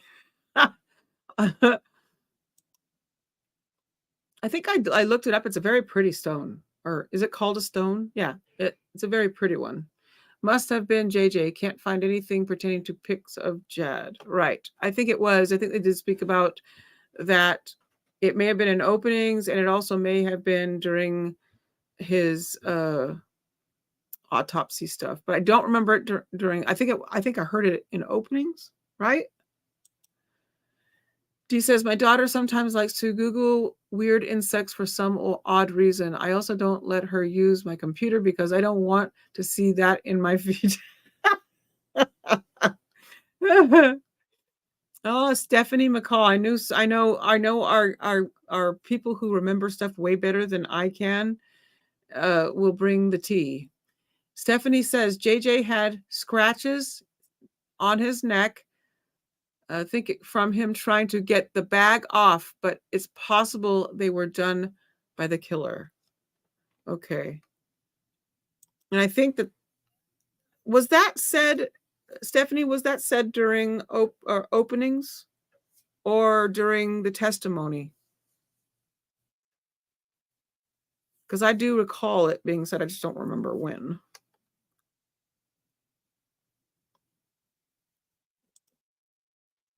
This is an awesome talk we're having. This is fun. I like this. So, Lori possibly made scratches on JJ. I still want to know the thing about her hair being involved or being in the tape and stuff like that. Okay, look right there. See? I know if I asked, I would get it right there. Testimony of the beaded guy. Oh, is that beaded? Breaded. Sorry, my eyes. Breaded guy. The testimony of the breaded. I'm sorry. All I can think about is breaded chicken. Breaded. The who? Sorry. Stevie says, I believe that it was testimony.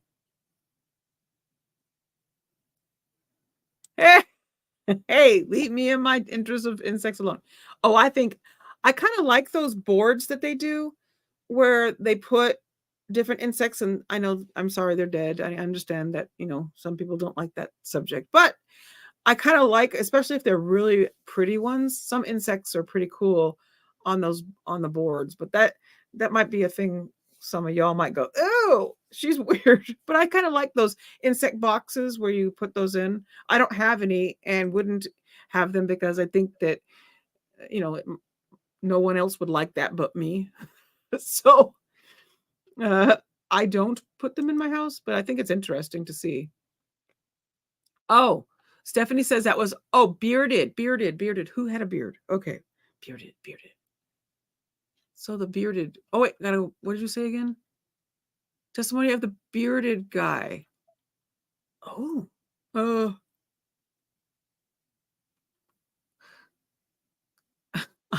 I kind of like the breaded better.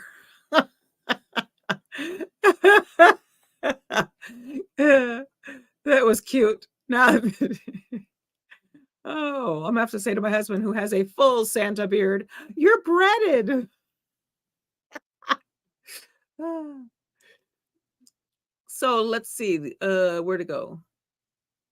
Linda, there you are. I wonder if the LDS temple has ever unsealed someone that has been sealed. That I can look up. I'm actually gonna see if I can. Let me check and see what Google has to say.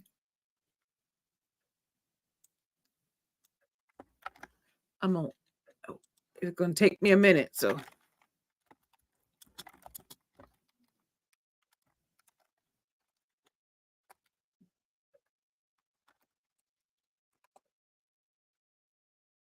See, all right, I got an answer. Here we go. So yes, the LDS. I'm sorry, reading the whole thing every time is a lot. The LDS temple can cancel sealing between a married couple, but only in special circumstances and with the approval of the church's president. This is sometimes called a temple divorce. A sealing is an eternal marriage. Well, we know what that is. We don't need to go that far, right? Do we need to know what a sealing is? Does anybody not know what a sealing is? I think we're good. I think we can pretty much know. We've been doing this for 21 days now. We're pretty good on what a temple sealing is. But yes, so it can be done on special occasions, which I want to know, or not occasions, circumstances, which I want to know what those circumstances are. What I don't think that I can't remember if they were sealed in the church. If anybody remembers that, were Tammy and Chad sealed in the church? I know that Chad and Lori were fake sealed in the church. Oh, right there. Yes, butterflies. Beautiful. Butterflies are so pretty. I love butterflies. Butterflies and lots of sparkly stuff. Everything I have, you can't tell on my watch because you can't see it sparkling, but everything I have sparkles. All of my accessories, when I wear them, they all sparkle.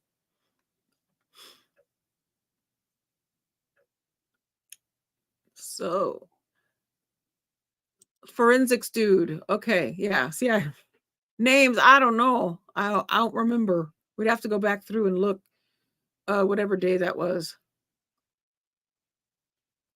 Do little JJ grasping at the tape while his care was pulling the bag over his, yes, very hard to think about. Brian is back. What does he have to say? Welcome back, Brian. My dad made one of those insect displays when he was in college, and me being a toddler, I stomped on them thinking, how cute is that? Oh, Garth Warren, she got it. Sorry. I said that. I started to say it, but I wasn't sure. So yes, he's okay. Yeah, I should have. Yeah, that's right.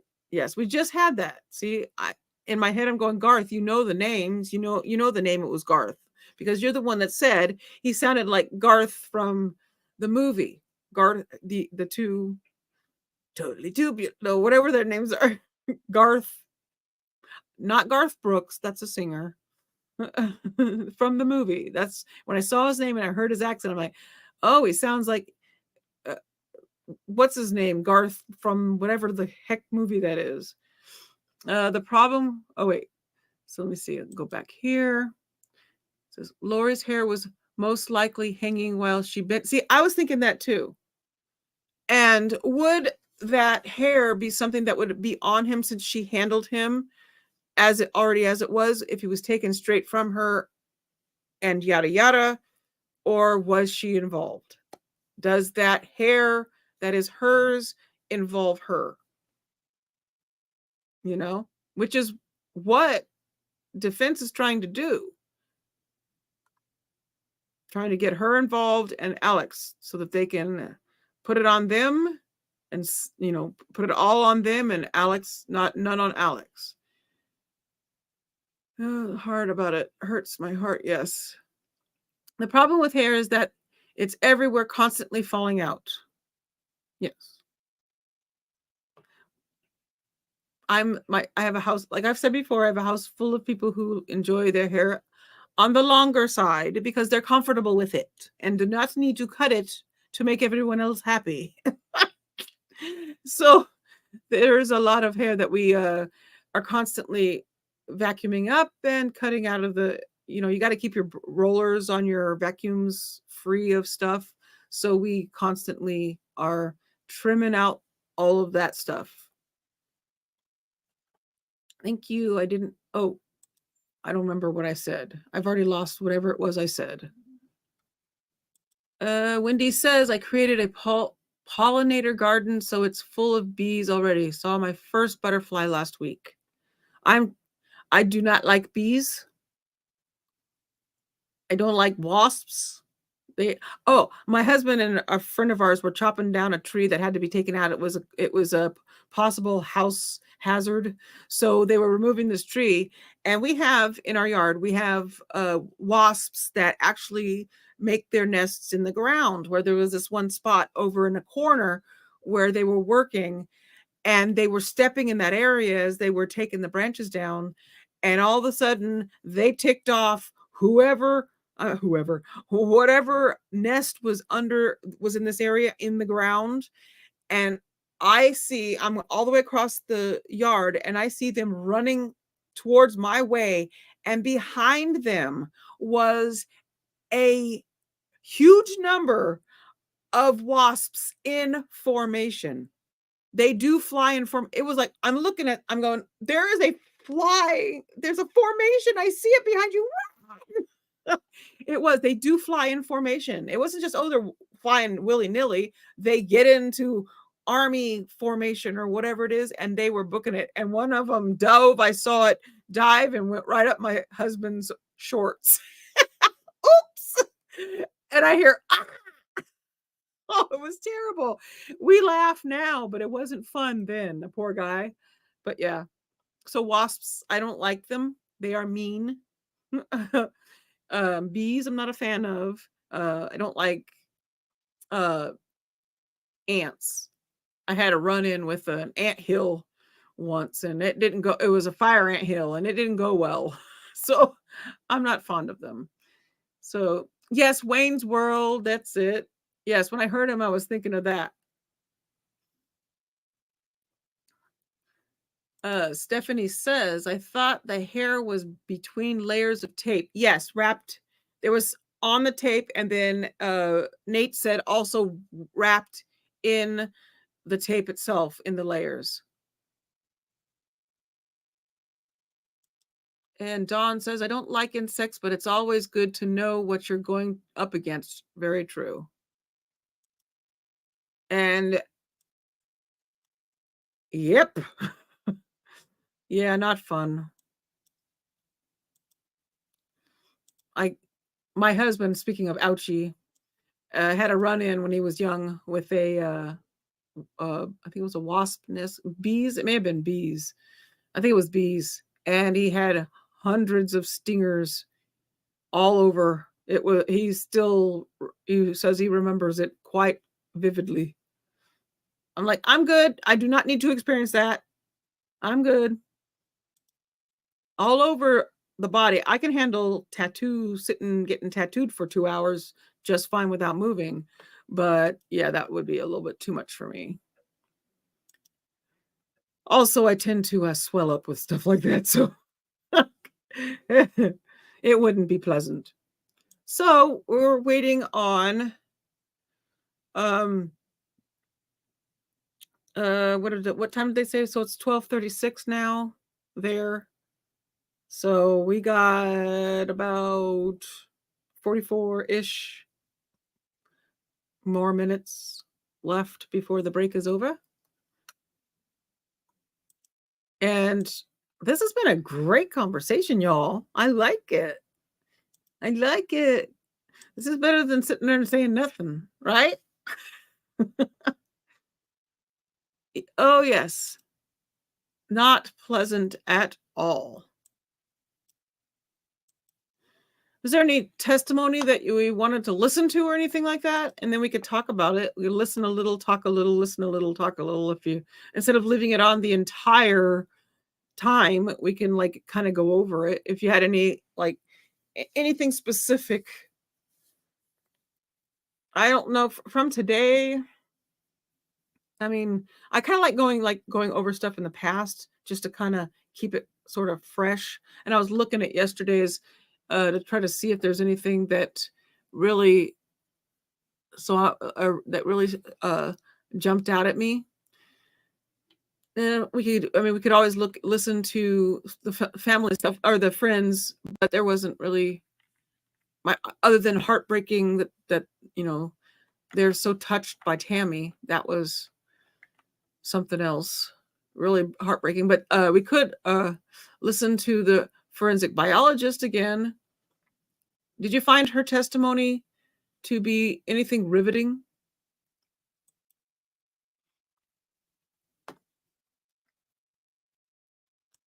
Yeah, I'm trying to change things up a little bit I know what I was going to discuss. So the other trial, YouTube has put into place policies that you got to be really careful with how you handle stuff like this. So you have to make the content, you have to make it formative, you have to make it educational, you have to make it different as we're doing it. Like Linda from It's a Crime is doing a really good job. Emily D. Baker, I was looking at her stuff too, and she's excellent at it. So I'm working on trying to do better and bring more stuff in. and stuff so that I'm fitting within that. But it's a thing that I wasn't doing with that other case, and I don't want it to mess up anything. So I ditched it and sent everybody over. It was this morning. I was looking up something. It's called the I forgot what the policy is. It's a recycled content type of thing. It's got a thing that they put in place, and I was kind of looking it over going, oh, well, I didn't know about that until today. So now we have to change how we do things. So I have to be more chatty and more explanatory, more educational, which I love. That's why I like going over the forensic stuff. I like looking at the testimony and then digging into it so that we got that going on. I'm not a lawyer. I am a trial watcher. That's why I do not profess to, but I like to look stuff up. So that's how I'm handling the channel from now on. We will be doing one trial because I can't, I can't split myself into two. It was a good idea. I'm glad I got a nice camera out of it and a nice microphone with the idea, oh, you're going to have two webcams. Well, at least I've got a nice webcam now. So anywho, let me see. Lemon Curd says, I had a run-in with shark. What? It says I had a run-in with a shark. I was in the ocean and waded far out of the water. Saw my husband and everyone else freaking out at the beach and waving me to come back really hard to run in water. Yes. Oh my gosh. I will not. Okay. On the waterfront, on that subject, one time I stepped on a stingray in the water, and oh my goodness, that stepping on a stingray, that thing went through the side of my foot. It came through the bottom because I stepped on the tail. It either went through the bottom or came down. I'm not sure which, but whichever way it did its thing, it got me in the foot, and it went and pierced and went through my foot. So, that was the most, you think, bees have nothing on a stingray sting. It's awful. It took me 2 weeks, I think, to my foot. It swelled up and split the skin. It was awful. It was painful. And since that happened, I will not put my feet down in the ocean floor or in a lake or anywhere. And I do not like to put my feet down anyway because I'm sensitive. And if I can't see the bottom, I'm not doing that. So I put on, I wear water socks in any kind of water, even in a pool. Just kidding. But yeah. So after that experience, no more feet on the bottom of the ocean floor. So, yeah. So let's see. So let me see. So Candy says, kind of glad about that. I've been focused here on this trial. Oh, good. Oh, good. So, I mean, we can always, if y'all are still watching or keeping up with that on elsewhere, we are, feel free to let it, you guys can discuss it in this chat. I don't care, whatever y'all want. I don't care what you discuss. My chats are open to whatever comes out of our brains because my brain is everywhere. Good luck.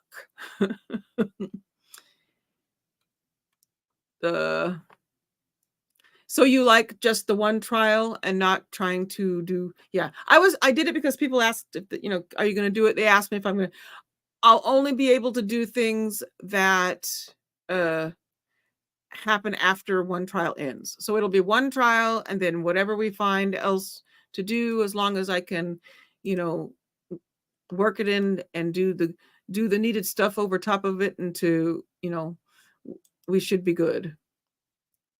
So, and so Linda also likes the one trial. Wait, what it? Oh yeah, okay. I was looking at what Wendy was responding to. She was responding to the shark. Oh my goodness. Yeah, that's here you go. Oh, I'm not putting that. Oh wait, yes. So Lemon says, Brian, they could see the shark's shadow swimming around me. I saw it when I got out. And I can't imagine that. Thinking back after you got out of the water and you realized what it was, everyone was, trying to wave you back into the shore over. What was your first thought when you finally got up and realized and turned around and looked? What did you and saw it? What did you think? Brian says, I don't go into the ocean. Too many monsters in there. Yeah, my husband knows if we go in the water, he has to carry me. So we just don't. We avoid.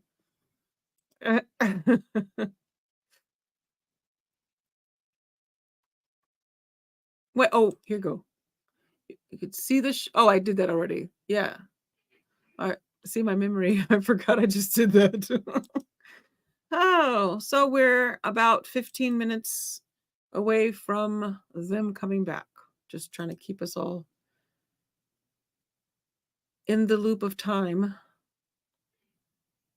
Oh, right there. Oh, yeah, I can only imagine. Oh my goodness. So who all watches Shark Week? I watched it once. But do you guys watch Shark Week?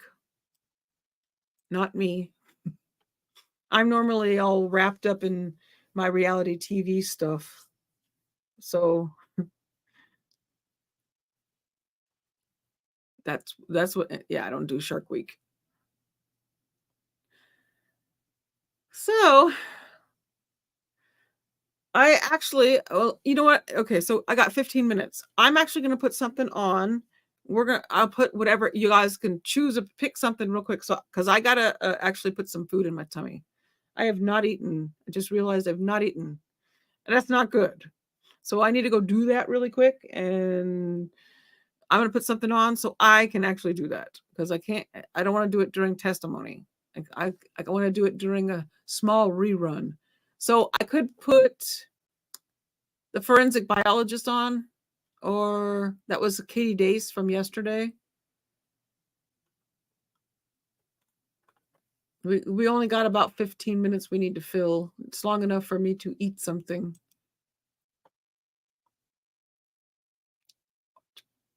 Oh, I used to watch more than than when I was working and doing it 16 hours a day in a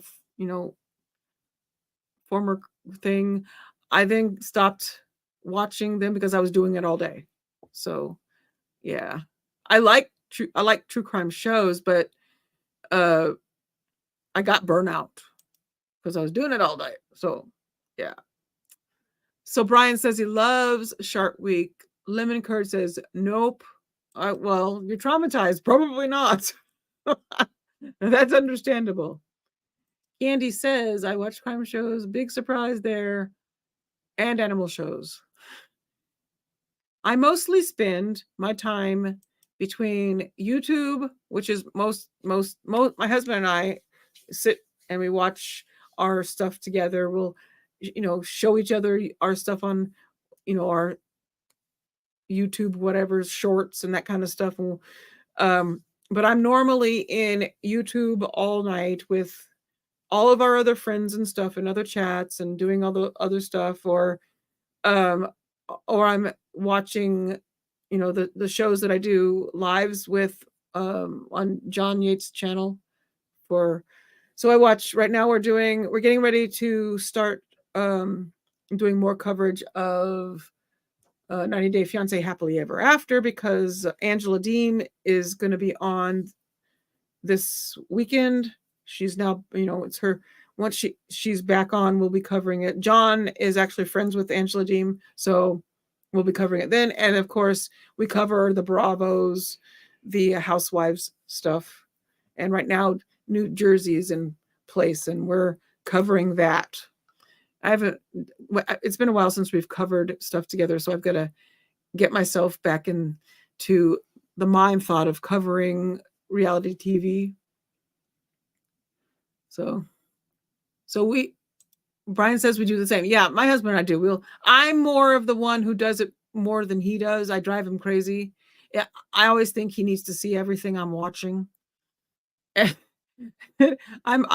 I'll put on TikTok stuff and show him the TikToks, but a lot of my videos that I watch are not only the lives from all of our friends and whatnot, but also I have a thing about monkeys. You like monkey videos. I also watch slot videos, slot machine. I love going to the casino. I don't do it often, but I do watch other people do it. And I also like to watch gameplay. Sometimes I'll, watch some gaming stuff, but that's more of a less thing, more of a rare thing to do. I also watch videos on people crocheting and knitting because I also do both of those and watch those as well. I enjoy watching somebody, crochet and stuff. I thought about doing it on camera myself, but I got a lot going on. So see, there you go. And my husband will say the same thing. Well, our TV, we mostly only use for the stuff I'm watching, my reality TV stuff. And Friday nights is our music night where we blast lots of bass and have, our Fun Friday is what I call it. And that's what we use the TV for that. But we mostly do he has an iPad or a tablet and I have an iPad and we sit there and watch it on that. And the TV doesn't get used. Well, unless I have something going. I have been known to watch 3 things at once. I actually do that often. 3 things at once. As you can tell, my brain is constantly going all the time. So, Brian says, I watch Monkey Wrench Mike. Don't know. Oh, I don't know what that is. Oh, when I say monkey videos, I mean like spider monkeys, capuchin, all the monkey types of things. Yes, I have certain YouTubers that do daily videos or whatever, and one of them has 5 monkeys. Adorable. I don't know. It's like my son likes cats and I like monkeys. It's a thing. And then Lemon Curse. I love vacationing in Riviera de Maya so I can feed the monkeys. Aw, yeah, I would love to do that. That'd be fun. Oh, it's a YouTube channel. Let me see if I can find it real quick. It was called what? Monkey Wrench Mike. Here, I'll Google it real quick. I mean, not Google it, but YouTuber it. Let me see.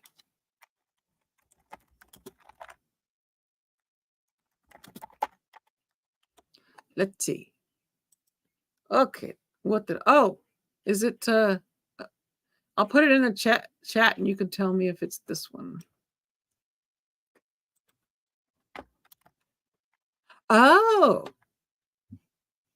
My husband loves these kind of things. My husband watches all this stuff, I think. It might be that one. Monkey Wrench Mike.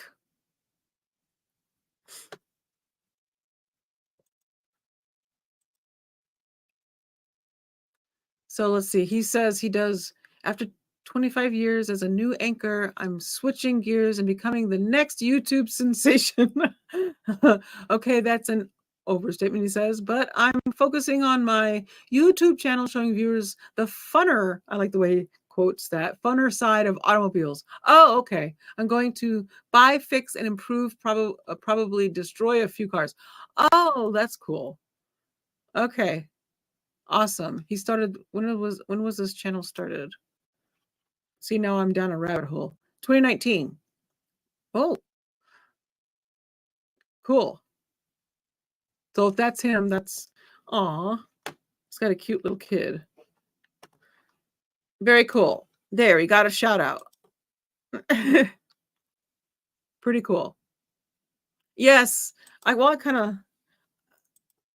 that's pretty cool. No, I think mechanics is pretty cool. I would love to know more. Would love to be able to fix cars and whatnot. Cool. All right. Well, I jibber jabbered through that, and we got about what 6 minutes left ish. They've been pretty prompt at coming back, so I'm gonna have to wait until they come back, and then I will go on mute and get something to eat because my tummy is about to start growling, and y'all are gonna hear it. I'm also starting to get a headache, which is not good. That means I need food.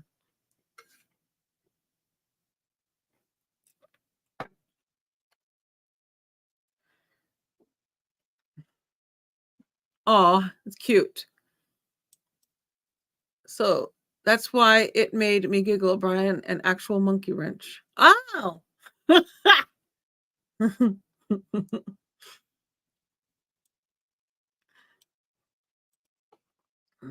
That's cute. Actually, you know what? I actually do have to. I'm gonna put it on full, and they will probably. Let me see. Let's see. Let's see if Nate has texted anything. I mean, tweeted anything. Let me see. Wait, because my head is killing me, and I gotta go get something. Looking up is not a good idea. Let me see. Put this down here. 1 second. My husband said he was watching me, and he said I kept looking up, and it looks weird, so I need to stop looking up. I said, well, I got a monitor up there. I have to look up. So now I got to remember to pull stuff down so I'm not looking up. So we're at 58 minutes. Yeah. 58 minutes, and so they should be back soon. They haven't. Nate has not said that they have come back yet. Oop. Hold on a second. Come back here. So I'm going to put this on full. They should be back very soon. Just so I can go put some food in myself. I'll be right back. See you in a bit.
District Court's again in session. Thank you. Please be seated.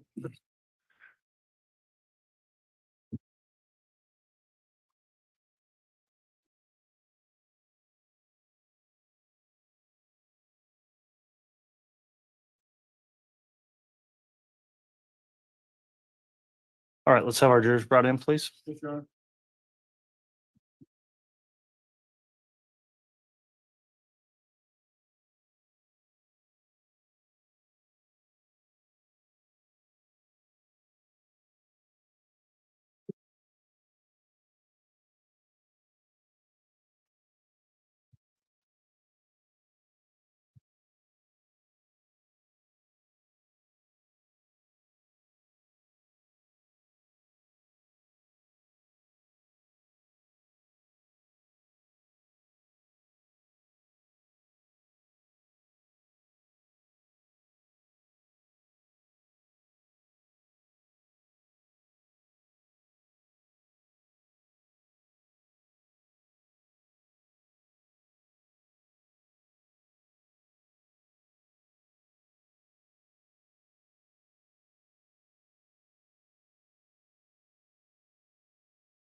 All right, please.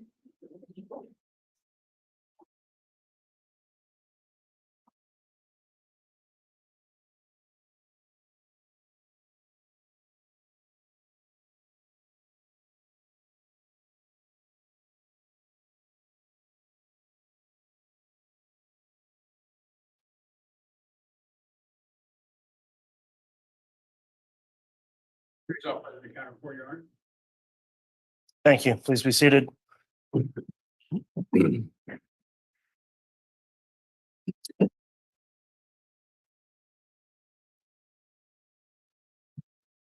All right, we concluded our lunch break. We're back on the record on CR 22-21-1623, State of Idaho versus Chad Guy Daybell.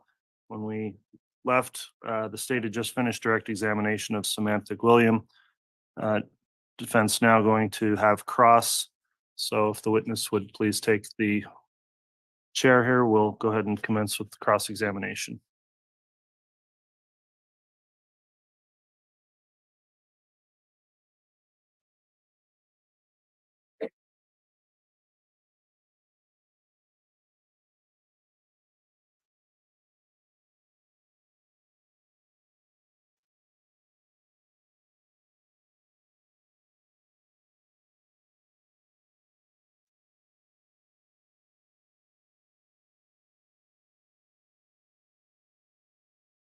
All right, you can proceed, Mr. Pryor.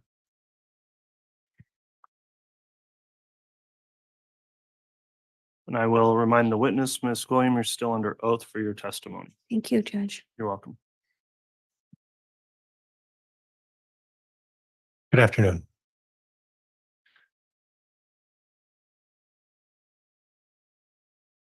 Ms. Gwilliam, do you have a recollection of how many times you've been interviewed as part of this investigation? I don't know the exact amount. I've never counted. Okay. Is it more than 5? Probably just sometimes it's just phone calls or a text asking questions.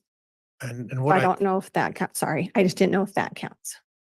what I would like to count are actually in-person interviews is what I would like to refer to. A handful. I don't know like the exact amount, but with trial prep. Excluding the trial prep today, because I assume you spoke with the prosecuting attorneys Yes. before you testified today, and isn't it true, you probably spoke to them over the lunch hour as well shortly? No, I tried to keep myself apart from everybody at lunch because I'm still under oath. So Okay, all right. And the locations of those interviews varied, is that true? yes, On one occasion, on June 4th of 2020, one of those interviews was in your home, is that right? correct. And present at one of those interviews was, do you recall which officer of agency? I honestly, since we've dealt with so many of them, I don't recollect which agency came, if it was Fremont or Madison, or I'm not exactly sure who belongs to which department at this point, I'll be frank. Okay. And then generally during those interviews, was your husband present? Yes, And generally during those interviews, other than your husband, would it involve maybe one or two or three other people interviewing you? occasionally, yes. Okay. And on June 4th of 2020, you had an occasion to be interviewed by a number of officers, and you don't specifically recall which ones though, is that right? I want to say, I'm gonna be honest, I don't remember who it was that I talked to. You remember the name Officer Hermosillo, Yes, Officer Ball? yes. Does that refresh your Yeah, recollection? that sounds about right. Does that refresh your recollection of who Yes. interviewed you? And I think maybe Bruce Mattingly was there. And then is it possible as well that Mr. Wood was there for that interview Yes, as he well? was in my front room. Okay, so when he was Hold in, on a sec. Ms. Gwilliam, Yes, please wait till the question's done before you answer. I can do that. Excuse me. We need to talk only one at a time for the record, so please try to do that. Thank you. Okay. and once again, Judge, I did it as well, so I think I was baiting her on in some way. So, and during that interview with Officer Hermosillo and Prosecutor Wood was there as well, correct? Correct. And at the time, there were just a handful of you there, correct? 3 or 4 of you? I believe so. Okay. And your husband was there as well, correct? Correct. Did he actually sit there with you during the interview? Yes, he did. So he would have been able to identify everybody who was there during that interview. Is that correct? Objection, Your Honor, calls for speculation. Sustain. Were the people who were there for that interview, as far as from your perception, all in plain sight of the other folks who were there for the interview? Your Honor, may we approach? Yes.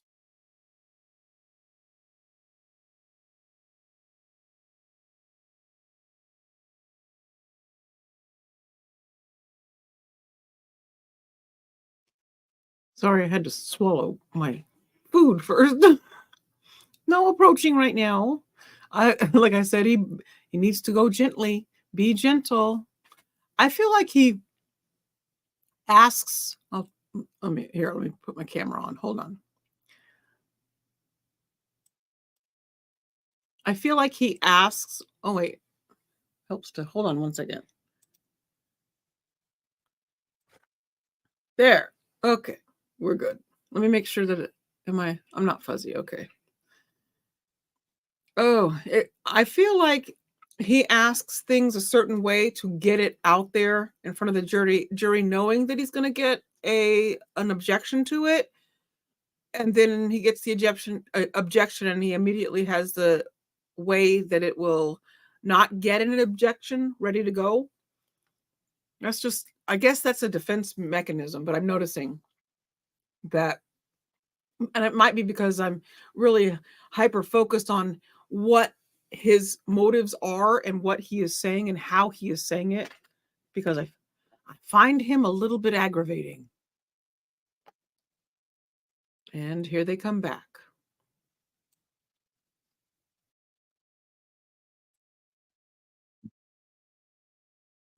I'll be right back. I'm back to eating. All right, Mr. Pryor, you can continue. If you'd like the court reporter to read back that previous question, you may. No, Judge, I'm going to move forward at this point. Okay. And again, Ms. Gwilliam, there was another meeting in December of, I believe, 2020 as well. Do you recall that Yes, with law enforcement? yes, Was that at a different location? yes.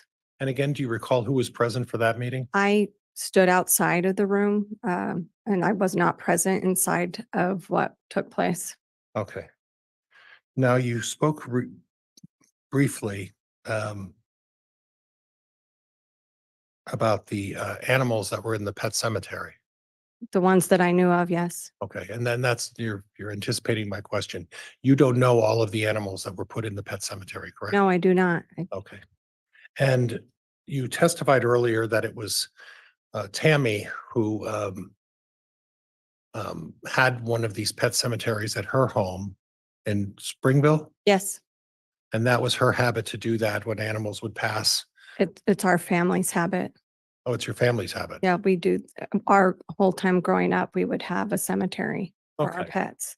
And she continued that tradition. Correct. And she would have been the one who would have tendered that pet cemetery, cared for it, prepared it, all of such, correct?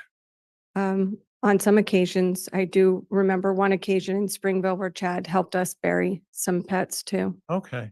But primarily in Springville, it was Tammy's responsibility for care for the pet cemetery. Would that be fair? I can't testify that it was just her. I don't know if her children helped either. Okay. And you don't know who tendered or cared for the pet cemetery in their home in Rexburg area, correct? No, I just know that they all lived there and they all had different pets that got buried there. So Okay. you can make your own assumptions. I don't want to make any assumptions. I just wanted to hear what you had to say Yeah, about that. that's, I would be making assumptions as well. Okay. So, And you'd be making assumptions about what kind of animals and when the animals would be put in there. Is that correct? no, on the three that I talked about, Tammy told me about them. Okay. I'm talking about other animals or other occasions. Yeah, I correct? don't know about Okay. them. Now, you mentioned that Tammy was quite proficient with computers. Correct.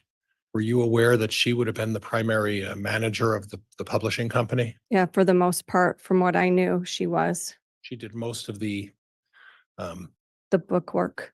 right. Chad wrote the books and Tammy did everything else. From my understanding, yes.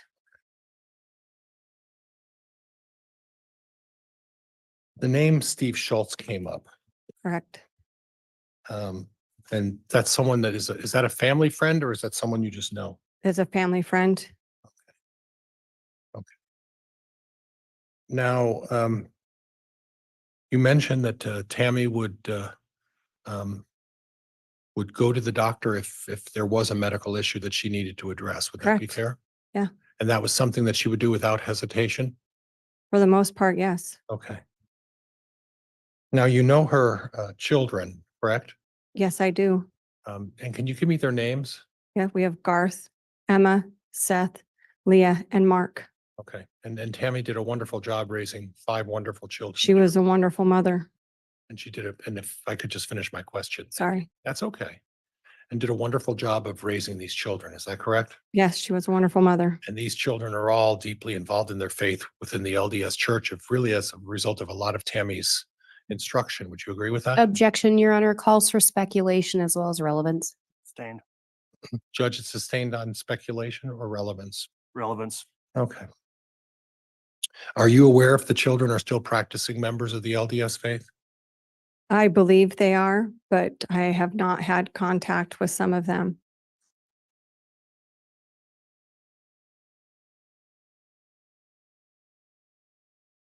And specifically, you did mention that you talked about Tammy and you discussed the idea that you folks kept track of what medications each of you were on, from what I understood. What medications was Tammy on? She took something for her wrist and she was taking something for her depression. That would be the only medication to your knowledge, That's the only two that she told me about. other than the homeopathic stuff that she would engage in occasionally, correct? Yep, correct. And that included essential oils? I don't know. I never saw her use them, so I don't know what Okay. she used. Okay. And you mentioned that Tammy went to bed early. What does that mean? It was her habit from a young age that she was always the first one that would go to sleep. You don't know specifically what time, just very early? It would depend on the day, but 9 o'clock was always late, considered late for her. Okay. And you did mention that she drove out to see you on, I think you mentioned like 3 occasions, or was it more than that? Which year? The 2019 July. Yes, And 4 if you count April. the vehicle that she would drive is what? I don't recall what car she drove. Okay. Did she stay at your house? Yes, she did for a couple of the occasions.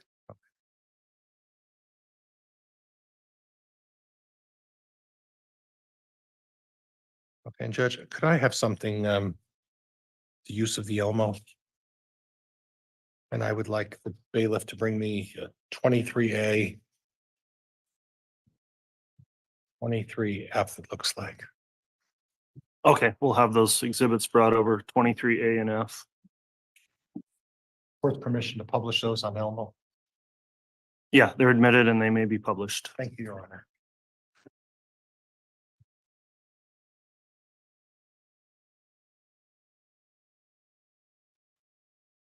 Have a laser of some kind up there that you can see. Do we have a pointer? Is this, Oh, okay, thank you. You know how to use that? Because I don't. it's on. That's that, it's working. Okay, so I'm looking at a tree. Do you see that tree right in the forefront? This one right here? Yes. Yeah, And then it looks like, and I don't want to describe it, but there's a dark area that's to the left of it. Do you see that? this is the fire pit. Right here. Okay, but before that, where the tree is, there's like a dark, it looks like, is that a shadow or is that part of the pet cemetery? No, that's a shadow. And that's a shadow coming, from what you can tell, that's a shadow that's coming off of the tree? Yes, Okay, so if you have the pointer, point to where the pet cemetery is. right here in the center. You can see the little dog statue right there. Okay, and then which side of it is on of those posts? It's on the left side.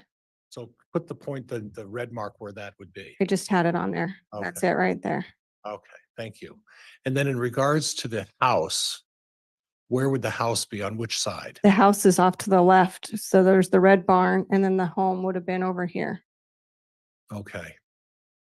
And then as part of the house, there's the traditional part of the house, and then there's a garage.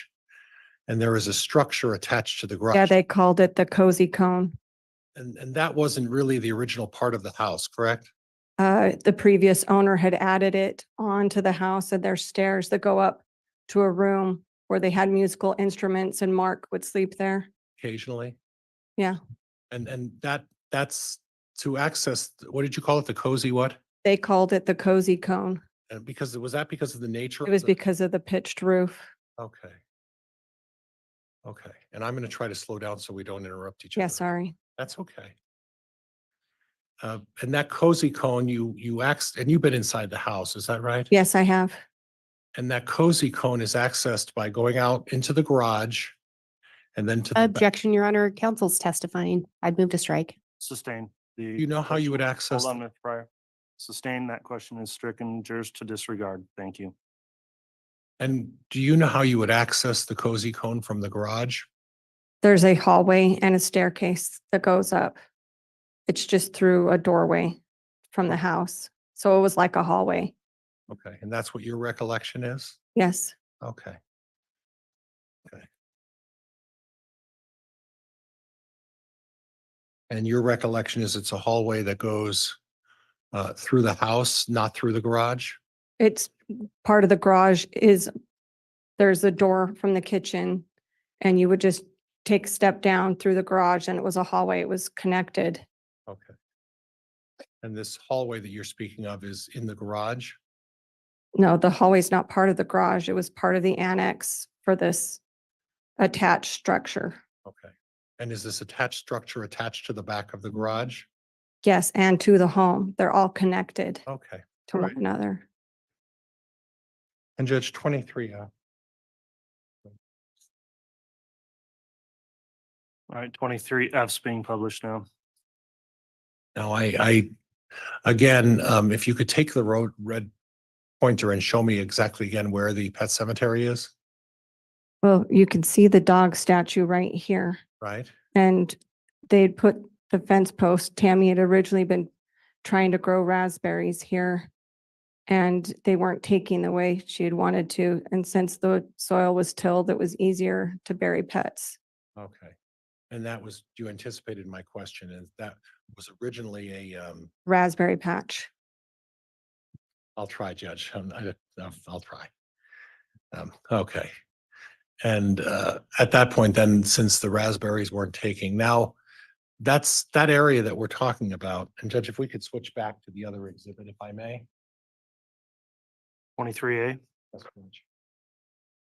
Yeah, you can publish 23A again. Thank you, Your Honor. And again, I see another tree in the very far back. Is that right? Yes, And there's an irrigation pond back there. correct. And by this picture, it looks like it's a significant distance. Is it a significant distance? Not that significant. That Okay. they're all on the same property. Okay. And are these trees and this pet cemetery are in the field in the back of the Daybell property? Would that be fair? Yes. Okay. Okay. And I'm seeing on the very far back beyond the tree, there's some houses back there. Is that right? You see those? Yeah. Is that a road back there that eventually goes in front of the Daybell property? There is a cross street that goes through most of that county. Okay. And that's what that road is, correct? Yes, it leads by the front of their home. Okay. Okay.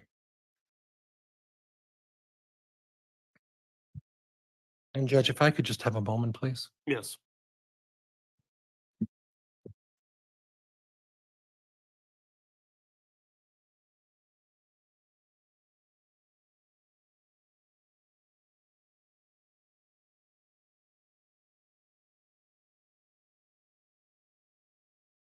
That's all I have, Your Honor. Thank you very much. All right.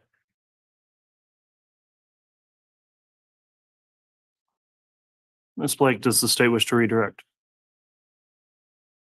Yes, Your Honor.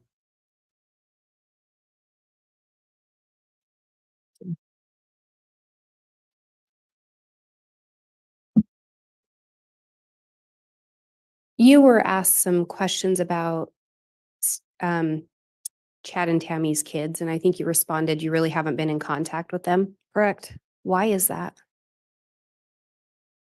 Because of the investigation that precipitated with the missing children, we got blamed for being a part of it. Chad, There's no foundation to establish when we say we got blamed. Sustained.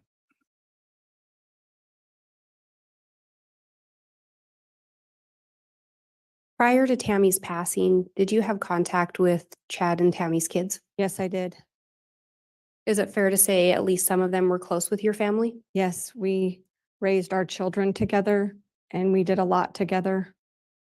Subsequent to the investigation, did that contact change? Yes, Have you attempted to have contact with the children? we have.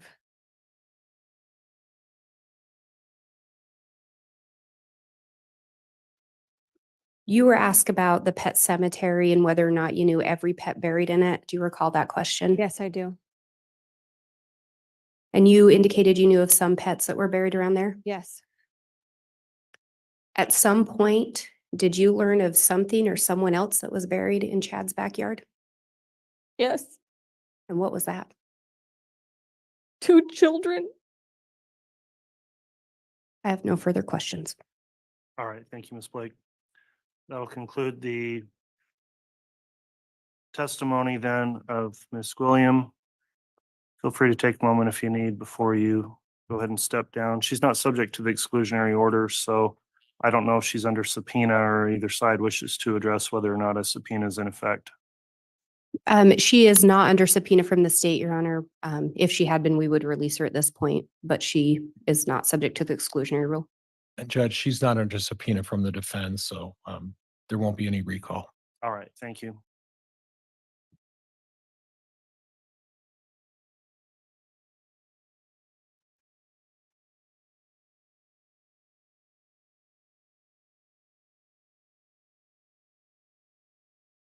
All right, we'll have the state call its next witness, if you would, and if you could tell me who the witness is and who will be examining the witness, please.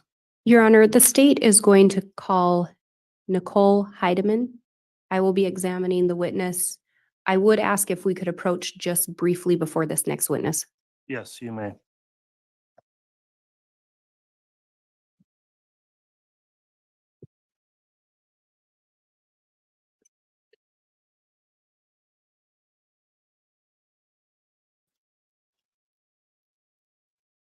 So I didn't think that was too bad, the way he handled it. I mean, he got a little bit in there, but she was kind of a little bit, is it short or just to the point, even with Miss Blake? And I think that's because of her pain. But I do agree that I always kind of think, yeah, got to be really careful. But I have over the years in watching this stuff come to realize that there is a difference in how each side, the witness, whoever called the witness, will be different. Like if it's in defense case and the defense is called the witness and they're being cross-examined by state, there is a difference in their tone there too. So it just depends on who they are called, who called them, what their closeness is. And we all know that, but yeah. But let me see what y'all are saying. Let me see this one right here. Brian, it was passed here in the UK. It was in March. My son and I flew home back to see my mom killing two birds with one stone. I'm also Irish. I'm half Irish.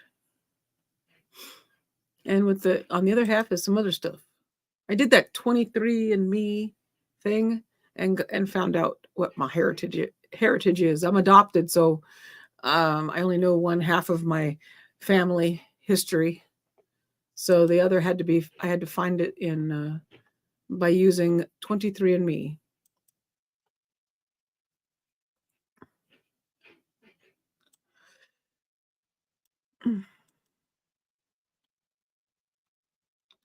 So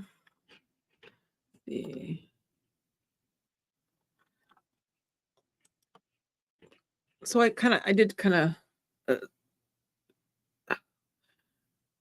get a little verklempt when she got emotional.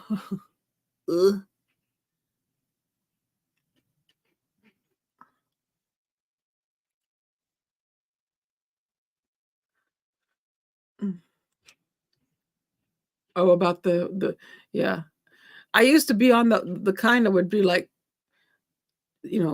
get on the witness for attitudes and stuff. Really, when I first started working, not that anybody is, I'm not saying that. I'm just saying I was really on a one-sided trial watcher at first. Then I learned to accept the defense side and kind of see it differently when you know who's called whom and they're back. Okay, if you'd like to call your next witness, you may. The state will call Nicole Heideman.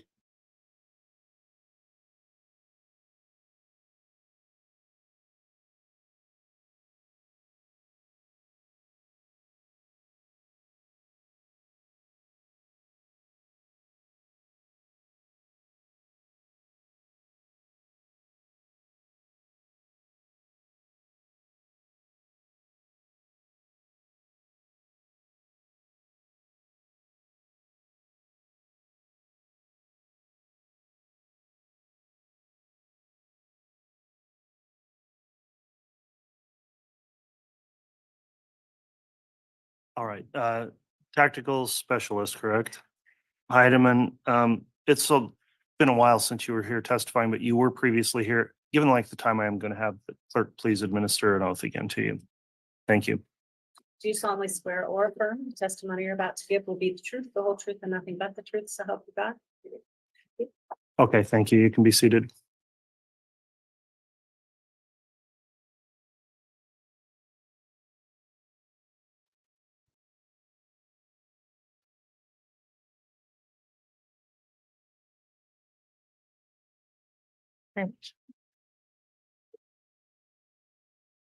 All right, tactical specialist Heideman, if you would just confirm whether or not you've watched or observed any trial testimony since you were here earlier on in the trial and testified. I have not, sir. Okay, have you talked to anyone else, including anyone from your agency or any other law enforcement office about testimony they have given? No. Okay, thank you for confirming that. Ms. Blake, when you're ready, you can direct. Thank you, Your Honor. Ms. Heideman, it's been a while since you were here before. Can you remind the ladies and gentlemen of the jury where you work?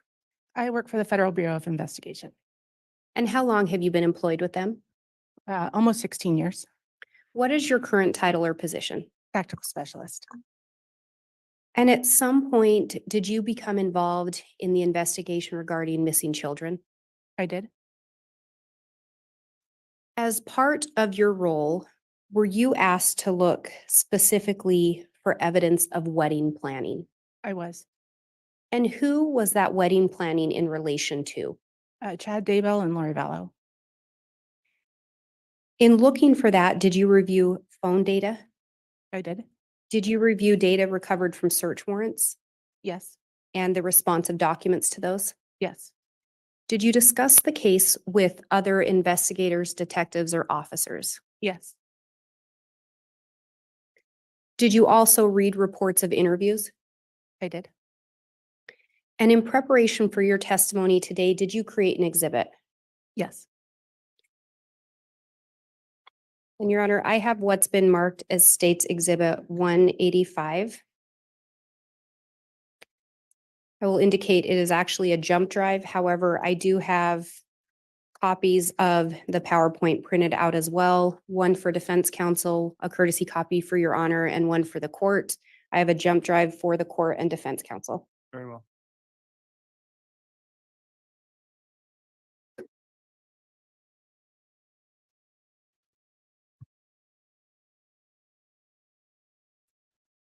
And if I may have the witness handed the paper copy.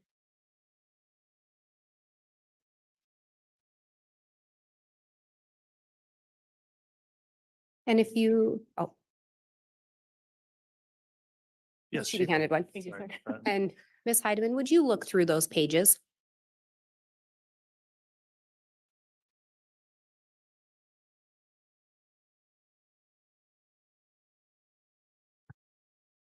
Okay. Do those appear to be an accurate depiction of the exhibit you created? They do. Do you, and again, in reviewing the material in creating this exhibit, was it quite voluminous? It was, yes. Do you feel that this exhibit would aid the jurors in understanding the evidence? I do. Would this exhibit aid you in your testimony today? Yes. Your Honor, I'm going to move for admission of State's Exhibit 185. Any objection? No, Judge. All right, exhibit 185 is admitted. Your Honor, I would ask to be allowed to publish. You may publish.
Ms. Heideman, does this appear to be the first page of that PowerPoint presentation? Yes.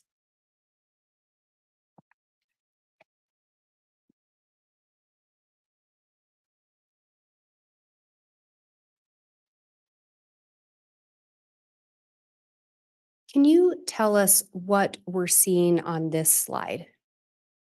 This is a document titled 7 Archangels that were found, that was found in the Lori for Style account, iCloud account. And do we know where this particular document originated? We do not know. Were you able to determine if it was sent to the Lori for Style iCloud account?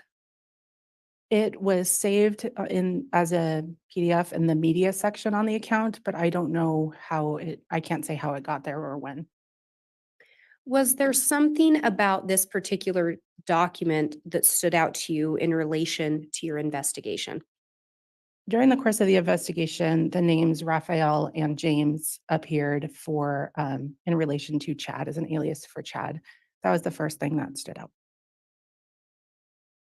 And was there anything else that caught your attention? In this particular document, in relation to Raphael and James, the Tuesday appeared to be significant, involving their wedding, as well as malachite.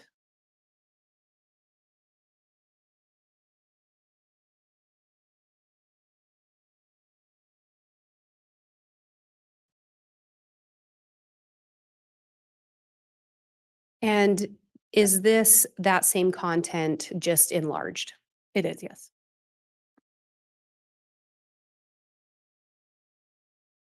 And then what are we seeing on this slide? Similarly to the previous document, it was also saved in the Lori for Style account in the media section with no really identifiers as to how it or when it got onto the iCloud. It was titled Presiding Council of Archangels. And similar to the previous document, we see the same names of Methuselah, James, and Raphael. But this time it's also in relation to Elena or Angel Lily. And then down on the bottom, again, we have the concept or the symbolism of Tuesday, Raphael and Lily, and the color green. Do you know when Chad and Lori were married? It was on a Tuesday, November 5th, 2019. And on the previous slide, there had been mention of malachite. What color is malachite? It is green.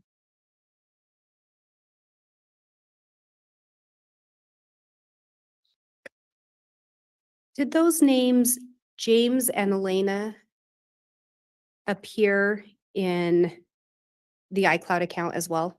Yes, Did they also appear in text messages? yes,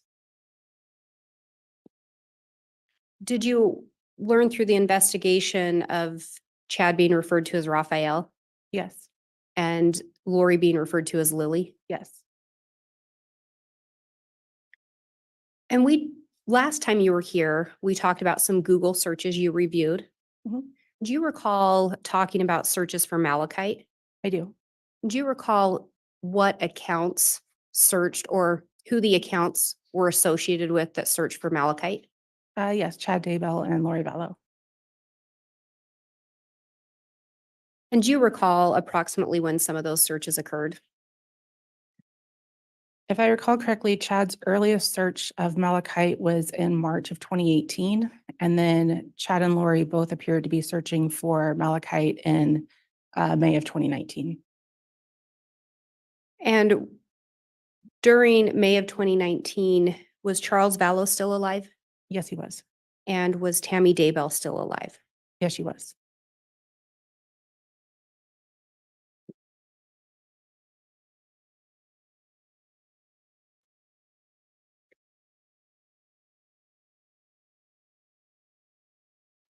And again, do these pull out and highlight the things that caught your attention?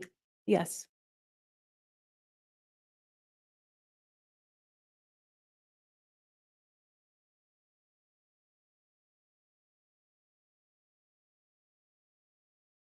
If you Google image search malachite, this is an example of one of the images I found online.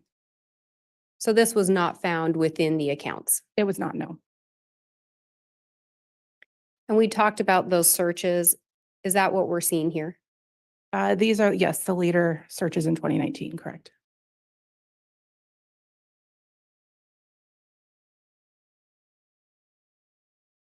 And on the far right, are those 4 different searches that were linked to the chad.daybell@gmail account?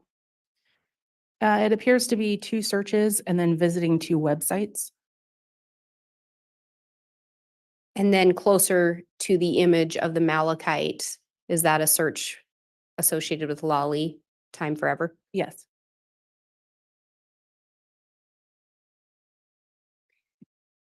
Through the investigation or your review of these documents, did you discover that there were attempts to purchase some wedding rings? Yes. Can you tell me about the first attempt? On August 14th, 2019, Lori purchased 2 glow-in-the-dark malachite inlay titanium rings from Etsy site Serenity Rings and provided a shipping address of 5531 South 4 Peaks Place in Chandler, Arizona. Do you know who that address was associated with? With Lori Vallow.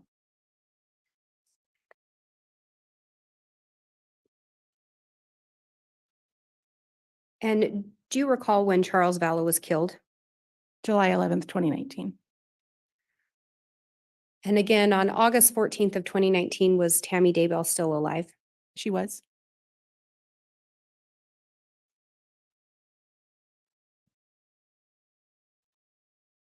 And then did you find another attempt to purchase rings? Yes, on August 25th, 2019. And what did you discover in relation to that attempt to purchase rings? She attempted to purchase 2 custom titanium rings with malachite stone inlay, one for a size 4.25, the other 11.5, from Revolution Jewelry Designs with an express insured shipping to 565 Pioneer Road, apartment 175 in Rexburg, Idaho. Through the investigation, did you learn who that address was associated with? With Lori Vallow.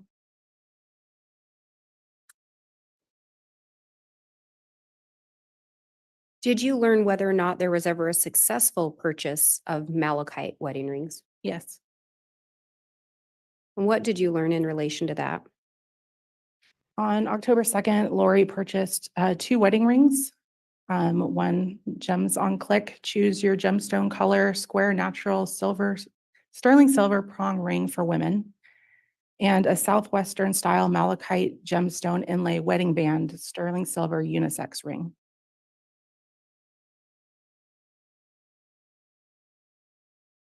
And there's an image of a ring that appears here. Do you know which of those 2 rings this one was believed to be? That when you input the description for the Southwestern style malachite ring into Amazon, which is where these were purchased, that is the image that returned. Do you know whose Amazon account these were purchased through? Charles Vallow. And again, Charles Vallow had died on July 11th of 2019. That's correct.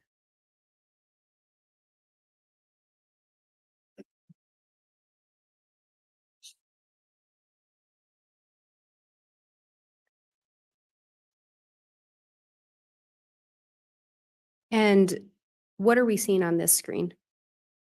On the same day as on October 2nd, which is the same day as the previous slide, a size 11.5 Thorsten Mahai malachite stone inlay tungsten carbine ring, the beveled edge wedding band was purchased from Rory Rose Jewelry. And there's an image on this screen. Can you tell us what we're seeing there? Again, if you take the Thorsten malachite stone inlay, if you take that description from the Amazon purchase and search that in Amazon, this is the image of the ring that is returned.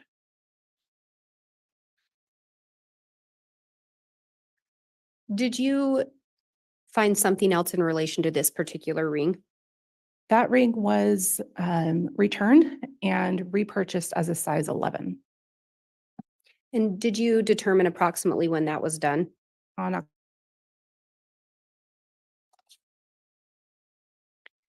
And when that was returned, was Tammy Daybell still alive? Yes, she was. And do you know when Tammy died? On October 19th, 2019. Or she was pronounced dead, October 19th, 2019. And was there something else in relation to that ring? It was the size 11 was returned and repurchased again as a size 10 on October 25th, 2019, and did not appear to have been returned. Was there anything that stuck out about the image of this ring to you? It appeared similar to a ring Chad was wearing in their wedding photos.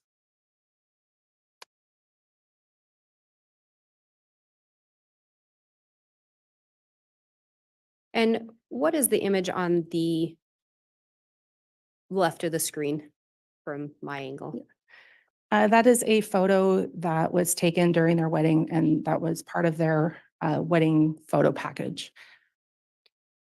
And then the images to the right, are those the same ones we saw in the previous slides? They are, yes.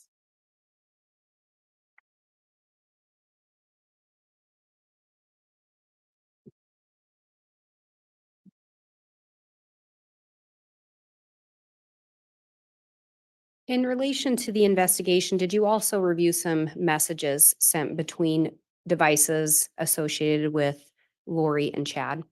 Yes. What are we seeing on this particular screen? This is an SMS, or more commonly referred to as a text message, originating from a 515 number attributed to Chad to one of Lori's phone numbers saved in the Lolly Time iCloud account.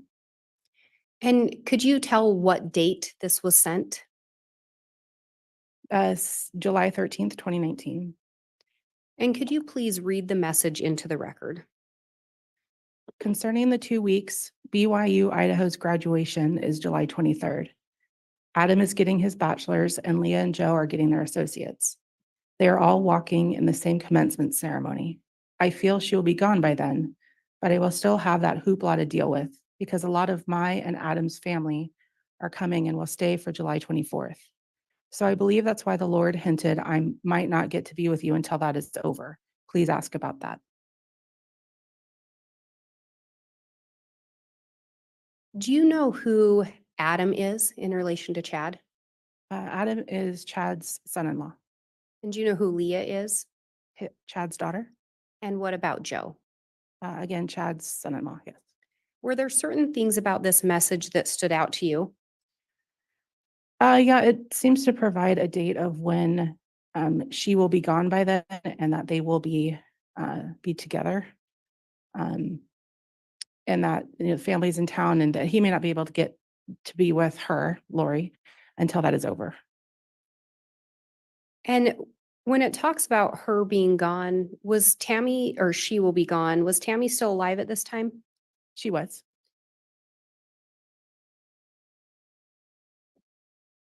And did you look at some additional messages? I did. And if we start with that first message, could you tell who it appeared to be sent from and who it was sent to? From Chad to Lori. And could you tell what day these messages were exchanged? On July 22nd, 2019. So the first one that appears to be from Chad to Lori, could you read that into the record?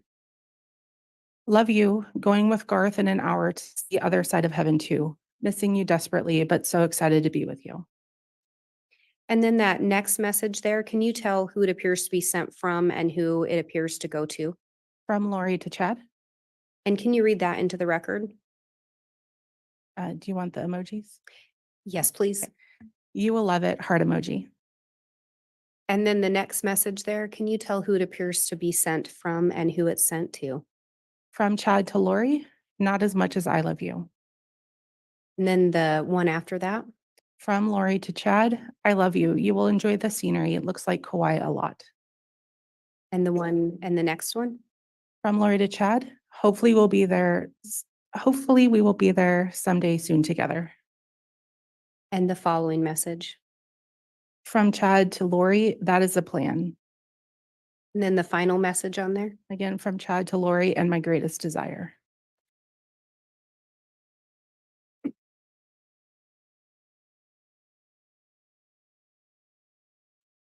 Through your review of things, did you discover anything in regards to Lori requesting a quote for a wedding? Yes. And what did you learn?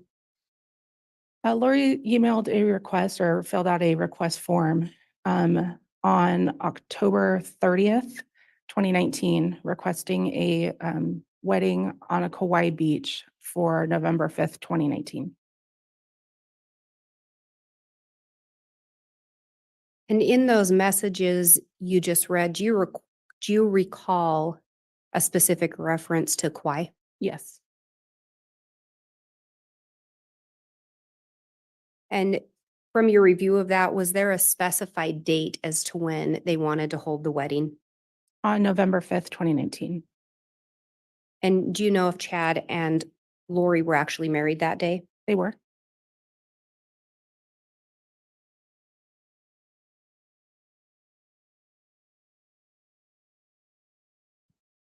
And again, what day of the week was November 5th? A Tuesday. And what kind of rings did they exchange? Malachite rings.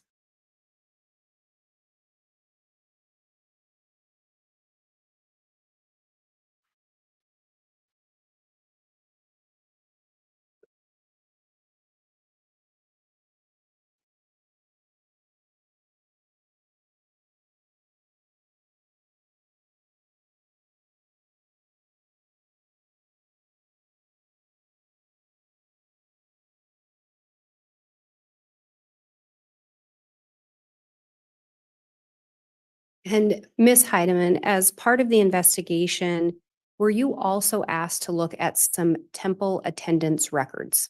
Yes.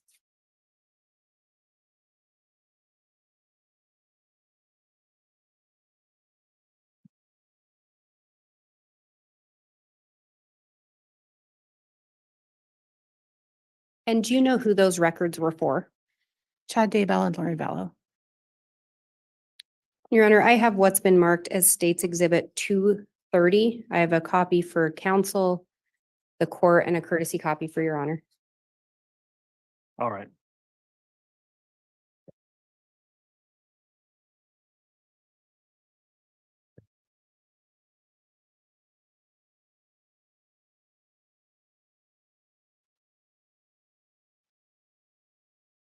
And I will indicate again, this is a printout of what's contained on a PowerPoint or jump drive.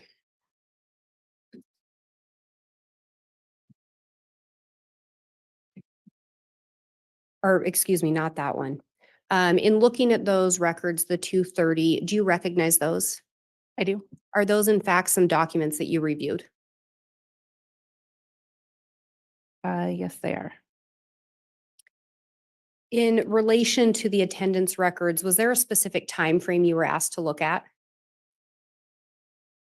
I received a subpoena return, so I don't recall off the top of my head what the time frame of the subpoena was now. And you just looked at the responsive documents in relation to the subpoena parameters? Correct, yes. Your Honor, I believe that these documents have previously been stipulated to. All right. Any objection to the admission of Exhibit 230? No, Judge. Exhibit 230 is admitted. And in your review of these, Ms. Heideman, were you specifically looking for dates that Chad and Lori were at the temple together? Yes, And in your review of these, did you end up creating a summary exhibit? I did. And do you believe that it would aid you in your testimony today? Yes, And do you believe it would aid the jurors? yes. Your Honor, I have what's been marked as States Exhibit 394. Again, I have a copy for counsel, the court, and a courtesy copy for Your Honor. This is the one that has a jump drive as well. Very well.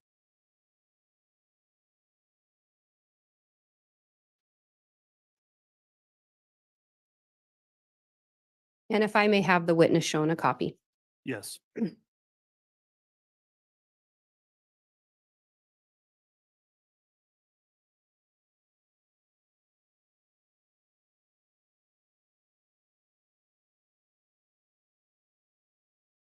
And Ms. Heideman, does this appear to be an accurate depiction of the exhibit we were just speaking about?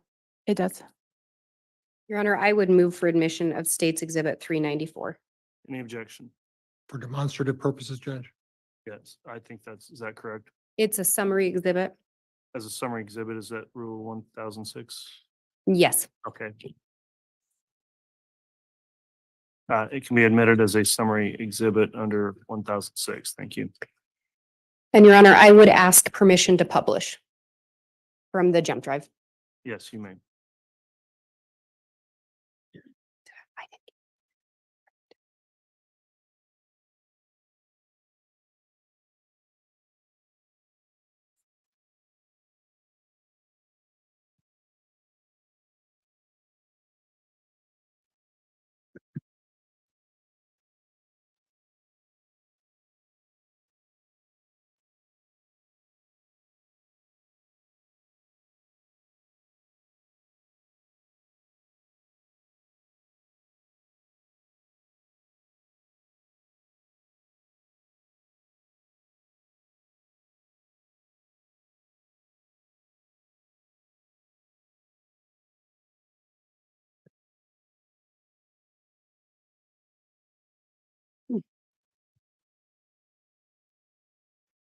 And Ms. Heideman, when you look on here, again, and I think this depicts when Charles Vallow passed away, were there temple visits where Chad and Lori were both at the temple prior to Charles passing?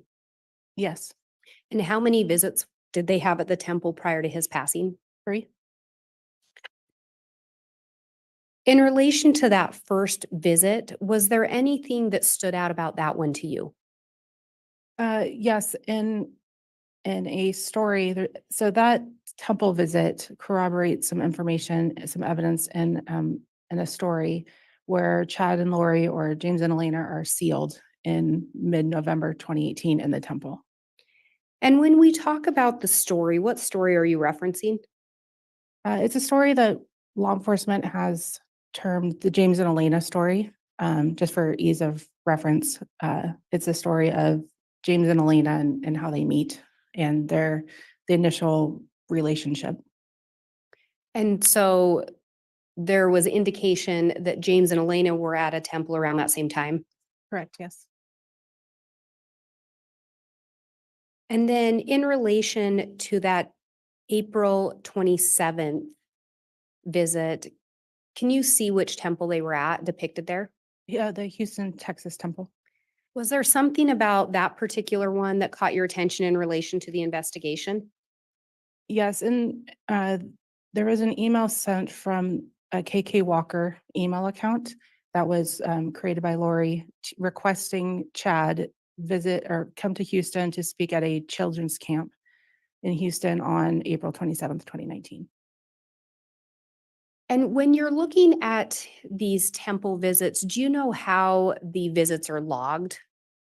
It's my understanding that there are access or cards that they scan that is unique to each individual, and it captures the date and time of the scannings. And you were reviewing the records of those scannings? That's correct, yes.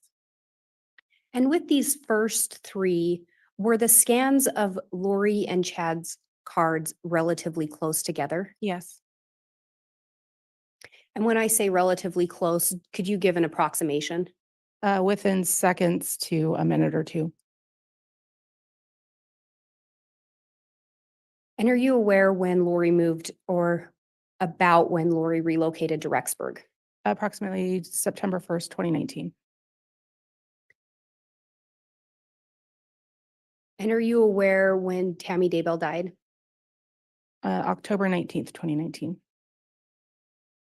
And between Charles' death and Tammy's death, how many temple visits did you locate where Chad and Lori were together? 3. Was there anything different about the timing on any of those visits in relation to the scanning of the cards? The September 17th visit was a little bit longer. It was approximately 25 minutes between when, and I apologize, I don't remember who went first, between Chad and Lori scanning their cards. And then subsequent to Tammy's passing, did you locate another temple visit? Yes, on October 29th, 2019.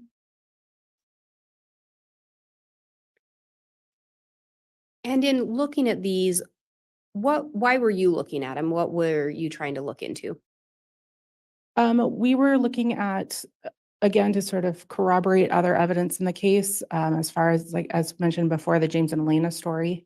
Also sort of the steps taken to be together in this relationship. There's travel to different states here. So just the lengths they went through to be together. And do you have any indication of what they were doing in the temples? No, I can't say that, no. And in relation to that first visit, is there some indication of what they were possibly doing in there? Objection, Judge, calls for speculation. Sustained. Through the investigation in the James and Elena story, was there reference as to what James and Elena were doing in the temple around that time? Yes, they were being sealed. And outside of that, is there any indication in relation to the other days? No. And I can unpublish now, Your Honor.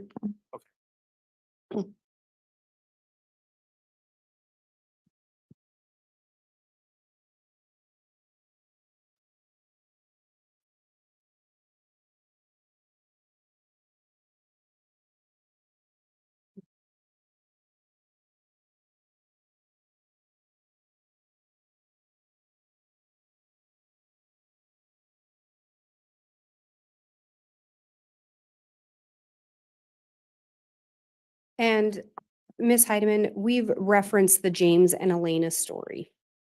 As part of your role in this investigation, were you asked to do something in relation to the James and Elena story? Yes. And what were you asked to do? I was asked to compile the James and Elena story was found in multiple places in different iCloud accounts. So I was asked to take all of that information and put it into a single story chronologically as best as we could, so that to make it for ease of reading and for reference. And can you tell me what accounts or what information you looked at specifically in compiling this story? The James and Elena story was found in text messages and emails in the Reali-Tea iCloud account, as well as in the notes section of the Lori for Style account. And breaking it down a little bit in relation to the emails, were you able to determine what device or account they were sent from and to which account they were sent to? Yes, all the emails were sent to and from the Reali-Tea Gmail account. And in relation to the text messages or the messages, were you able to determine who or what number those were associated with as the sender?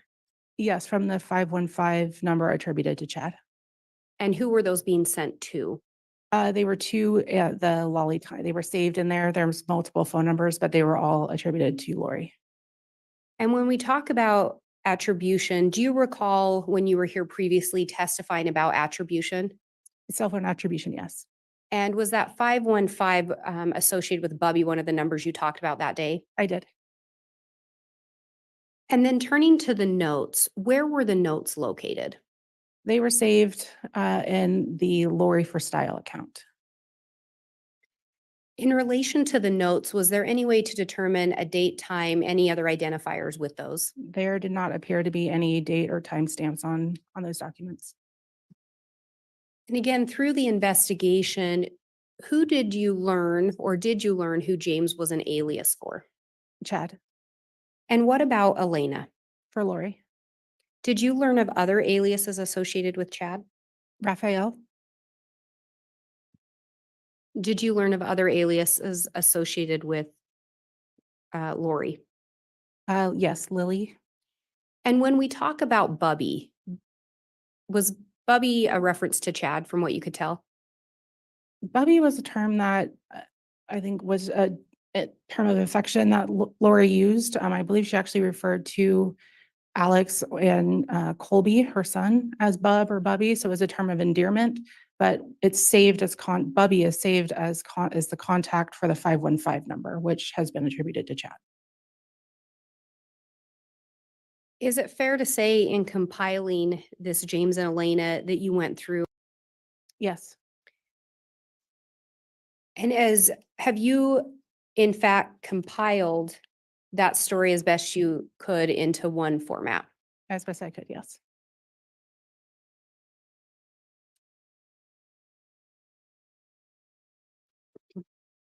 And did you in fact prepare an exhibit with that compilation? I did. And Your Honor, I have what's been marked as States Exhibit 184B. I have it on jump drive format, a copy for counsel, a copy for the court, and then in the printout copy, I have a courtesy copy for Your Honor as well.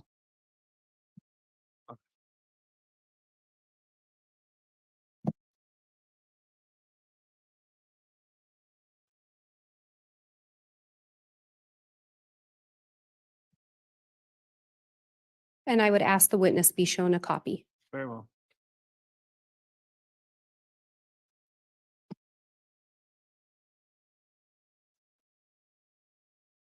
And Ms. Heideman, if you would look through those pages.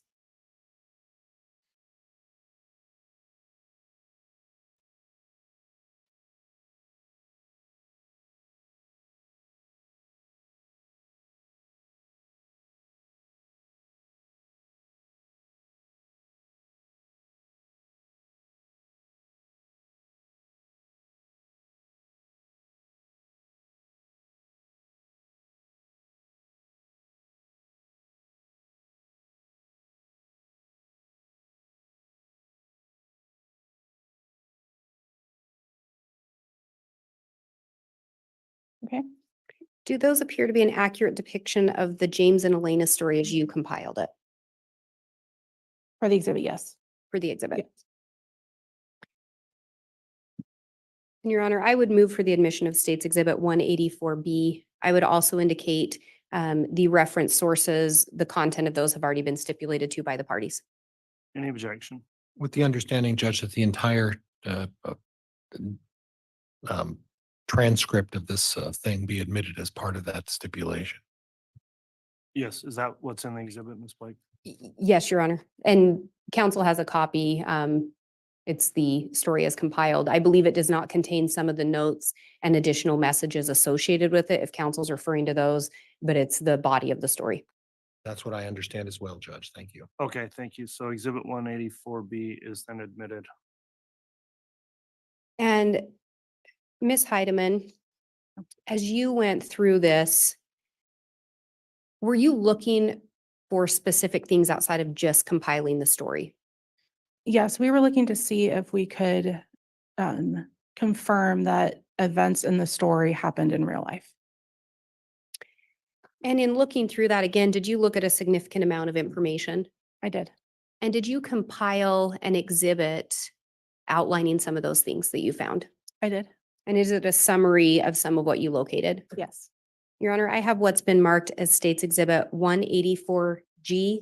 Again, I have a printout copy for counsel, the court, a courtesy copy for Your Honor, and it is actually an exhibit contained on a jump drive. Very well.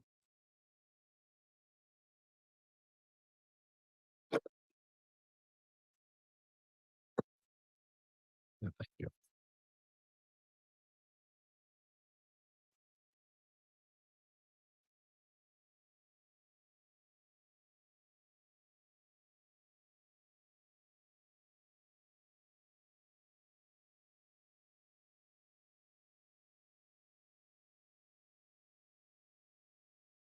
And Ms. Heideman, in looking through those, does that appear to be an accurate depiction of the exhibit you created?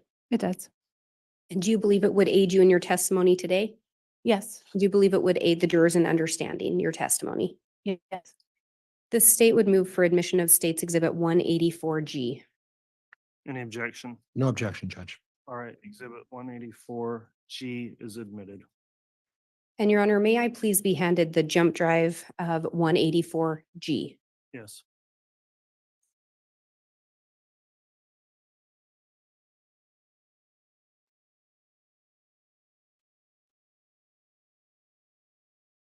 And if the witness does not still have it, may I have her handed States Exhibit 184B, the printout?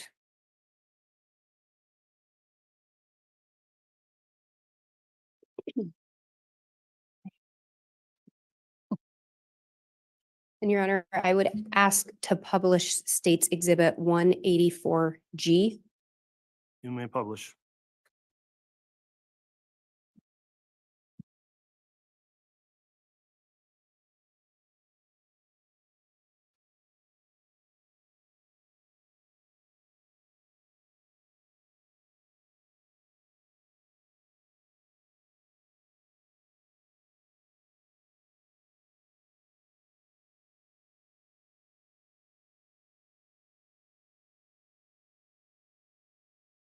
And Ms. Heideman, can I have you turn on States Exhibit 184B to the third page and look at the part, that first sentence beginning with Friday?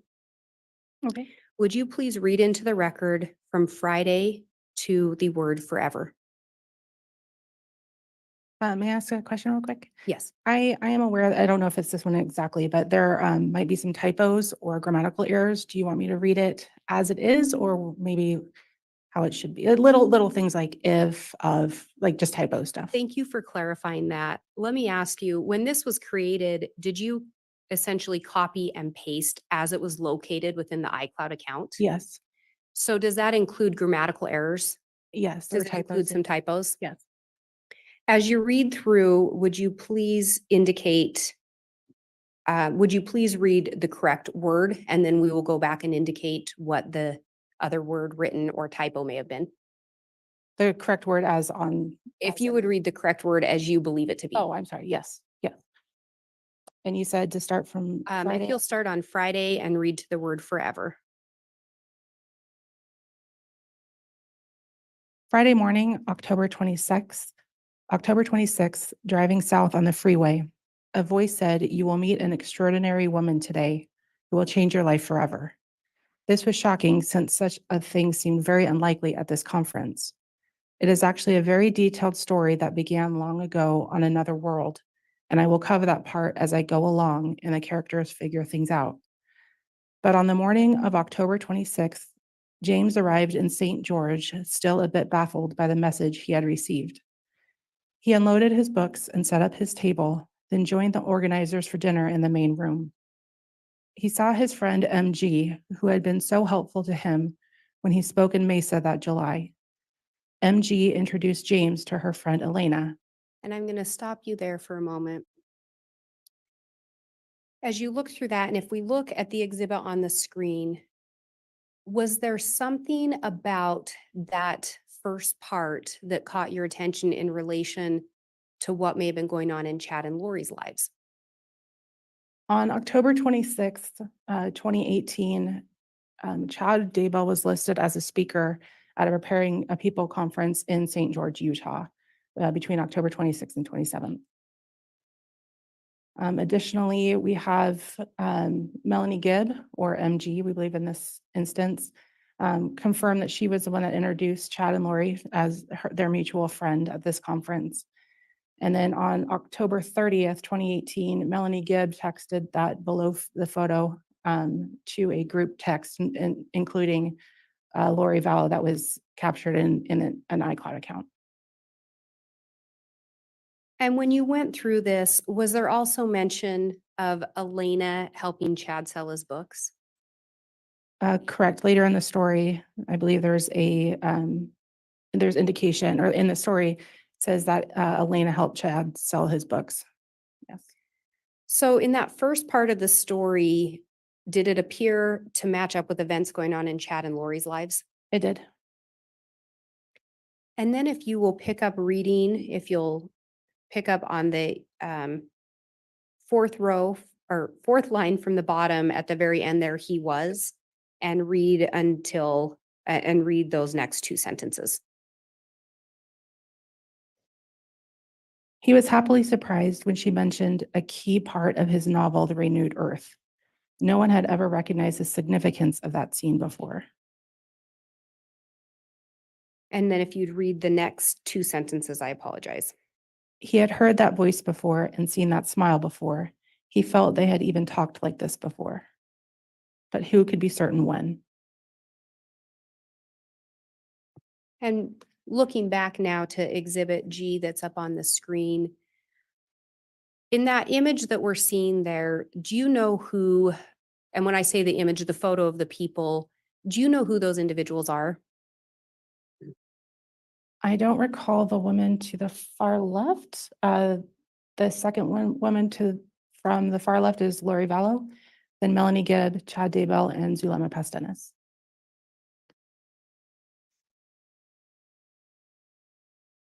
And you just read about a novel, The Renewed Earth. And was there something about that that stuck out in relation to the James and Elena story and Chad and Lori?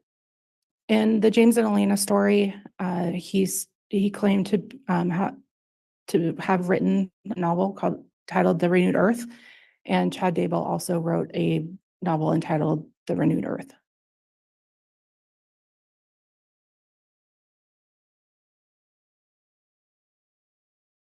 And then if you will turn to page 6 of the paper exhibit.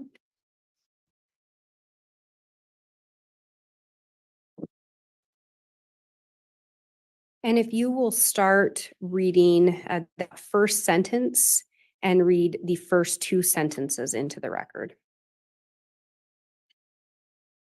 I must clarify that James is a very difficult person to get information from. He has been blessed with great knowledge, but 99% of the people he knows do not realize that. And then if you will skip the next couple sentences and pick up with he knew, she, and read to the end of that paragraph. He knew she was one of the very few people on earth he could trust. James's spirit was so excited at this revelation that he shattered a thick veil that had been placed between these two souls during their mortal lives. The thick veil had been placed because of the unique, unparalleled love James and Elena had shared in previous lifetimes. That veil had prevented them from finding each other until this appointed day that would be remembered throughout the heavens as the true beginning of a spectacular mission that would save millions of souls and defeat the forces of darkness. Was there something about this particular section of the story that stood out to you? I believe the thing that stuck out the most was their spectacular mission, and then the concept of darkness. The light and dark was a concept that came up pretty frequently in the investigation. And did you also see in there reference to James and Elena having shared previous lifetimes together Yes. or shared love in a previous lifetime? Yes. Let me get, oh yeah, there we go. Unparalleled love James and Elena had shared in previous lifetimes. Did you ever learn anything in relation to Chad and Lori and believing they were married in previous lives? Yes.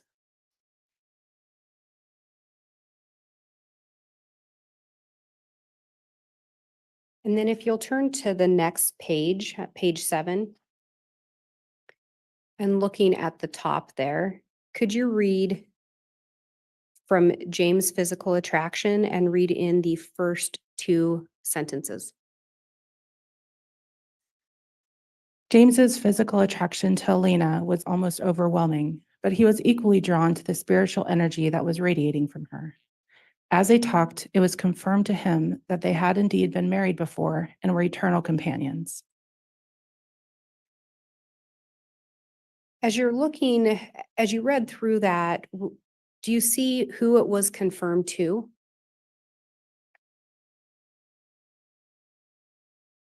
So James it's confirmed to James. And James was known to be an alias for who? For Chad.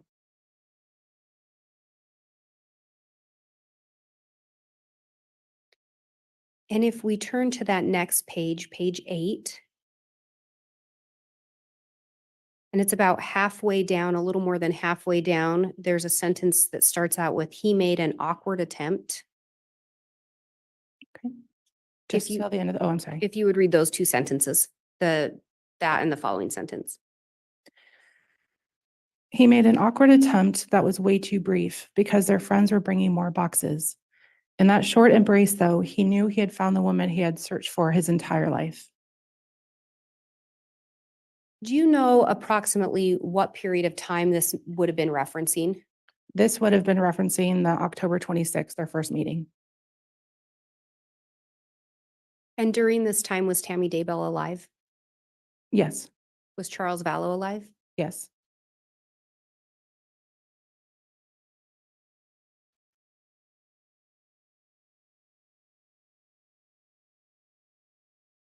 And if we now skip to page 12.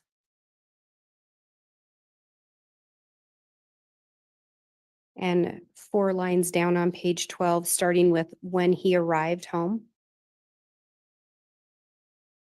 If you could read that and the next sentence into the record. When he arrived home, he searched the internet for anything about her, but there was nothing. She was a fascinating mystery that he wanted to spend the rest of eternity with. Was there anything in relation to this that stuck out in regards to the investigation? Yes, through the review of Chad's Google searches, Chad Googled Lori the same day that he met her on October 26, 2018, which is, this is about a day off, but it's around the same time frame. So in the story, James is searching Elena, correct? Correct. And in real life, Chad was searching Lori Vallow. Correct.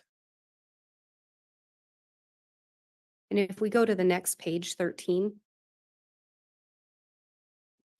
and about 4 lines down, there's a sentence that starts with, he was able to help clarify.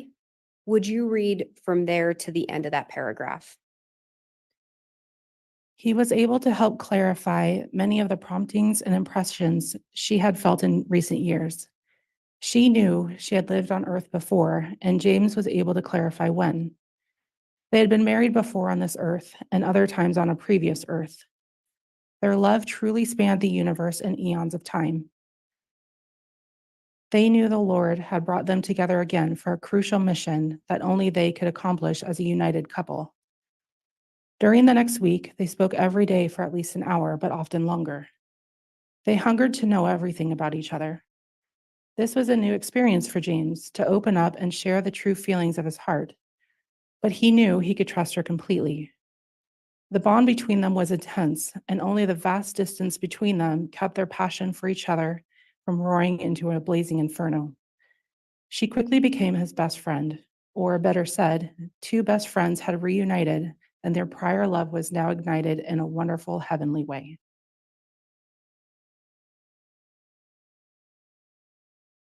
And were there certain things about this passage that caught your attention? It's the continued concept of married before the prior marriages, the religious connotations of multiple lives, the crucial missions that they had to accomplish as a united couple, the distance between them. It sort of confirms the Chad and Lori lived in separate states at the time, similar to James and Elena. And this very quick passion and love. This is, again, still within days or a day or two of meeting. And at the very start of the passage you read, did you also see where he was the one able to help Judge, I'm going to clarify? object at this point. This is becoming counsel testifying during this introduction of the evidence. It's leading, I'll sustain. And can you read that first sentence again?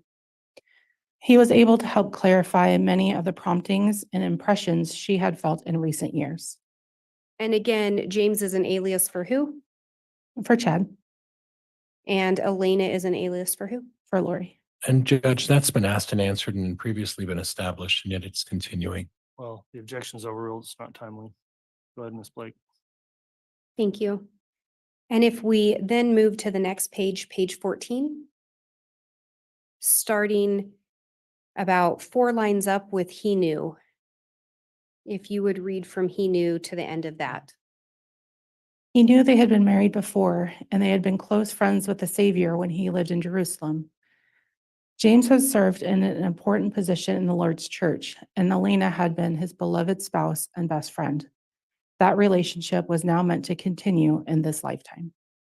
And if you would turn to the next page and continue reading the first 3 lines. In Jerusalem, James and Elena had enjoyed tremendous intimacy. Their physical desire for each other was unmatched, and they were fortunate that they could be alone morning, noon, and night, and they seized every chance to passionately express their love to each other. And then if you skip down to the bottom, the 3rd line from the bottom, starting with he knew they, and read through the end of that passage. He knew they were meant to be married again and the complete important missions. Oh, I'm sorry. He knew they were meant to be married again and complete important missions together before the second coming. He was ecstatic that she was receiving confirmation of these things as well. And was there something about this particular section that stood out to you? There were a couple items. Again, the continuation of this relationship continuing through this lifetime. The statement that says they were fortunate that they could be alone morning, noon, and night, and seized every chance to passionately express their love. That he is receiving these confirmations and that she was confirming them as well. Those were the primary takeaways. Ms. Blake, we do have a request at this time for a break. So we'll go ahead and take a mid-afternoon break, and could I have a real quick sidebar with council at the beginning of the break. We'll let the jurors be released at this time though. All right, please.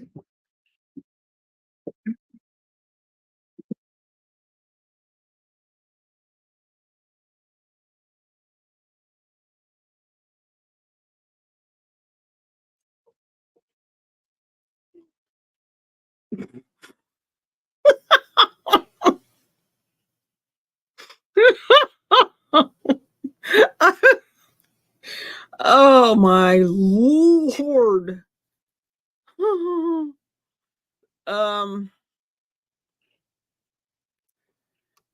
Huh.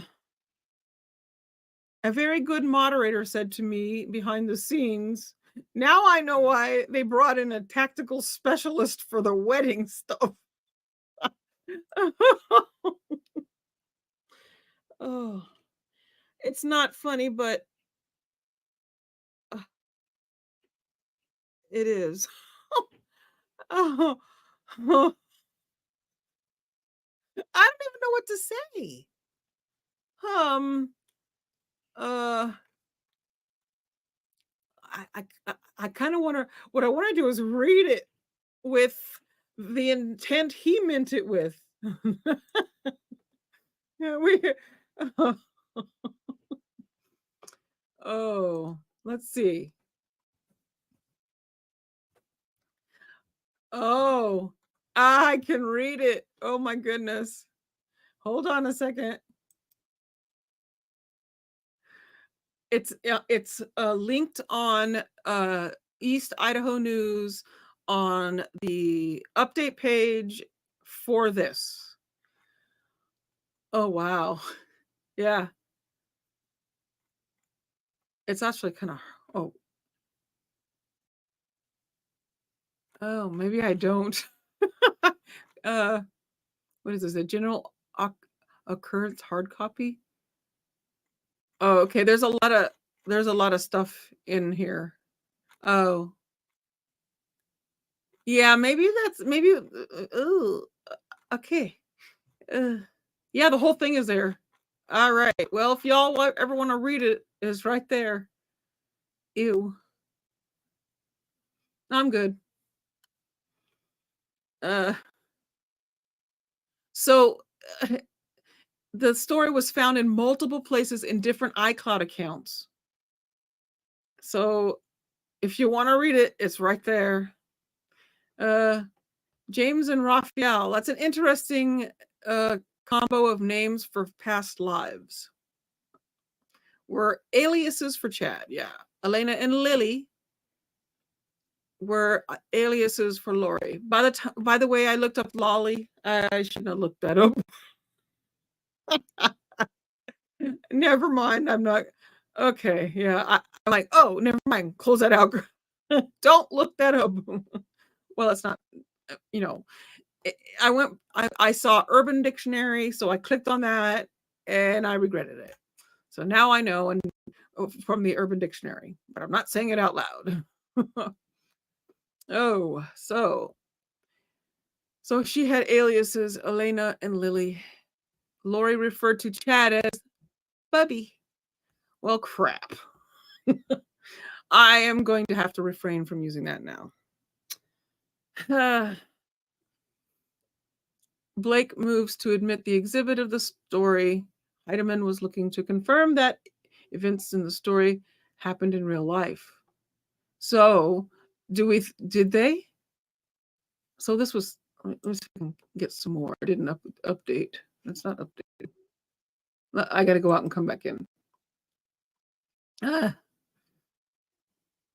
We made it through, though. We got through having to hear it. Let me know if y'all decide to go back and read that. And let me know what you thought. I don't have the patience. Yeah, it's not updating on the update page. It needs to update. Anywho. But I looked up the thick veil thing. I had a feeling it had to do with, because when I think of veil, I think of see-through veil. But the temple veils in the Hebrew scriptures, it said it was what, 4 inches thick. So not what I was thinking in my head.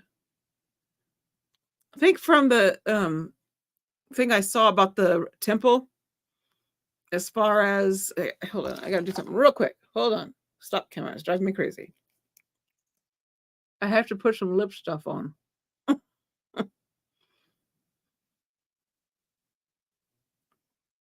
I went, what? Oh, my lips, they don't look good. Okay, yes, when the stuff comes off. Okay, back to it. Let me see. There we go.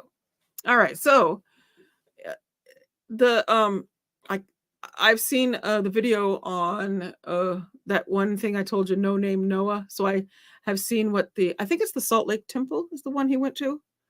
What it looks like inside there with the veils, and there's little things that they slip their hands through, and it's a lot to describe.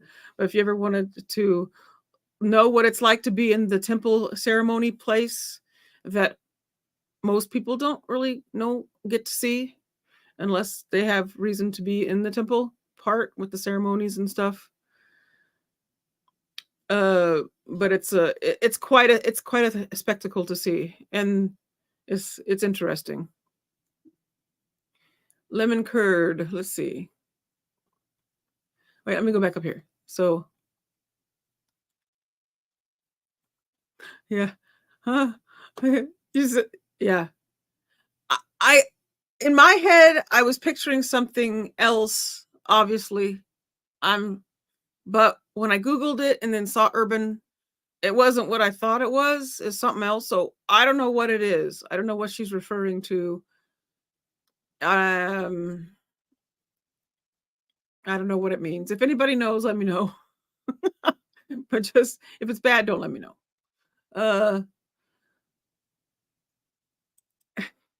Yeah, like we were taking afternoon break. Yes, we are doing that. Candy says, I think hearing it being read is enough for me.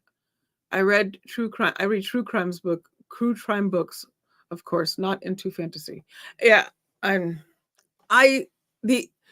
normally don't like non-real reality stuff, but I did start watching the Twilight movies. I'm not reading the books. I don't have that kind of patience. At least with the movies, I can look a little bit, get up and come back and watch and do other stuff while I'm listening to it. But I did watch. Yes, it's kiddie stuff, I know, but the Twilight movies are actually, I like them. So that's about as far into fantasy I get, except for Star Wars and Star Trek. Other than that, that's it. So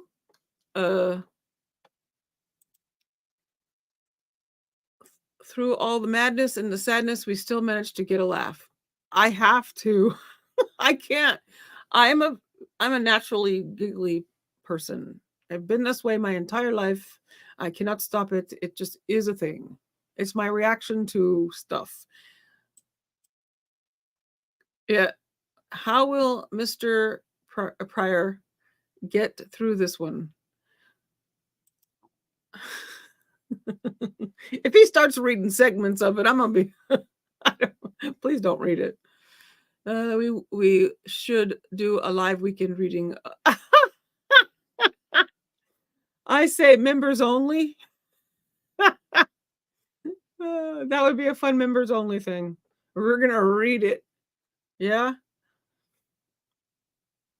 Candy says, I think we have Celine Toby to stay sane because I have to, sorry. Because all of this is just complete madness. Yeah. A good cringe fest.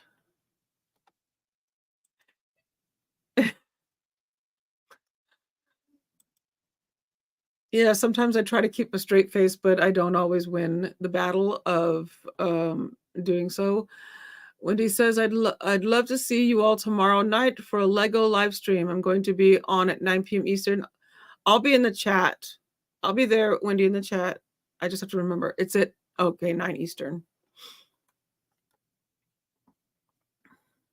I'll have you on the TV or on one of my things, along with everybody else who's live at 9:00 at night. Alien, hi Alien. Sorry, I was engrossed in them talking about James and Elena.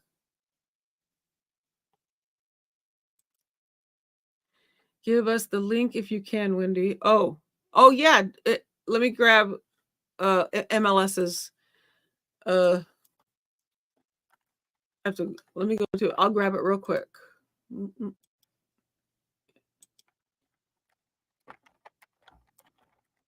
and then I'll stick it in the chat.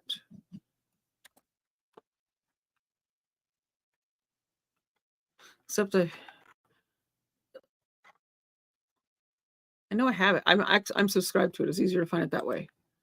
I'm like I think YouTube has changed the way you search for stuff because I'm confused now. Sometimes I'll search for something and can't find anything that I'm looking for, and I know I found it before. 1 second, coming. It's coming up. Oh, did I pass it?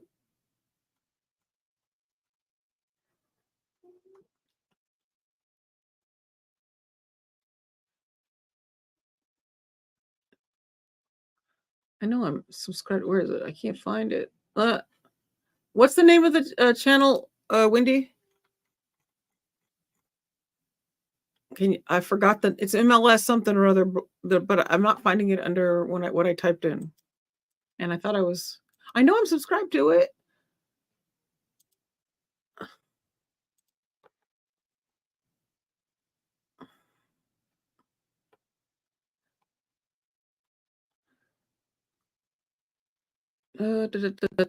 I'll find it. I'll get it. Don't worry. Oh, okay, hold on a second. That might be the reason I can't find it. Let me go back up.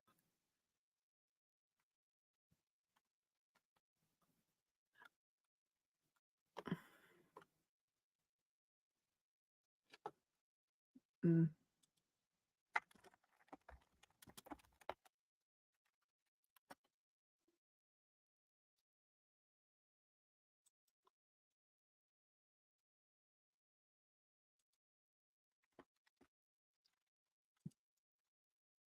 Is it? It's not that one. That's not it, huh? Oh, wait. MLS Law Show. Let me see. I know there's a reason why I'm not finding it.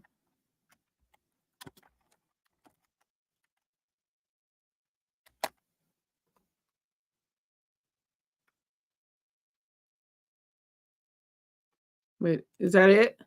Oh, that is it? That's the one. Lego Law Life is okay. Well, there you go. I swear it was something else. Now, let me make sure that that's the one I'm subscribed to.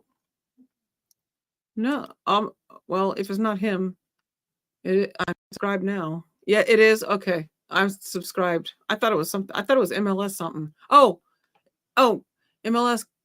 Oh no, that's something else. That's not it. Okay, okay. So I subbed to that one.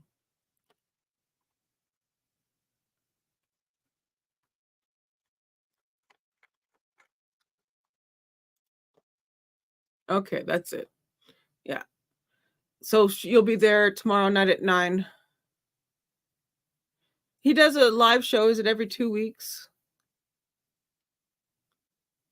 That's what I thought. That's why. Okay, there you go right there. Yes, I knew I was subscribed to it. I'm like, no, I feel bad, but he rebranded. Okay, got it.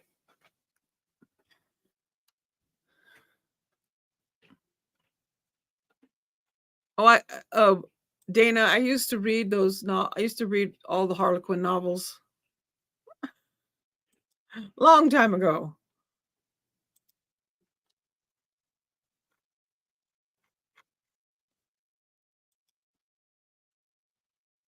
Okay, well there now he's got it, he's gonna hopefully he gets some of us over there.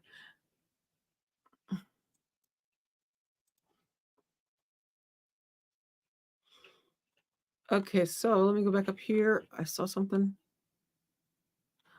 Oh yeah.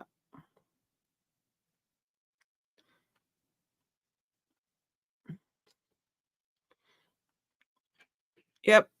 So we got that. We got his thing. Okay, so just wrote. Okay, actually, Candy, there you go. It's in the chat. Just you can click there and go sub to him.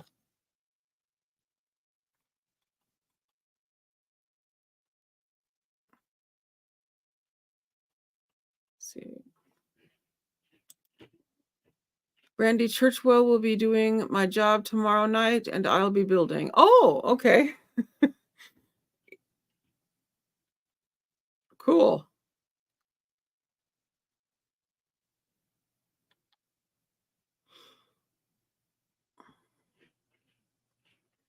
So you'll be building, she's the creator of the 13th Juror. Oh, okay. I think I'm also subscribed to her, Brent. Let me see. I think I am. I think I also follow her on Twitter. Let me see if I am. Brandy Churchwell. Let me see. It's what was it again? Oh, oh yeah, 13th Juror. Let me see if I can find her. And then we'll put her in here too. I'm sure most of y'all are probably already subbed to her. Yeah.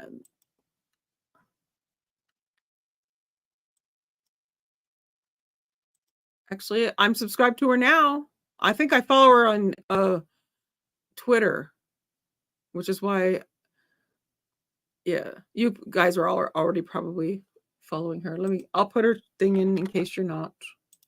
Here you go. She gets a plug too. There you go. 13th Juror.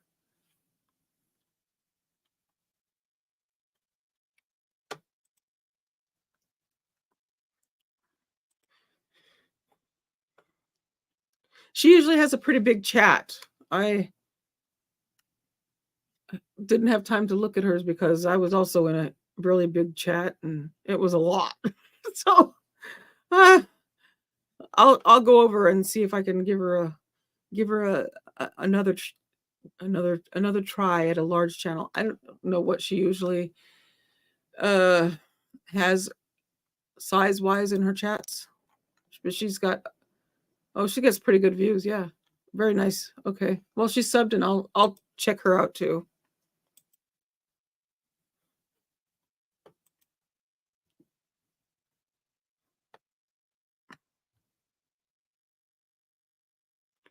Oh, Celine. Oh yeah, Celine is in where again? I'm sorry. It's over. Is it UK? I always forget.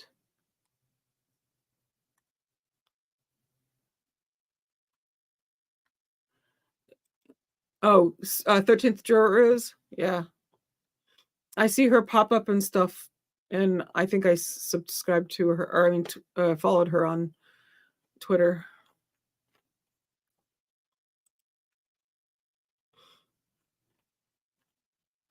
Yeah, the Lego thing is cool.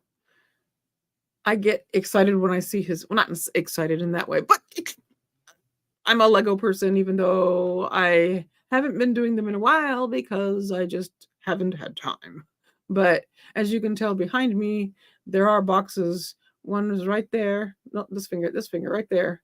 It's Star Wars Legos. There's probably one on, where is it? It's somewhere. Oh, down there at the bottom, or bottom you can't see. My boxes for Legos that I still need to put together, but I haven't yet. Yeah.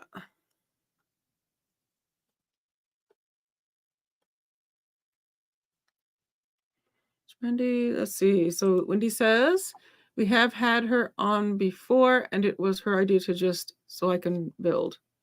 Are you a Lego person, Wendy, as well?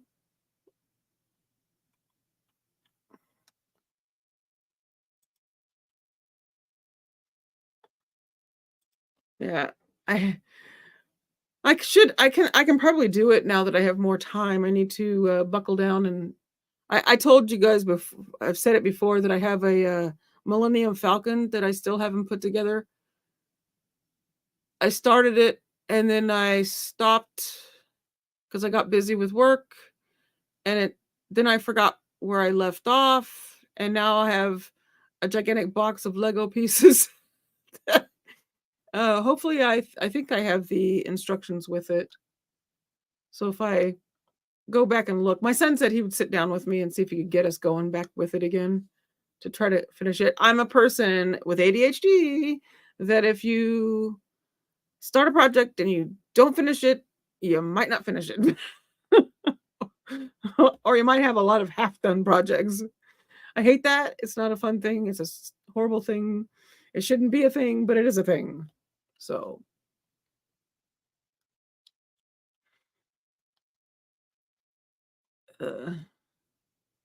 yeah. We're doing what now? Oh. Yeah, I've kind of picked out the spot where I'm going to sit. It'll be, let me know. I'll let you guys know when I'm ready. I keep saying it. I'll let you know when I'm ready. But I'm getting better now that I'm doing this more. I feel more comfortable. Before I was like more like, yeah, I'm not used to it except for going on with John and that kind of thing. But yeah, I'll be able to let y'all know. And then Wendy says, I'm only into Lego now because of I just stream for it. I've never built one, so I'm nervous. Oh, it's so much fun. I love Legos. I started it my son when he was little. I have pictures of us sitting together, putting Legos together. It was a long time ago. And I was in it probably just as much as he was. He was itty bitty doing Legos. He probably could have swallowed, no, not that little, but close. I had to tell him, don't put it in your mouth. He wasn't that young. So Wendy or law that changed the Lego law. Is that Melanie? Is it? I don't know. Let me see.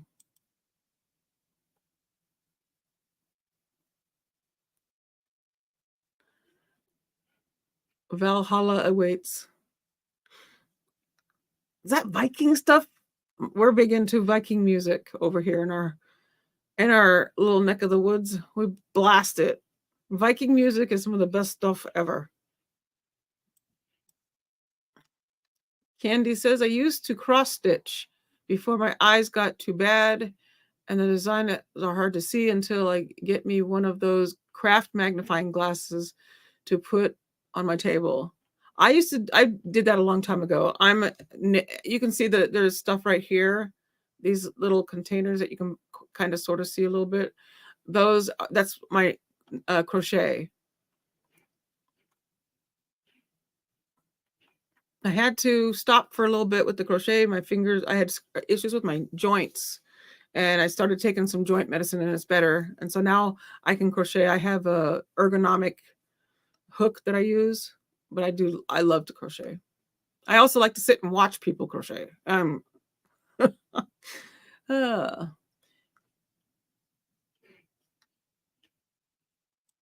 All rise. Here we go. We're back. Court again in session.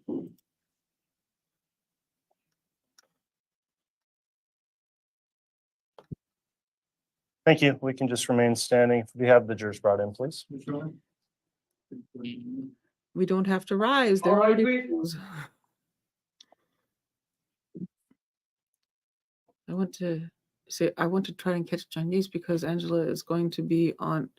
Yes, we're going to be covering that. It's on this weekend and we'll be covering it on Monday. Do you have have you subscribed to him yet, Dana?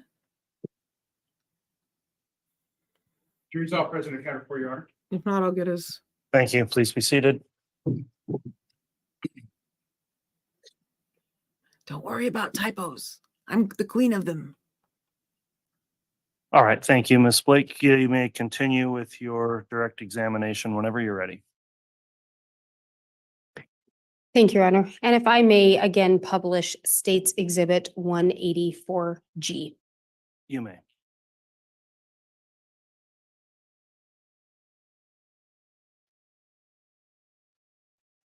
Oh, Law God is him. I saw it. I'll go sign up to that one And too. Miss Heideman, if you would turn to page 19 on 184B.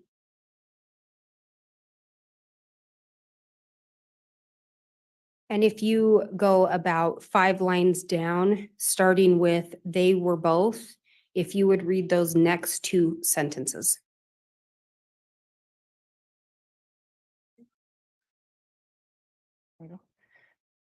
They were both aroused, but knew there were limitations on what could occur that night. But they kissed for nearly an hour and pressed against each other tightly.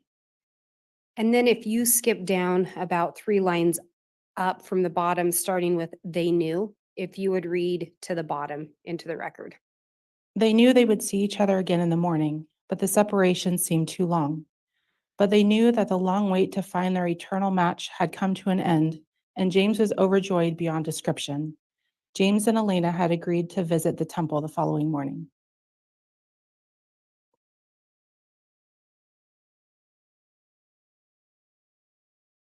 And in your review of things, were you aware if there was something that happened with Chad and Lori that would correspond with this? At the time of this James and Elena story, this would have been in parts we haven't read in. It was in November during a Preparing a People conference, which was on November 16th, 2019. And the temple records, they visit the temple in Arizona also on November 16th, 2019. And if we look back to the exhibit that's being published, 184G, before we move on from this, when we talk about the renewed earth, were you aware whether Chad wrote books? He did, yes. And is this one of the books that he had written? Yes.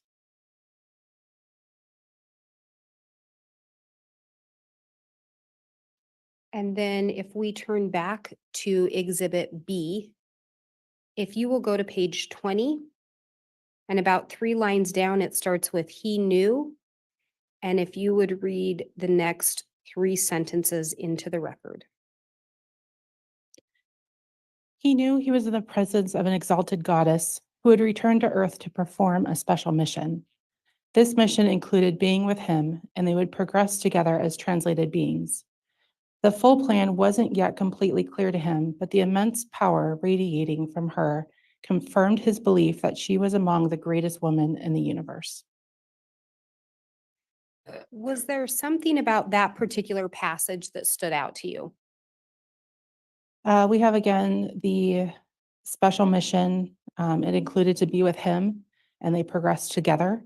There's also indication of a full plan, despite it wasn't completely clear to him yet, but there is reference to a plan.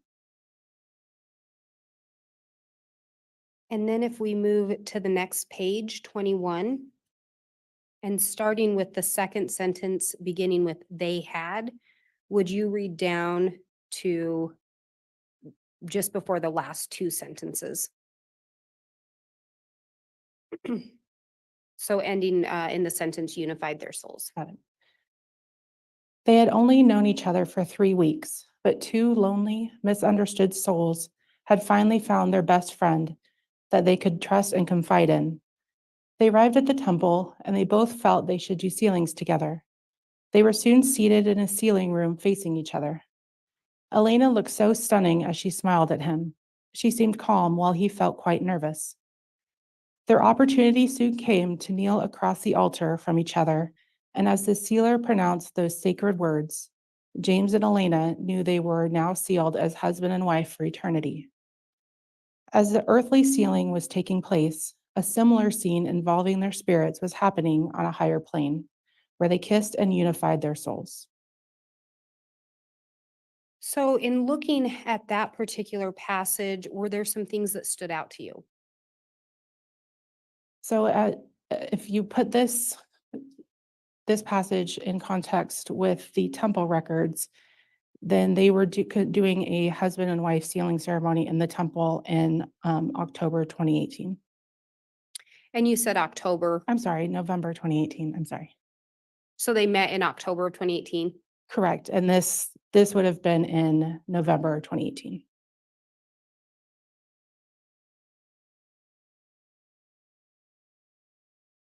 And again, if we turn back to the exhibit up on the screen, Exhibit G, you had determined that there was an event going on around that same time?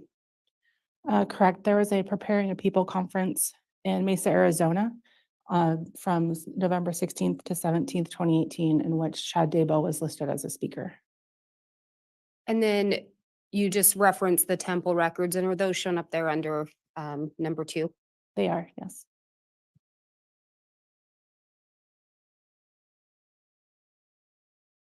And if we now turn to page 23 of Exhibit B.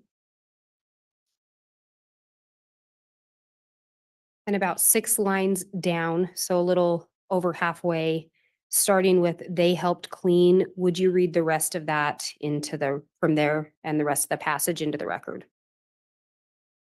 They helped clean up the conference, and Elena graciously allowed James to stay in a spare bedroom at her home that night. They visited with other friends until after midnight, then they all went to bed. James anxiously hoped Elena would join him in the spare room. It took a while for everyone to settle into their beds, but once the house quieted down, James opened his door slightly and saw the wondrous sight of Elena approaching the room.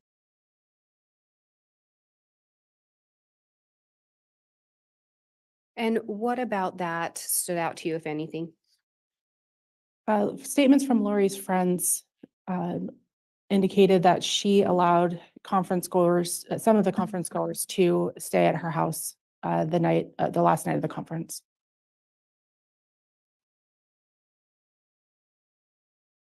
And then if we turn to page 27.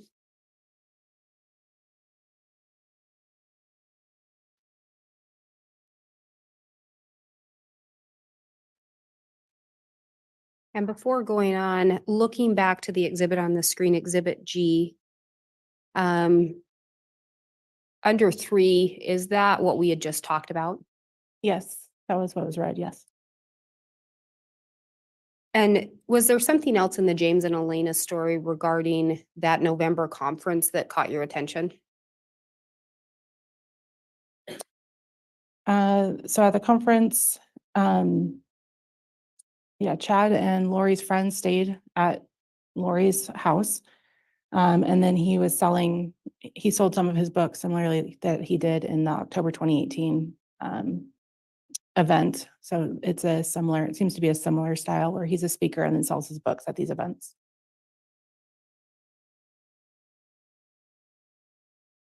And on the bottom of page 27, that last sentence, and then continuing on to the following page, if you would read the last sentence of 27 and the first 3 sentences of page 28.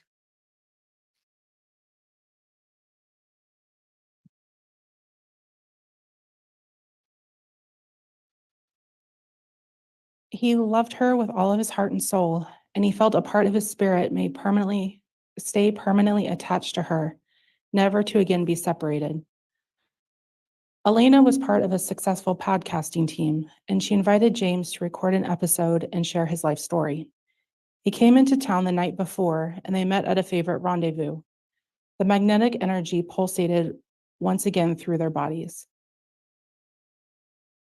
And through your investigation, was there a reason that this particular part stood out to you? Similarly to the James and Elena story, Chad went to Arizona to participate in a podcast that Lori and Melanie Gibb were putting together.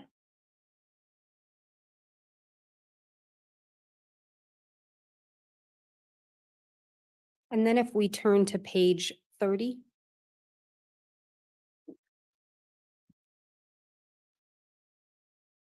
About 6 lines down, starting with Shania Twain's, would you read that sentence into the record? Shania Twain's song Forever and for Always played on repeat a dozen times as the two lovers became completely absorbed in each other. And then if we move to page 31, 4 lines down, starting with each time, if you would read the next 3 sentences into the record. Each time they reunited, she was more beautiful and youthful. She flashed him a gorgeous smile and they embraced. They were soon on their way to the hotel where she would stay. And turning back to what's up on the screen, Exhibit G, is there something about that part of the story that stood out to you? So what's displayed on the screen is how it appears in text messages, how it was coming through. So we didn't read the whole passage into the record, but it starts with James eagerly awaited it in his hometown airport for Elena to arrive, his hometown being Rexburg, Idaho. So in this statement, in this excerpt, it appears that Elena is now for the first time traveling to Idaho to visit, or Elena is traveling to Idaho to visit James and stayed in a hotel. And then there's some notes down at the bottom. Were there other things that indicated Lori may have been in the Idaho area? Yes. In the previous text that's numbered 1206 that just precedes the paragraph at the end, it says, I'm going to jump to Rexburg in April, and then lists, and then there's the passage from the story. So if you take that there's that Elena is traveling to Rexburg in April and compare that to Lori's travel records, there's a flight for Lori from Mesa, Arizona to Idaho Falls, Idaho on April 2nd. And then she flies home on April 4th, 2019.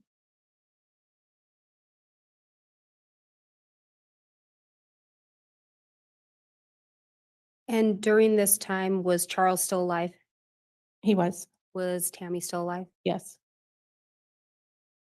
And if we turn to page 32 of Exhibit B. And on the second line beginning with "but during," would you read that down to the sentence? About 6 lines of that down to where the sentence starts with "the same," so ending in that sentence every way. I'm sorry, and you said start with but during? Start with "but during," Sorry yes, about that. please. I lost my spot. But during James's latest mission, his wife had died back in Jerusalem.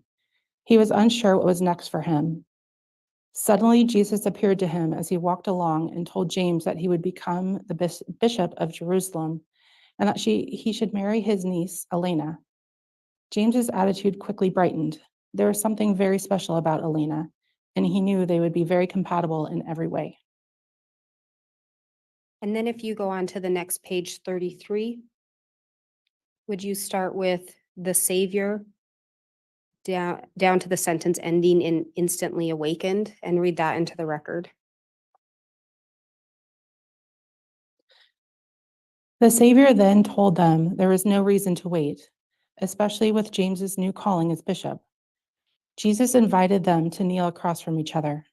He then sealed them together for time and eternity.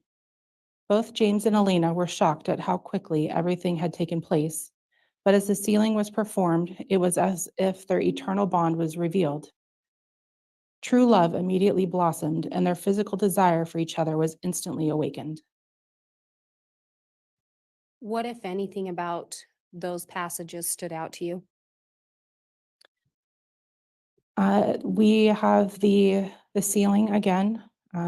This is in Jerusalem time, so this is a prior life for James and Elena they were sealed. So it's this concept of the multiple lives, them being married, and it being blessed by Jesus. So those concepts. They were shocked at how quickly everything had taken place. And the true love, physical desire was instantly awakened. So it's the same sort of prior marriages, prior relationships. And looking back to the page 32, that very first sentence. 32? Yes, page 32, sorry, and the sentence starting with "but during." Was there something about that in the story that caught your attention?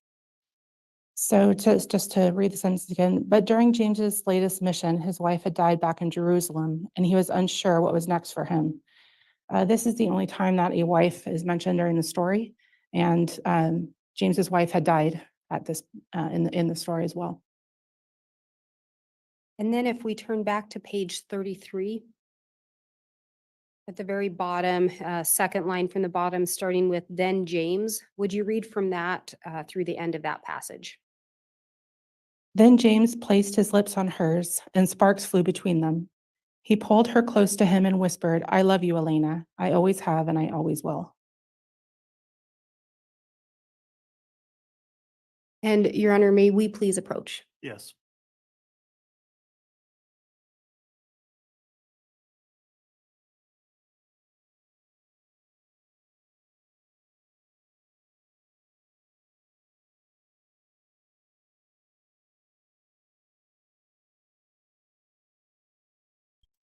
There you go. We got some sparks.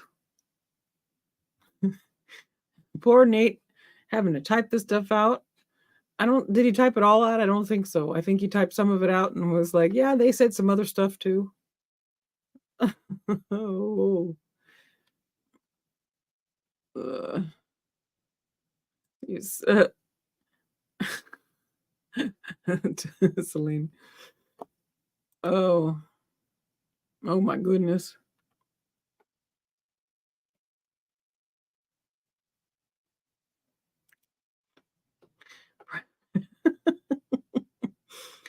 Oh.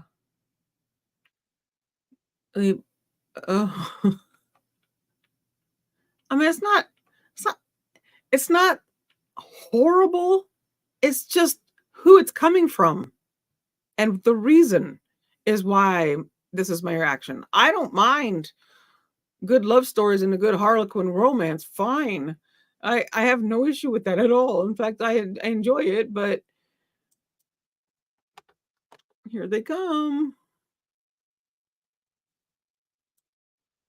All right, thank you. For the sidebar, Ms. Blake, we discussed where we're at this time. We've got a few other administrative things we're going to need to take up this afternoon, and given the time and that we'll be continuing with this witness for some time, I'm going to go ahead and have trial wrap up for the day and the week. And so we are going to recess until Monday. We'll come back on at our standard starting time with evidence at 8:30 Monday morning. To the jurors, thank you very much for your attentiveness throughout this week.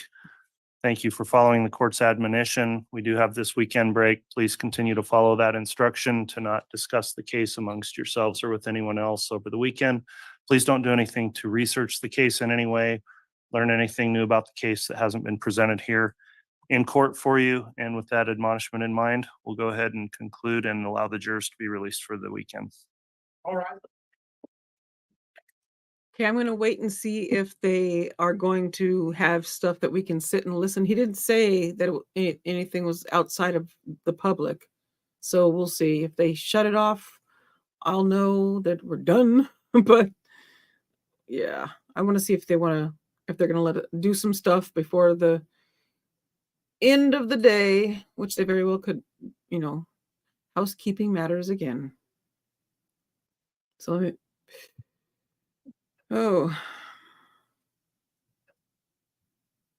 right, thank you. We are going to go off the record, but I do have some scheduling discussions with counsel. We'll go ahead and clear the courtroom, and I'll talk to counsel privately once the courtroom's been cleared here. If counsel will stay behind, the witness may also be excused until Monday, and we'll be in recess. Thank you, everyone. All right.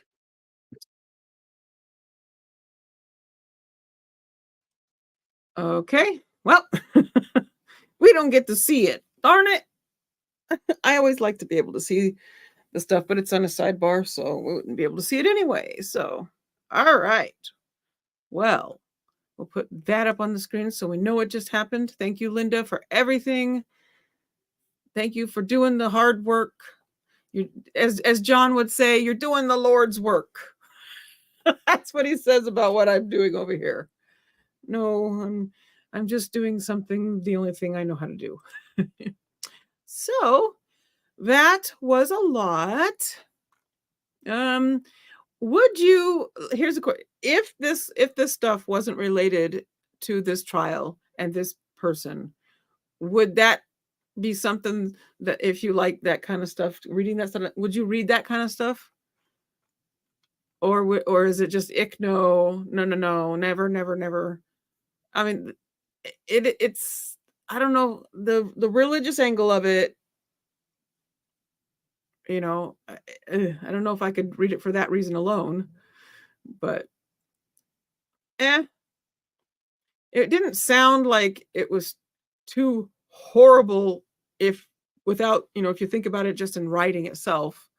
It wasn't the worst. I've heard and seen worse. As far as what's put into it, and coming from a man, it's surprising that it wasn't a little bit more less dreamy. That's all I'm gonna say. Yes, the religious stuff was an issue for me. I can't read those kind of novels with that in it. Sorry, I don't mix those two. So take care, Celine. Thank you for being here. We're done. Not really a lot to go over.